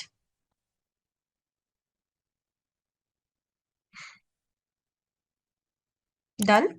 You can add more clauses over here. You can add limit also. Let's say after sorting, I just want to see 3 records. So you can have multiple clauses. So it's not that one SQL query will have only one clause. It can have the combination of multiple clauses. So the first thing first, we are going to create the database and then we are going to use that database for our today's session. So you can just quickly create a database with the name of your choice. You can give any name to your database and please make sure that you also use this database. So I'm going to execute these 2 commands that you see on my screen. And now once this is executed, I'll give you time. So just hold on. So you have to create the student tables. Now this table is same as that of the yesterday table. So if you already have it, no need to create it. You can use the same one, the previous database. It's your choice how you want to go ahead with it. So I prefer to create the new databases and new tables like in every session, because if you're using lab provided to you by Simplilearn, then definitely you have to create the new database because everything is reset in I think every 5 hours. So anyways, I'm creating the table. Also, I'm inserting the data into the table. So I'm done with all the configuration. Maybe I'll wait for a minute for everyone to finish off the configuration. I'm sharing all the code on the chat. So you can just copy paste it. Yes, you can you can use the same database. Vidya, I'm very much okay with it. Yeah, that was a different table. That table we created in order to learn about auto number constraint, Vidya. But this is, if you want, you can drop your existing table and you can recreate this table to avoid any confusion. Here we do not have any auto number if you see. Done, everyone? Now, yesterday we learned about select, like we started with the select statement. Just give me a second. And then we learn about where, we learn about various things in select. We learn about order by clause, then we learn about limit clause. So though this slide might look not very important to you, but this is very important because when you start writing complex queries, you should know that what is the order of execution. So when I say order of execution, what I mean to say is, let's say I write a query, select star from table where, let's say city equals to Pune, and then I am also having order by, let's say order by subcolumn, and then limit some number. So if I've got a query like this, now this is very, very important. You should definitely know the order of execution. So when I say order of execution, I mean to say how this query will be executed by the database, DBMS. So see, first from is executed. Yeah, from is executed. So basically, it will check that from which table you are querying. So it is going to execute this from this table. Then then what it will do, it will filter the data. Now your table might have 100 records, 100 rows. Maybe only 10 rows belongs to Pune. So it will go to that table. So from which table? Then from this table, it will execute the where part of the query. So it will simply fetch these 10 rows. Yep. Then it will go to the select part. So after that, it will go to the select part. So in these 10 rows, like you're fetching 10 rows, we get that. What all columns you want to select, right? Select is all about what all columns. So right now in this query, I'm selecting all the columns. So then it will select the columns. Now it will get some 10 rows and the selected columns, and then order by. After that, once it has got the result, it is going to sort it, and then it is going to give you the result with whatever limit you have put in your query. So this is what? This is the logical execution order. Now you should definitely remember this execution order. Again, I'm repeating. When you start writing complicated, complex queries, you should know that how things are happening in the background. So I repeat, first from is executed, and that makes sense also, right? That which table we are actually looking into. Then we filter the data, and then we filter the columns. Once we have the filter row with the rows and columns, yeah, so once we have the filter rows and columns, then on those we apply order by.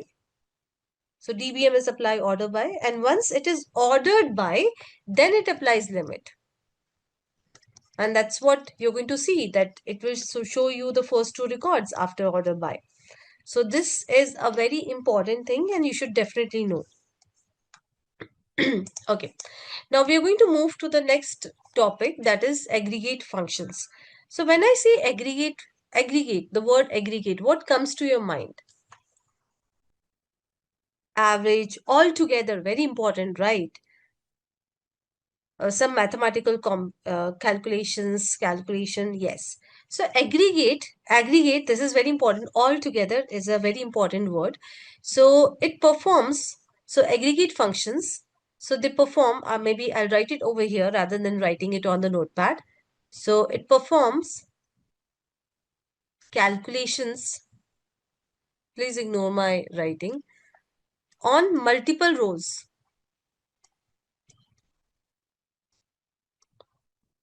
So it will perform the calculation on multiple rows and then return a single value. Very simple. So it will perform calculation on multiple rows and return a single value. If I give you one example, let's say I've got a table. Just give me a second. I've got a table, and in that table, let's say, okay, there are some columns, and then I have a column profit. Yeah, profit.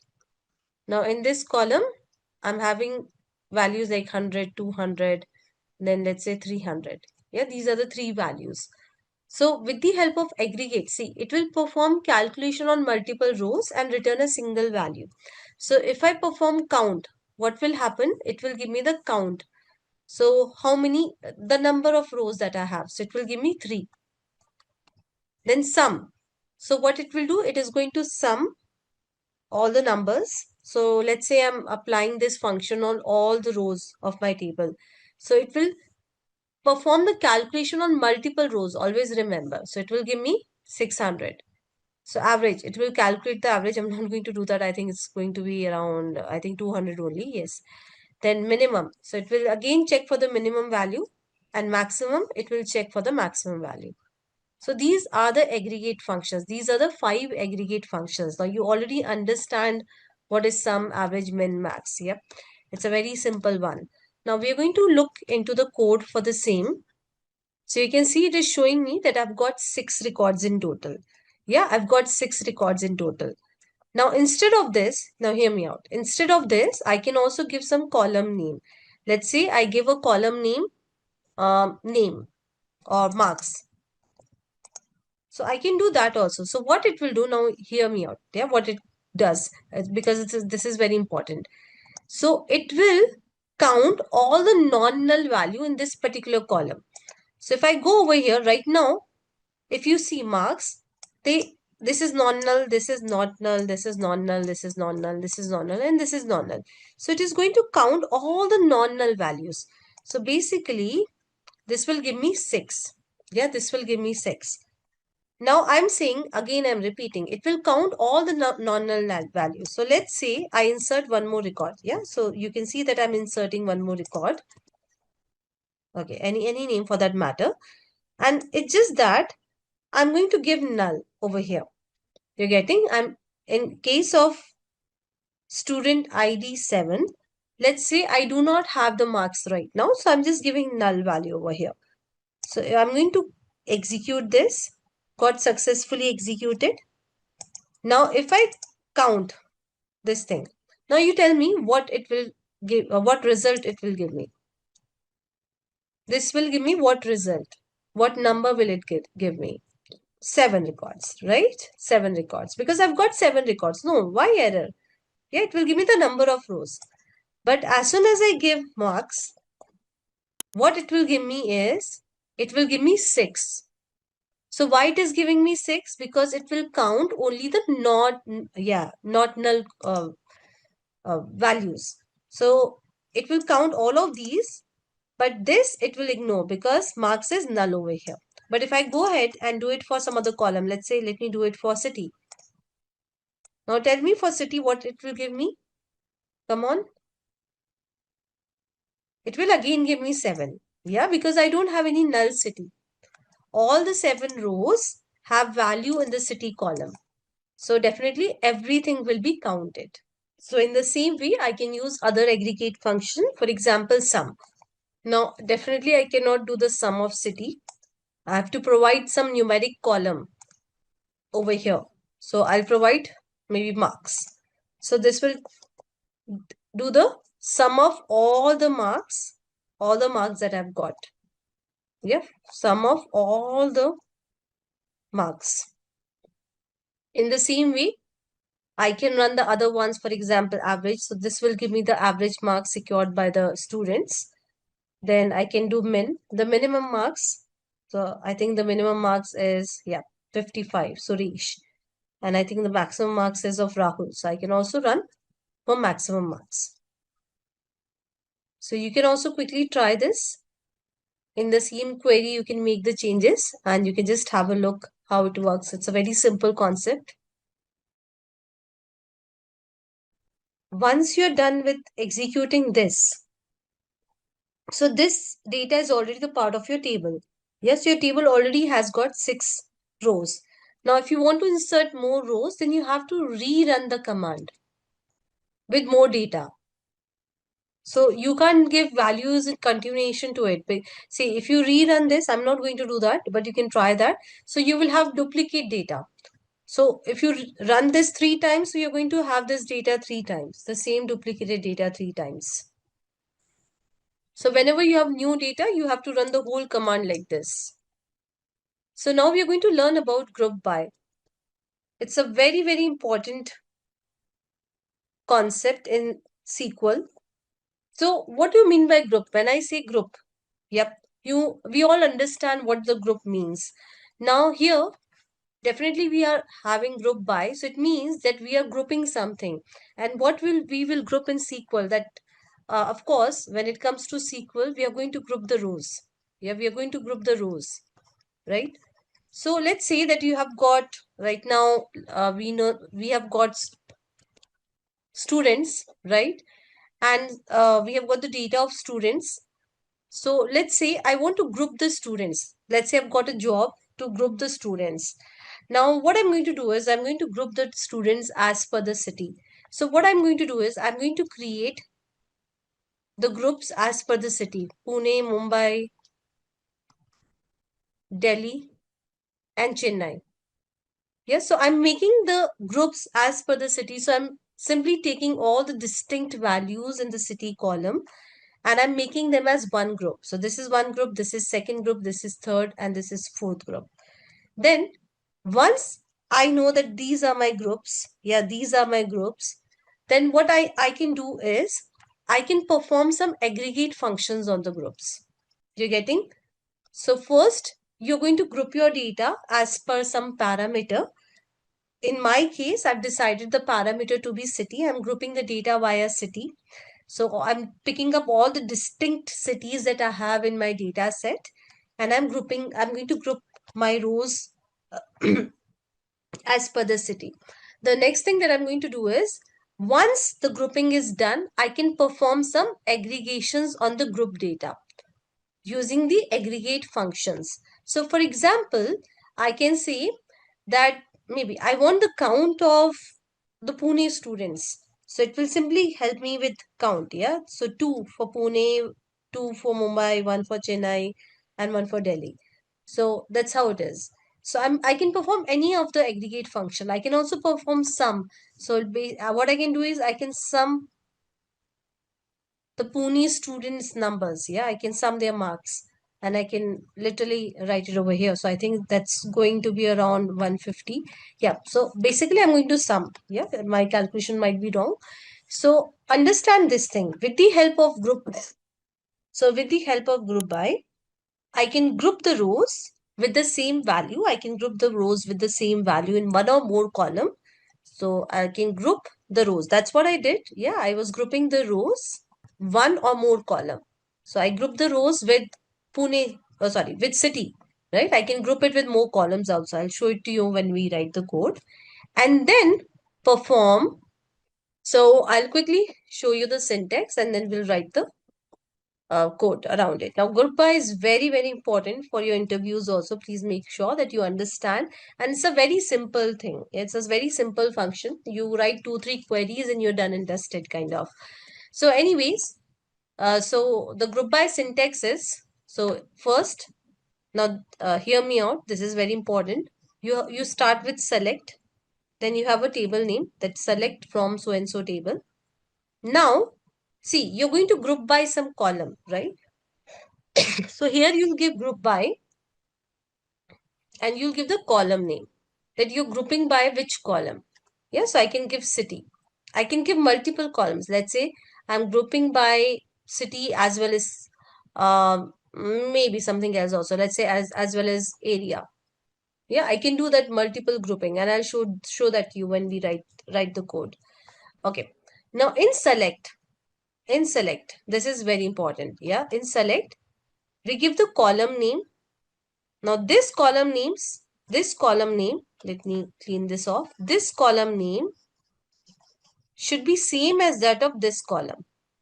So you're getting, if I'm grouping by city, then this can be city. This cannot be any other column. So I cannot make it marks. I cannot make it name. So I'll show that to you. So hear me out right now. You may not understand 100%, but if you don't listen to me because you're not understanding 100%, then you're not able to understand it once we write the code also. So please make sure that you listen to me. Once we write the code, I'm going to reiterate and you'll understand. So in select, now this is a rule. Yeah, this is a rule. So in the select statement, you can have either the group column. It means the column with which you have grouped your data, or you can have the aggregated column. Yeah, you're going, let's say I'm counting or I'm doing the sum of marks. So I cannot have any other column. I cannot have any other column. Not possible. I can just accommodate these two columns. Okay, Aparna, your question will be answered in some time. I've already answered this question, but yes, your question will be answered again in some time.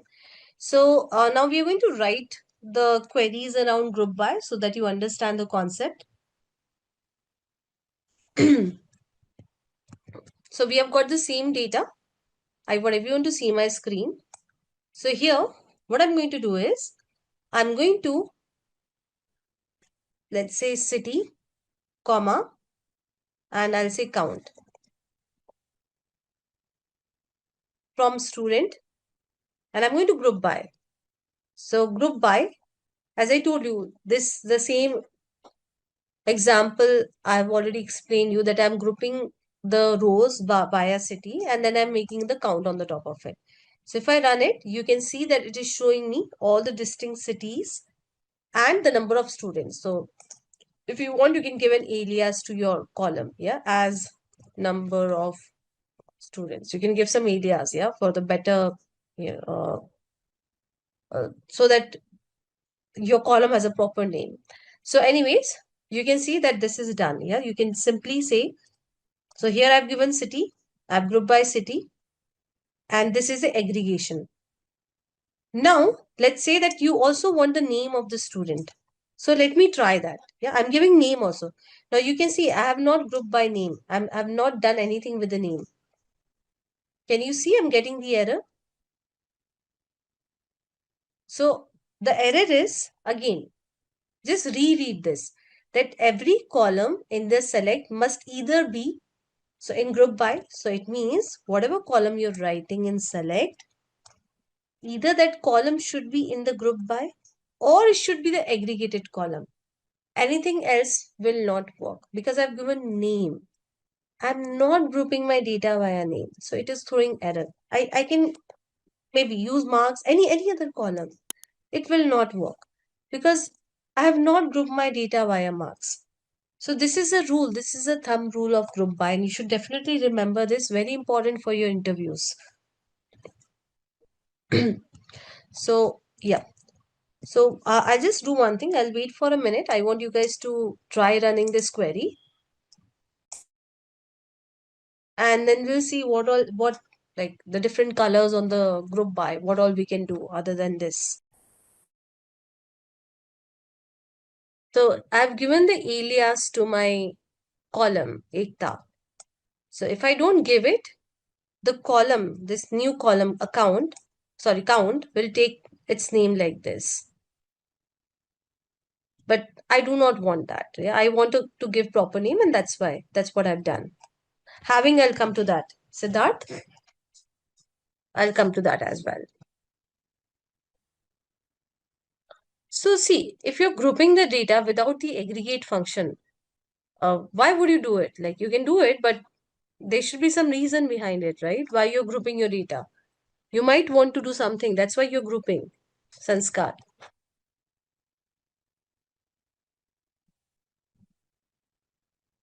Fine. Now let's see. This is the result that I'm getting, everyone. Now let's say that I want only those values or only those cities where the number of students are greater than 1. So I've got a filter condition. I do not want all the rows, rather I want only those cities where the number of students are more than 1. So if I use where over here, see, if I use where, and if I say where, let's say count star greater than 1, it will not work. You can see that it is showing error. So whenever you want to filter your group data, this is what? This is a group data. Thumb rule, you have to use having. So with the help of having, you can filter your group data. Very important. You cannot use where in order to filter your group data. In order to filter your group data, you have got another keyword, another clause, that is having.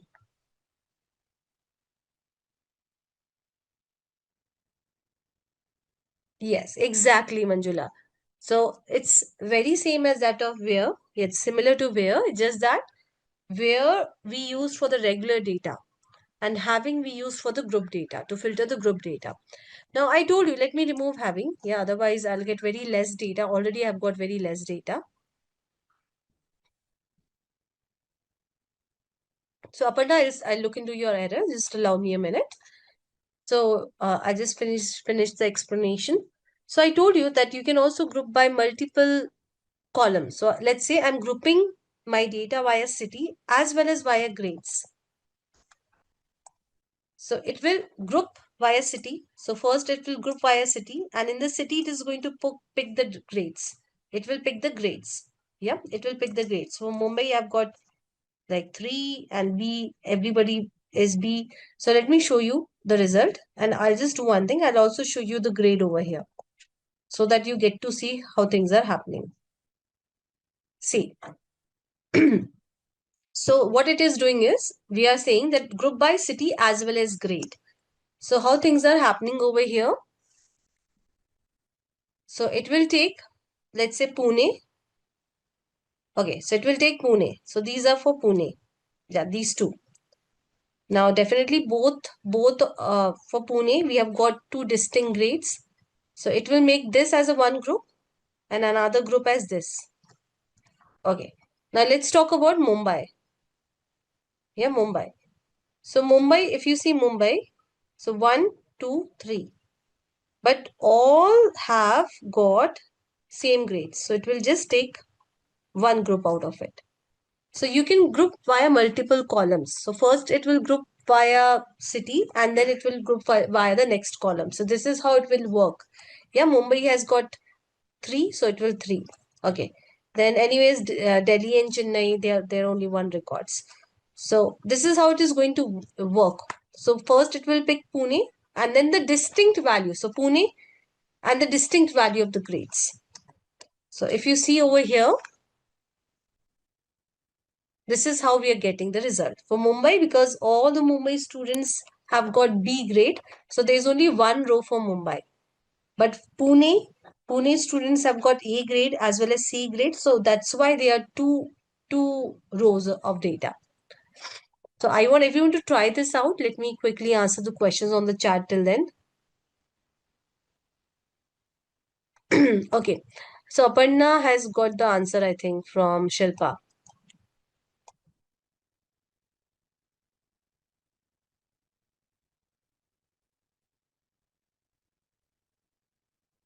So having count marks, then what? See, you're saying, Sheila, having count marks what? You have to give, let's say, greater than 0 or so. And then why descending? There's no order by. Why have you put descending? Descending you can put only when you're ordering your data.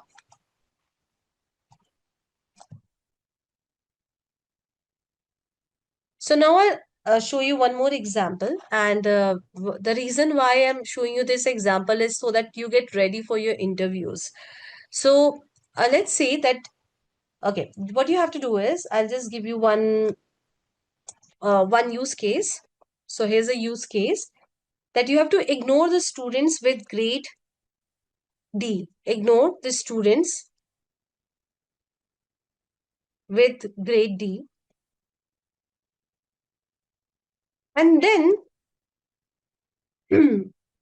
show cities, let's say with average marks greater than 70. Now, this is a requirement. Ignore the students with grade D. So basically we do not want grade D students to be included in our calculation.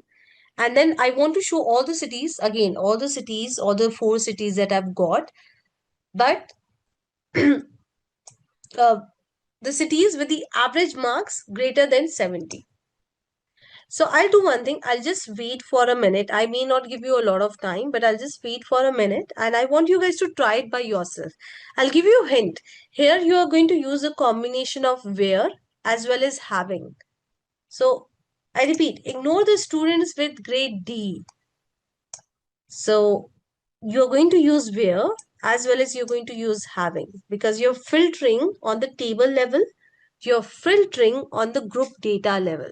Here you're doing 2 level of filtering. So just give it a try. So let me show you how we have to do it. So you have to go step by step. Now a query can be written in multiple ways. So it's not that by running a different query also. So it always works like that. So here, let me say, okay, I'm removing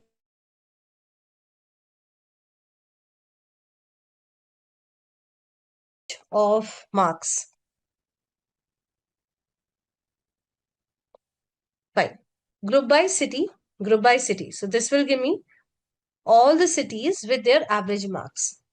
But what I have to do is, I have to ignore the students with grade D. So this would have also included the students with grade D, Mumbai students with grade D. So I do not want that. So what I'm going to do is, I'll say, where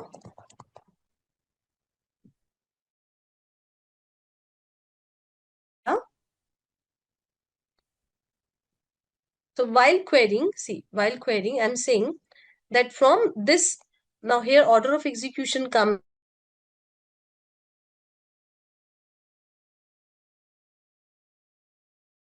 table, we are only getting those students where the grade is not D. Yeah, so we are getting only those students, the grade is not D. And now we are making the group of those students, we are calculating the average, and We are simply saying where the average marks are greater than 70.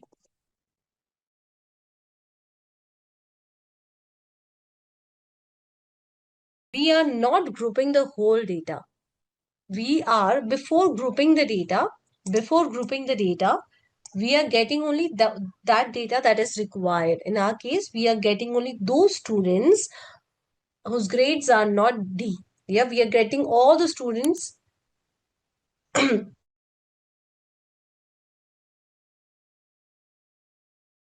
D. We are calculating the average marks and then the group data. Now this is going to give me this group data, right? So I'm simply filtering it that I want only those where the average marks is greater than 70. So this is how it's going to work. So I'll just share this with you. You can just have a look, run it for a minute, and then we'll move to the next topic. So we are done with group by. Group by is very important. I've shown you all the possible colors of group by. But as I told you, SQL or for that matter, any coding language is like maths. So more you practice, the better you become at it.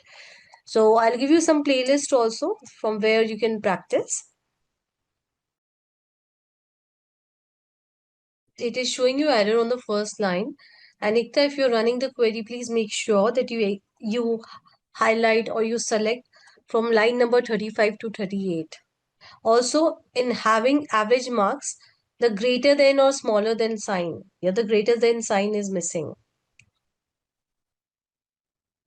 On line number 38, the greater than sign is missing.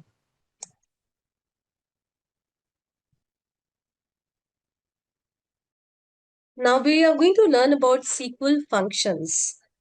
So, see guys, in order to perform anything, in order to perform any task, so those who are coming from the coding background, they will understand it what functions are. And those who are not, so I'll try to explain it to you in a very naive way. So let's say, in a very layman terms, so let's say that you want to perform some job. Yeah, there's some action that you want to perform. So in the coding world, one way is that you write the whole thing. There you write the whole thing, the whole code in order to perform this action. The other way is that there are some pre-built. It means built by somebody else. Functions or methods. It's one of the same thing available. So you can use them and you can simply make your life easy. So let me explain it to you with the help of one real life analogy. Let's say that you want to cook pizza. Yeah, you want to cook pizza. Now, in order to cook pizza, one way is that you do everything from scratch by yourself. You make your own base. Yeah, you need your own dough, you make your own base, then you make your own sauce. Yeah, and then you're doing everything by yourself. So this is like you're doing everything by yourself. The other way is that you know that the bases are readily available in the market. You go and buy that base and use it directly. So definitely it makes your life easy, right? Definitely you're not able to customize much. You know, this is what it is and this is what you're getting, and fine. If you're okay with it, you can use it. And you can also buy sauce in from the market. So here also it's the same thing. Now, this explanation I've given for the people who are not coming from the coding background. So what are SQL functions? Think of it that these built-in, what are built-in SQL functions? Think of it as a ready-made pizza base where somebody has already written the code for us and we just have to use it in order to get our work done. So in SQL, we have got a lot of built-in functions. So we have got a huge list of built-in functions. We are going to cover some of the functions in order to, like some of the important functions. Now, with the help of functions, what you can do? You can manipulate your data. You can perform calculations. You can format output. So manipulate the data means, let's say, fine. So let's say, um, for example, I've got this name Tulika. So I can manipulate it and I can make T in caps and I can make the rest of the letters in small. I can perform calculations. So have you used any of the SQL built-in functions in today's class? Can you so any of the SQL functions? Just hold on, Aparna. Tulika, when I gave only aggregate, I got the error.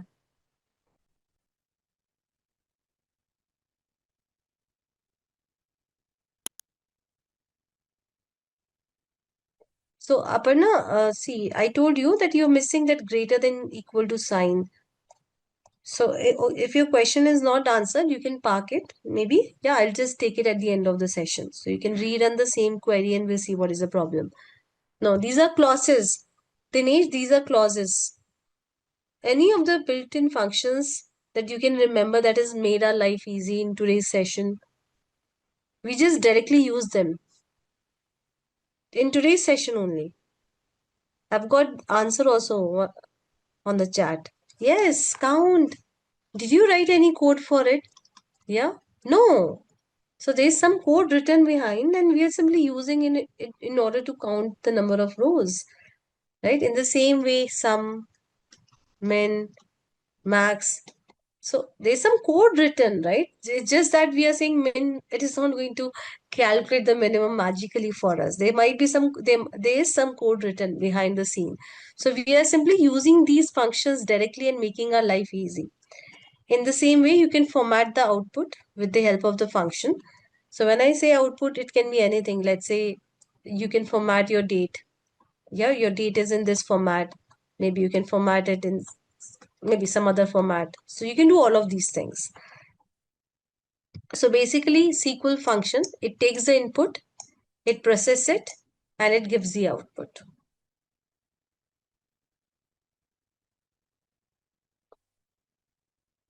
So what are the benefits? This I've already told you. Yeah, you are using something that is already built. So this will definitely make your life easy. Yeah, you don't have to write the complex code, complex logic. Definitely your code will be cleaner. Yeah, because you're just writing one line of code rather than like writing 10 line of codes. It will definitely save your time and efforts. So anyways, this part I've already explained you. Now, I want everyone to pay attention. This is very simple. Now in SQL, we have got two type of functions. One is single row function and the other one is aggregate functions. Now hear me out. So single row function says that I'm going to work on one row at a time. For example, yeah, let's say I've got a table. Yeah. And this table has got some data. Let's say it has got name. And I'll just quickly write some name. Let's say it has got name Mark, John, Monica. So single row function says that I'm going to work on one row at a time. So let's say what I want to do now, there is one function. Maybe I'm going to talk about that function later. But let's say what I want is I want all these names to be in capital letter. Yeah, and to be in uppercase. So we have got a single row function like uppercase function, which will work on each row. So it will make this as Mark in uppercase. This is again uppercase and so on and so forth. So I repeat, what does it mean? It means that it is going to work on each and every row and it will give you the results. Yeah, it will give you the results, each and every row. It doesn't depend on the other row. Obviously, see, if I'm making it in capital, it doesn't matter what the value the other row is holding. So in case of single row function, it works individually on each row of data and it is totally independent of the other rows.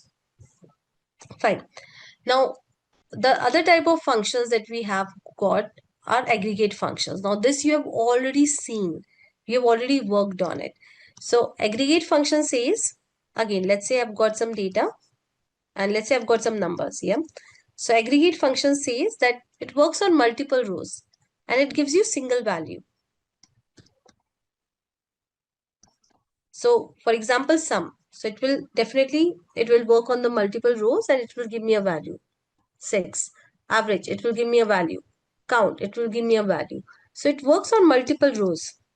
So it is dependent on all the rows in order to give you the values. Whereas single row function works on each row and give you the value. It is independent of the other rows. You can just quickly read this slide. And again, if the things are not clear to you, once we do the practical, it will be 100% clear. Still not clear, just try going through the recording once. Not clear, ask me again, I'll re-explain it to you at the end of the class. But if you're listening to me 100%, then I'm sure things will be definitely clear by the end of everything, whatever we are learning. Like once the whole topic is done. Now, SQL functions are divided into single row functions and aggregate functions.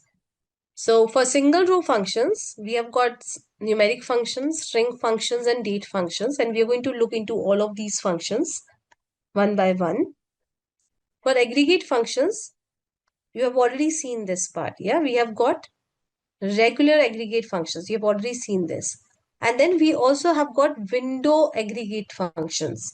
So this we are going to look into, I think, if possible, some of it today. Otherwise, we'll look into over the next weekend.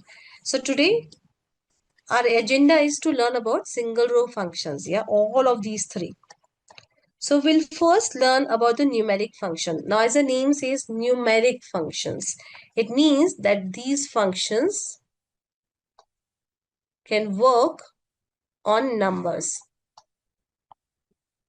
Yeah, on numbers. So you can do literally a lot of maths with numeric functions. So we'll start with a numeric function, and now we need more data because we are playing with numbers. So for that, let me take more. Yeah.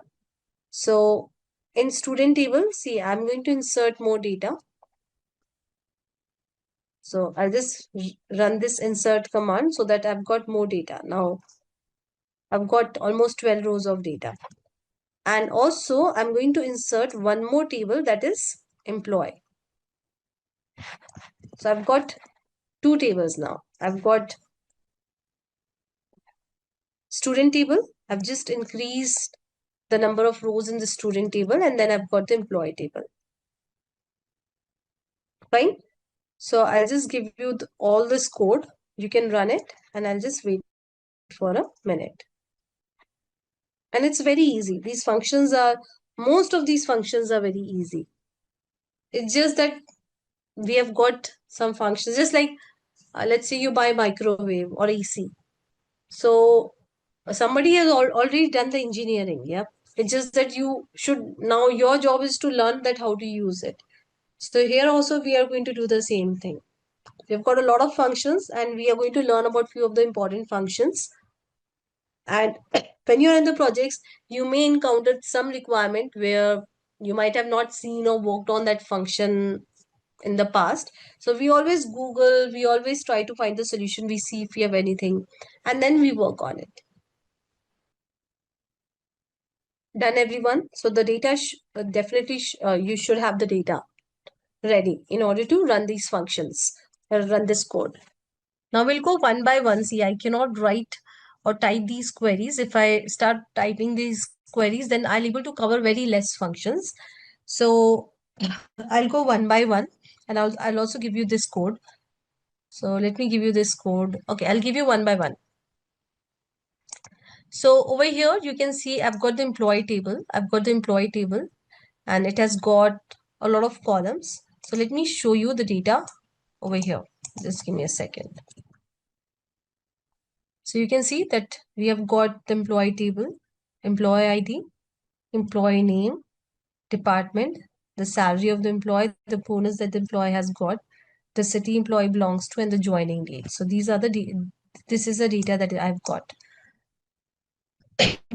Now what I'm going to do is, you can see the salary right now. Yeah, the salary right now. So I'm going to round off the salary. Yeah, I'm going to round off the salary. So for rounding of the salary, I'm using the round function. So here I'll show you the original figure, the original column with its values. Also, I'll show you the column with the rounded salary so that you understand that what value we are getting. You can see over here. So rounding, what does rounding means? Yeah, basic maths that what we have learned in school. So this is a salary and we are rounding it. So it get rounded off to the nearest number. So right now it's 0.75. So it will round off to 33. 0.40. So it will round off to 45. Yeah. 0.90. It will round off to, yep, 00. So in this way, rounding, I hope that you understand what rounding is. It's a maths that we learned in the school time. So during a school time. So anyways, so rounding is done. Now let's say that we want to do the rounding, but with some decimal. Yeah. So right now it is removing the decimal. But let's say I want to do the rounding, but I want one decimal. So here in the round function, I can pass salary. This is the column that I want to round off, and this is a decimal. So if I run this, you can see. So it is again rounding off to one decimal place. It's a very simple one, guys. Very simple maths. Okay.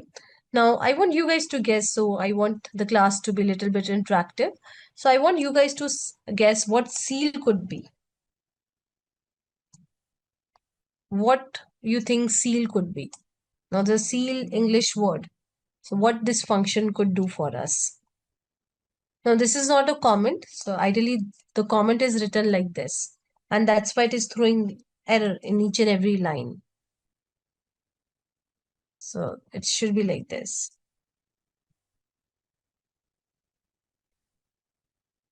What does seal mean? Sealing. Yeah, upper, something related to upper value, right?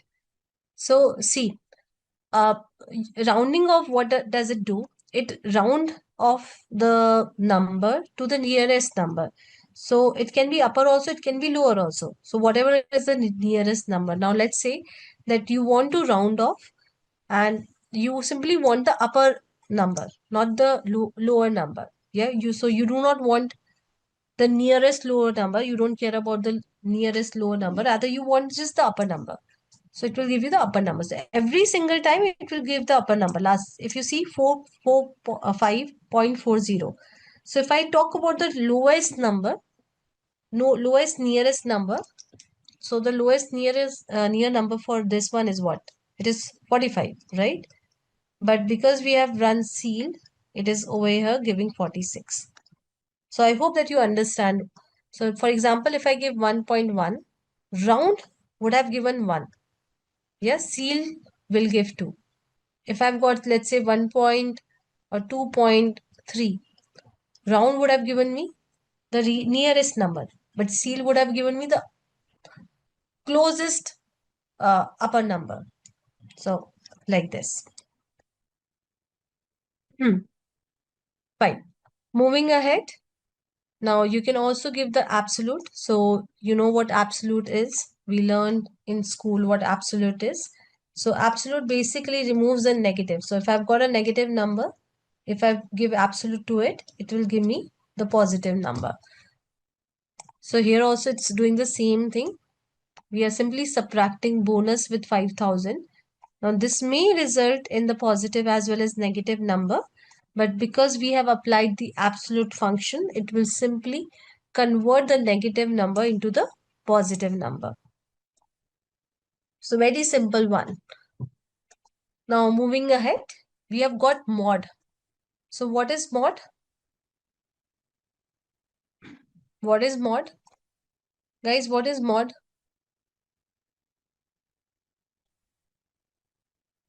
Mod is remainder.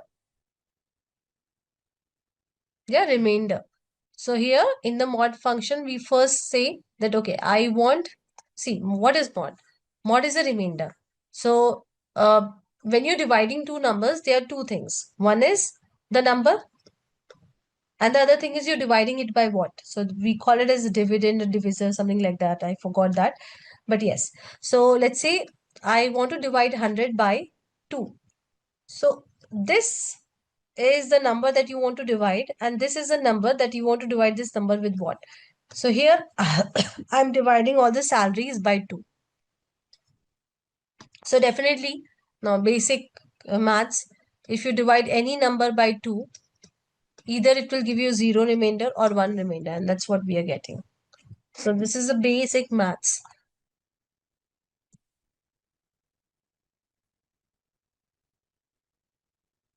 Yeah, numerator divided by denominator, right? Modulus, just give me a second.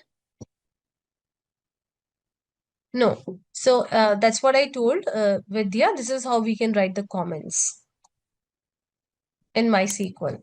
You can use hash.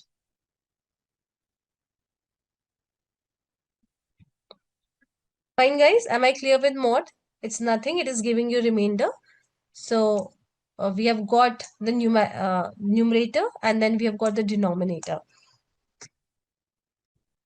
We call it as dividend and divisor, something like that, which I totally forgot.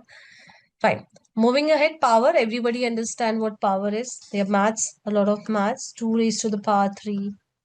Yeah, 3 raised to the power 2. So again, you have got some 2 numbers involved in order to calculate the power. And that's what we are doing over here, power. So what we are doing is salary to the power of 2. So this is going to calculate the salary to the power of 2. So if I run this, yeah, you're going to see big numbers because we are taking the salary and we are, you know, multiplying it by itself. So yeah. So these are the some of the important numerical functions. We have got a lot more numerical functions. So you can explore more whenever you have some time. So what you can do is, but if you don't explore also, that's perfectly okay. I would suggest you to rather focus on the interview questions and focus on, I'm going to tell you, we have got something called lead code questions. So from there you can learn. So don't get into all these functions and all, because see, if you try to mug up all these functions, anyways, you're going to forget. And nobody expects you to remember all those complex functions. There are some basic functions that anyways you'll able to remember if you practice. So you can just try MySQL functions.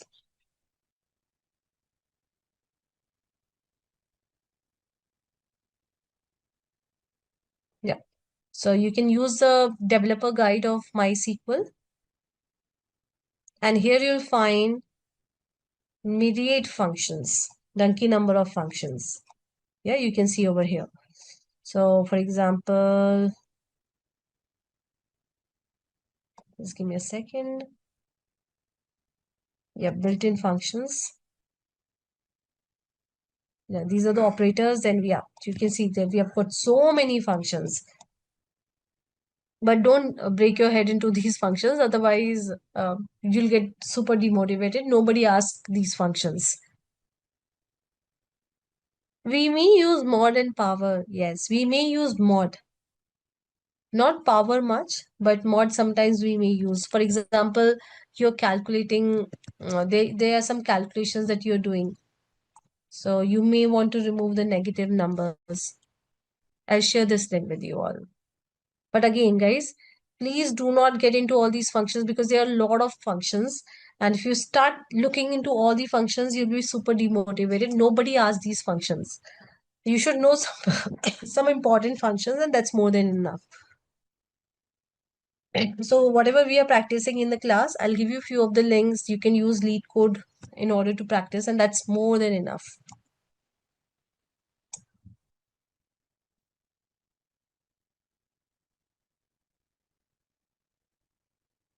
Fine. So maybe I'll just give you all of these. Now, I may not give you a lot of time in order to execute these queries. Maybe I'll just give you 2 minutes. You can always do it after the class. Now, we'll learn about string functions as an. So, just allow me a minute. Yep. So, as the name says, yes, Shri, what you're saying is right. So, as the name says, you can use these functions on the string values, on your string columns. Now, string functions can be broadly categorized into manipulate.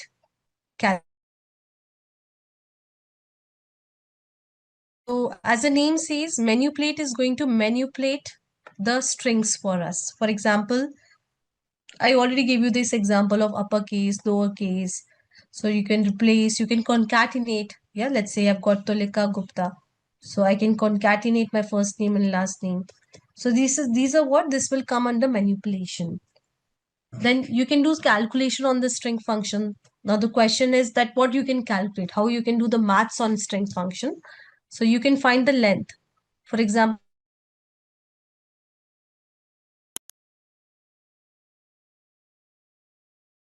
1, 2, 3, 4, 5. 5 as a length.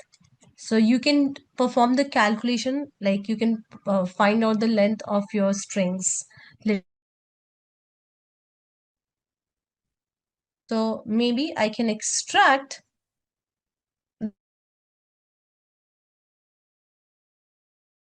the last two letters. So I can also extract the substrings. I can extract the substrings from the string. So it is broadly categorized into these three categories. So few of the functions you can use to manipulate your string. You have got the string and you manipulate them and you get some other string out of it. Calculation, as I told you, you can find the length. Extraction, you have got the string and you are extracting some part of that string. We were talking about string functions. So I was telling you that the string functions are broadly categorized into three categories. Manipulation. So basically you can manipulate your string. So it's all about what all you can do with the string. Let's say you've got hello. So what all you can do with this string? So if you're manipulating it, let's say I'm just making it in caps. So I've got a lot of functions to manipulate. Then I can also do some calculations on it. Now the question is that how you can calculate. So I can simply find the length of the string. So this will give me 5. Yes. How many characters are there? There are 5 characters. I can also do some extraction on the string. So I've got this string hello, and let's say I want to extract the first two letters. So it will give me the first two letters. I want to extract the last letter. So it will give me last letter.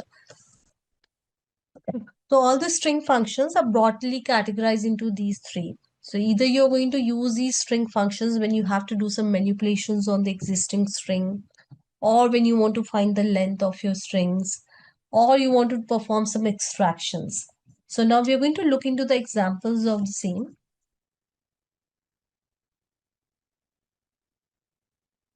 Yes. So again, we have got a lot of code, everyone. So please pay attention. It's a very simple code. So first of all, you can see that we have got the employee table. So I'm simply printing, or I'm simply fetching the employee name from the employee table. So we have got these many employees. Now what I'm going to do is, as I told you, I'm going to do some manipulation. So I'm going to convert the employee names to the uppercase. So what I can do for that, it's very simple. As I told you, it's like functions are like, uh, let's say microwave oven at your home. So you just have to feed in, you just have to use it. That's all. You don't have to worry about how it is made, what is this, what is the science behind it. You don't have to worry about all of these things. So here also it's the same thing. So we have got upper function. I'm just passing my employee name and magically this will give me all the employees with the with the up in the uppercase. In the same way, I've got lower. Now this is very simple. This will give you all your employees. Like this will basically return everything in the lower case. So this column will be written in the lower case. Very simple. Then we have got some calculation function. I told you that length is one of the calculation functions. So this will calculate the length of the column values. So if I execute this, you can see that it is giving me the length. Now in this length, the space will also be included. So if you just maybe count the number of characters: 4, 5, 6, 7, 8, 9, 10, 11. So if you have space or any special characters, that will also be included. It's not that it will only calculate or it will only count the characters. No, everything will be included. So whatever you have got in the string. Fine, moving ahead. So trim, let's see what trim does. So if you have any extra spaces, a lot of time what happen is that we have got some extra spaces over here and over here. Yep. So trim, yes. So you can use trim to remove the extra spaces. And when I say extra spaces, I mean to say the extra spaces if you have any over here or over here. So at the starting of the string or at the ending of the string. Am I clear till here? Now these are very simple functions, so I'm not maybe waiting a lot for you guys. Maybe I'm not giving a lot of time to these functions because it is not required. That's what I feel, because these are very simple functions. But if you want me to maybe elaborate on any functions, please feel free to say that. Yeah, please be vocal about it. So you have paid for this session, make sure that you take 100% from it. So if you think that there's any function that you have not understood and you want me to elaborate more, I'll be happy to do it. But you have to tell me. Yeah, magically I'll not get to know that. Okay, moving ahead. So we have got replace function. Now you tell me what this function would be doing. Just read this. Now this function has got 3 parameters. One is a column name, then it has got the second parameter and the third parameter. So I want you guys to guess what this function would be doing. Yes. So all of you are right. So we are saying that whenever we have space, just replace space with underscore.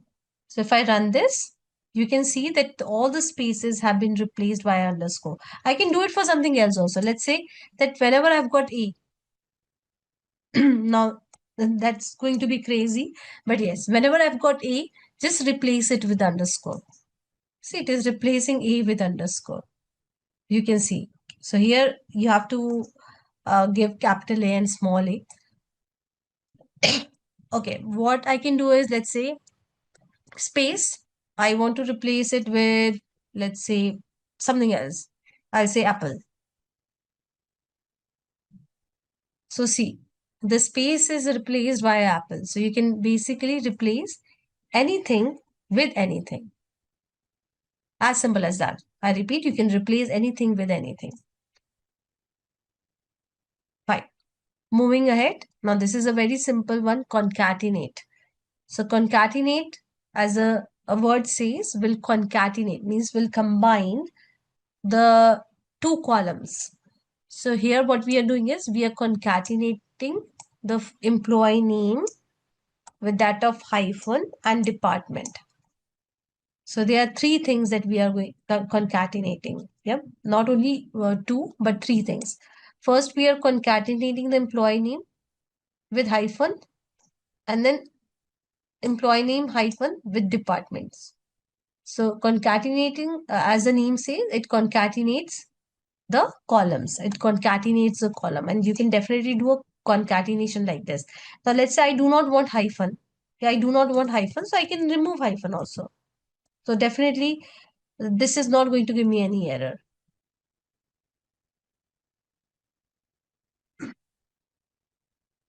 So you can see that it is concatenated the first the name and the department. So without anything in between. But yes, I can give something in between also because that makes more sense to me. That looks better.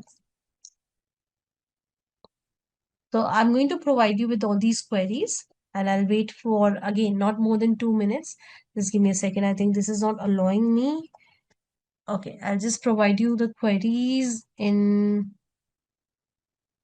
2 parts. So this is the first part of the query, and this is the second part. Because the chat is not allowing me. It says that some maximum so and so characters are only allowed. And I'll wait for 2 minutes. Again, you can just copy paste all these queries and keep it in the notepad. Please make sure that you practice before you come for the next class. And we have got a lot more queries for this string function. So we'll finish off the string function. All right, so we'll look into more functions. Now, I've already talked about this left function.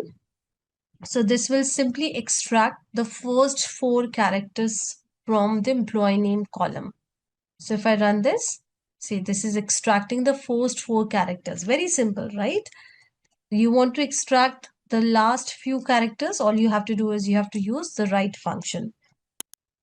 So this will extract the last few characters. You can give the number of characters that you want to extract. It's very simple. So am I clear with left and right? Or let me ask the question other way around. Is there anyone who has not understood what is the use of left and right function? Fine. So I'll take it understood from everyone.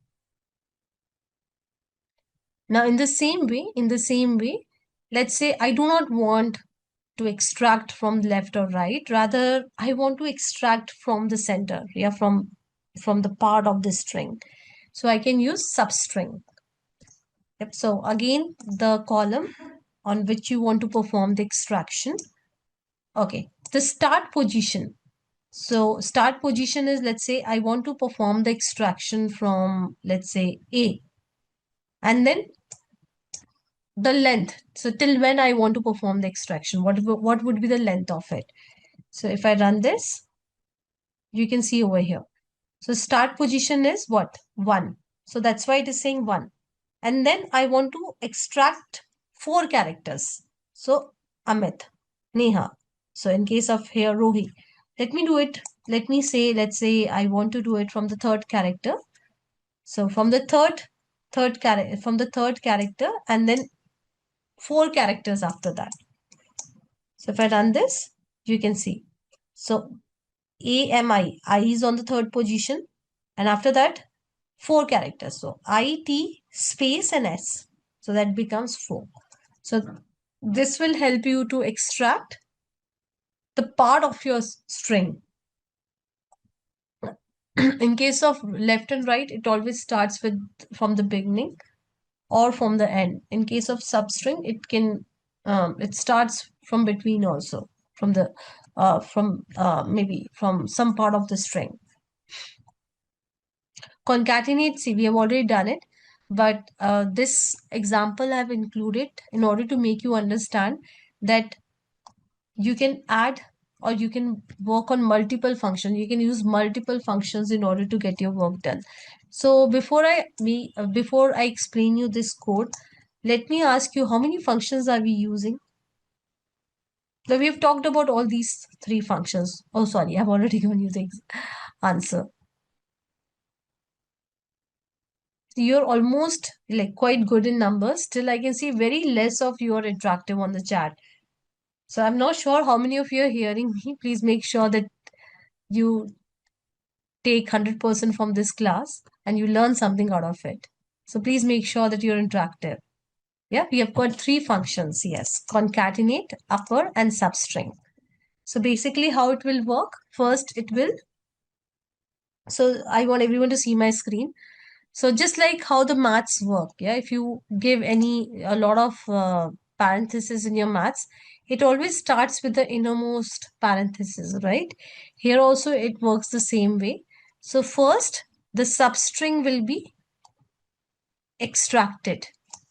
Now, on that extracted substring, we are going to make it uppercase. Yeah, so let's say the abstracted, let's assume hypothetically that the abstracted substring is AMI. Then upper will run on it and it will make AMI in uppercase. And then concatenate will work on it. So concatenate has got two values. One is AMI and the second value is over here. So what it will give me? AMI underscore EMP. So just like how it works in the maths, right? You have got multiple parentheses. You always start with the innermost and then you go to the next outer one till you go to the outermost. So here also we are doing the same thing. So you can actually include a lot of functions in one query. It's not that one, or you can use only one function. You can see that in order to in order to get this result, we have used three functions. So this is very, very, very normal thing in SQL, where we use multiple functions in order to get our work done. Okay, more. Now this you have already seen. Yeah, employee whose name starts with E. Yesterday we saw all of these things. Yeah, so it has nothing to do with the function actually. So yeah, nothing to do with the functions. So I don't know why this code I have included. Maybe I'll remove this code. So I'll just provide you with, yeah, all this code. You can again copy paste it. You can have a look, play around with it for 2 minutes. Before that, we learn about the numeric functions. So for single row functions, if you see, we are done with the numeric functions. We are done with the string functions. And now we are going to learn about the date functions. Now again, in order to work on the dates, we have got date and time function. In order to work on the date and time, as the name says. So you know that when we are working on the data, we may have the columns, the date columns, the date time columns, and maybe we want to manipulate and do something with those columns. So we have got a lot of functions handy, and we can use these functions in order to work on the date or date time column. So if you see, we have got the functions to extract the date part. Now, you know, when we have got any date or time for that matter, so let's say 0202, something like this.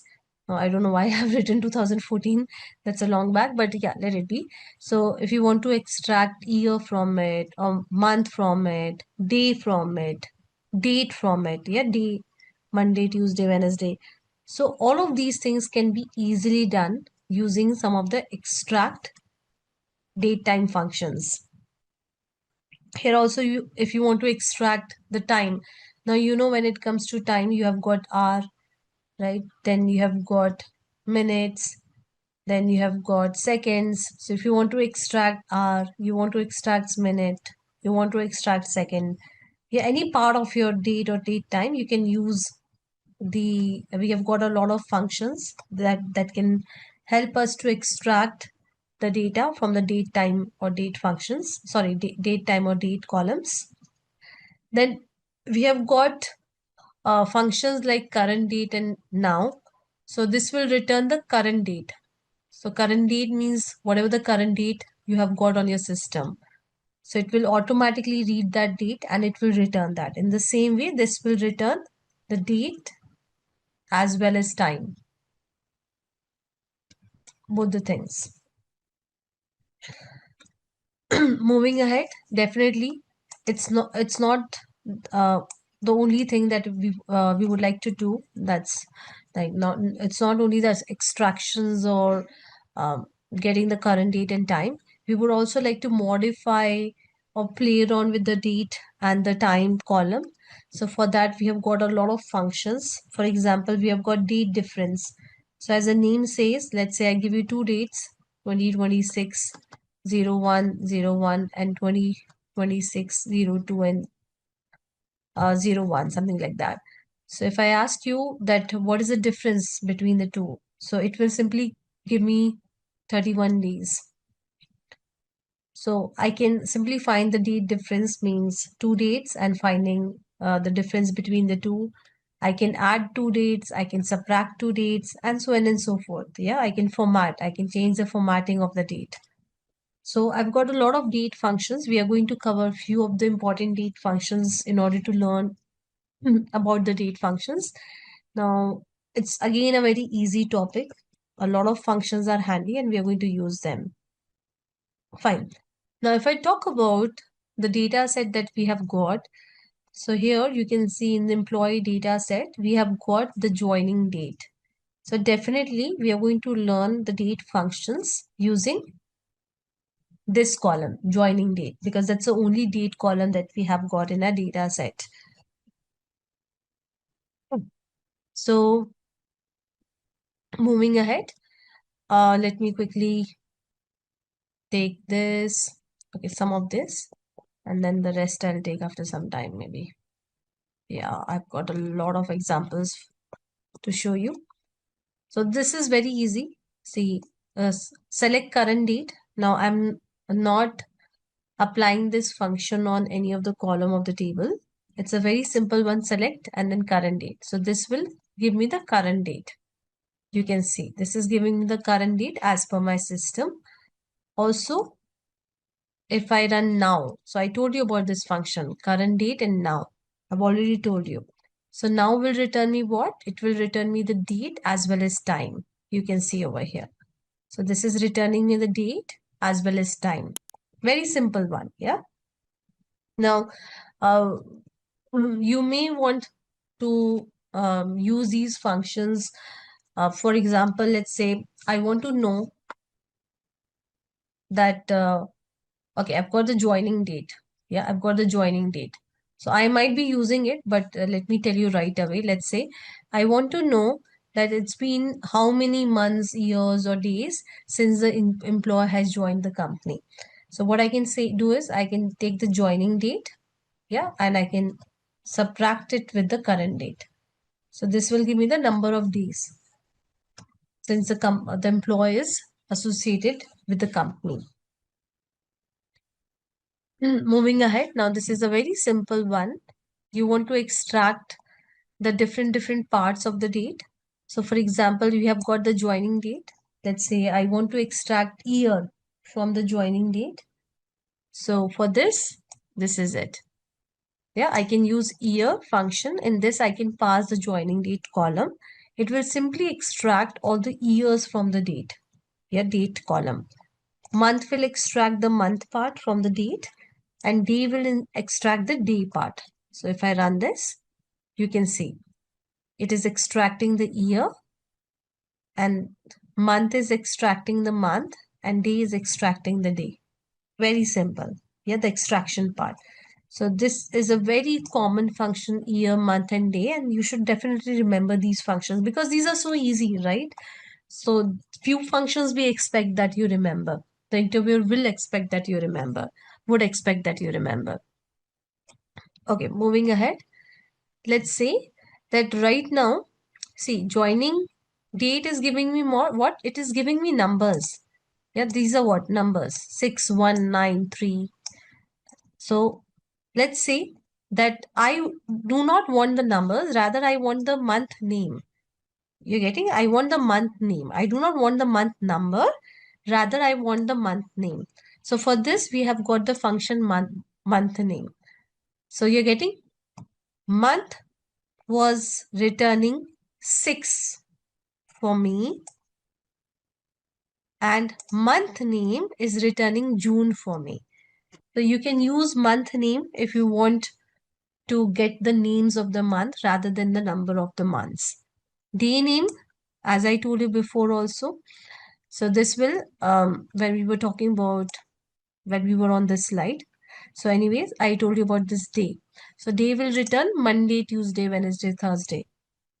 So over here, you can see that it is returning that what the day was on 15th of, June 2021. So it was Tuesday. So this will help us return the day name. So yeah, that's all. For like we have got more, but let me give you these. You can just play around with it, and then we'll see more date time functions. Done. Let's look into the more functions. So I've already talked about date difference. So date difference, as the name says, is going to uh, find the difference between the two dates. So for example, over here in the date diff function, I'm passing the current date. So this, I've already explained you this example. So this will give me the current date and the joining date of the employee. So basically it will find the difference between the two dates, and definitely that is going to be the days in the company of the employee. Right? So if you want to find the days in the company of the employee, we are simply finding the difference between the current date and the joining date. So you can see it's very easy.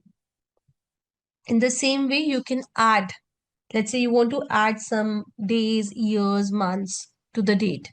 So you can do that also. Now here you cannot do the you cannot write plus and all, because it will not give you, it may not give you the expected results. So you can use date add function. Now this date add function takes two parameters. One is the date, the original date column on which you want to do the addition, and then what addition you want to do. So if you see over here, in this, what we are doing is, in the joining date, we are adding 30 days. Now you may want to add months. So all you have to do is, in the interval, you have to replace day with month. So this is what, this is a unit. Yeah, this is what, this is a unit. So you can give day, you can give month, you can give year. There might be more units that you can give. You can just Google about this function. You can see the syntax of this function, and you can see that what all values it takes. So over here, again, I repeat, this function is going to add 30 days. Here we are adding 6 months, and here using the same function, we are adding a year to the joining date. So if I run this, you can see. So if you see the result, here you'll find 30 days added, 6 months added, and 1 year added. You can just quickly have a look to the result.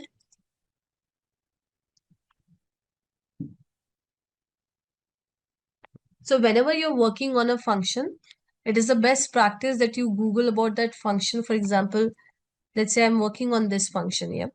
Now I'm not sure about the syntax of this function, so I can simply Google this and MySQL. Yeah. So these days you don't need even Google. You can ask ChatGPT, this is a function I'm using. Can you just give me the syntax of it? But yeah, over here, this is the AI part. So basically, you don't need to hop onto the documentation. And why would we do that now? We have got AI, so definitely we are going to use AI. So here also, it's a Gemini. So we have got the AI, and you can use this. See, this is a syntax. It is also explaining you about each and everything about in the syntax. So the first is a date column, interval value unit. So interval, that's what we gave. Interval, value, any number, and then unit. So over here, you can see it is telling us that what are the different units that you can play around with. So I've shown you 3 units, but yes, you can have more units. And then there are some examples. So please make sure that you make use of the AI. So before AI, a lot of times, so this has happened with me also, because if you go to any of the documentations are full of technical jargons. Yeah, it's full of jargons, and sometimes it's so difficult to understand, yeah, what this technical doc is saying, because it's full of jargon. So it's always the best practice to use AI. You can use Gemini, you can use Google AI, of course, you can see. So AI overview, or you can use ChatGPT, you can use Copilot. So whatever AI you are most comfortable with. So I'm most comfortable with ChatGPT, so I make use of ChatGPT. And yes, before we continue, maybe because we're talking about ChatGPT, I would just like to show you that if you have the paid version of ChatGPT, now the paid version of ChatGPT is free for 1 year. So I have not paid even a single penny to ChatGPT. So still I've got the paid version of ChatGPT because it's free for 1 year. So for that, you have got SQL Expert. So this SQL Expert is expert with SQL. So anyways, I'm going to talk about that later. So going back to our date functions, in the same way, we have got date sub. Now I'm not going to talk much about it. It is very same as that of date add. Date add adds the date to the dates. Date sub subtracts the date from the date. So let me run this. I'll just quickly show you the result and we are good to go. So I'll just quickly give you this code. You can run it. Please make sure that you also keep it. I'm going to give you all the notes. As I told you previously also, maybe over the next weekend I'll give you notes. But I want you guys to make this efforts of saving the notes by yourself and writing the notes by yourself. So until this, you do not make efforts, you will not learn anything. So we have got a lot of examples, as you can see. And again, it's a very important, like date, all the functions are very important. So date format, again, very important. So you can again Google about it. So there are different formats that you can pass. So if you go to the documentation of this function, you'll find all these formats. So these are not something that is fabricated or curated by me. So this is already there. They have got some table of formats, huge number of formats, and you can take those formats in order to get your work done. So here you can see that joining date is in, if I quickly show you, it's in year, month and day format. Now let's say I do not want it to be in this format, rather I want it to be in this format. So just that I have to pass this format in the date format function. It's so simple. So it will format my date into the desired format. You can see over here. Now it is showing the date in this format, day, month and year. So it's very easy. As I told you, you just have to Google this function and you'll find all the different type of formats that you can use. Now this thing is not created by me. This is not something that I have written. These formats codes are already available on this function documentation and you can use them directly in your code. Moving ahead. Okay, this is just for your practice. So it's just that, let's say that we are doing the filtration on the date. So employees who joined after 2020. So we are simply filtering it. Now experience in year, just like in string, I showed you that you can use multiple functions in order to get your work done. Here also we are using multiple functions. So you want to know the experience in years for the employee. Yeah. So what we are doing is, first of all, we are finding the date difference. So we are finding the number of days the employee has joined. Let's say the employee has joined, it's been, let's say, okay, I have to do the maths, I think. Let's say 720 days. Yeah, it's been 720 days or 30 days since employee has joined. So this will give me 730 days. But I want experience in years. So I'm doing the basic maths, guys. I'm dividing it by 365, and that's what we do, right? So it will give me some number. Yeah, it will give me some number, 2 point maybe or 2, I think so. So it will give me some number. I'm simply rounding it off to 2 decimal places. So this will give me the employee experience in numbers. Sorry, in years. And with that, we have come to the end. If you have any doubts or questions, you can ask them in the comment section below. Our team of experts will reply to you as soon as possible. Thank you and keep learning with Simplilearn.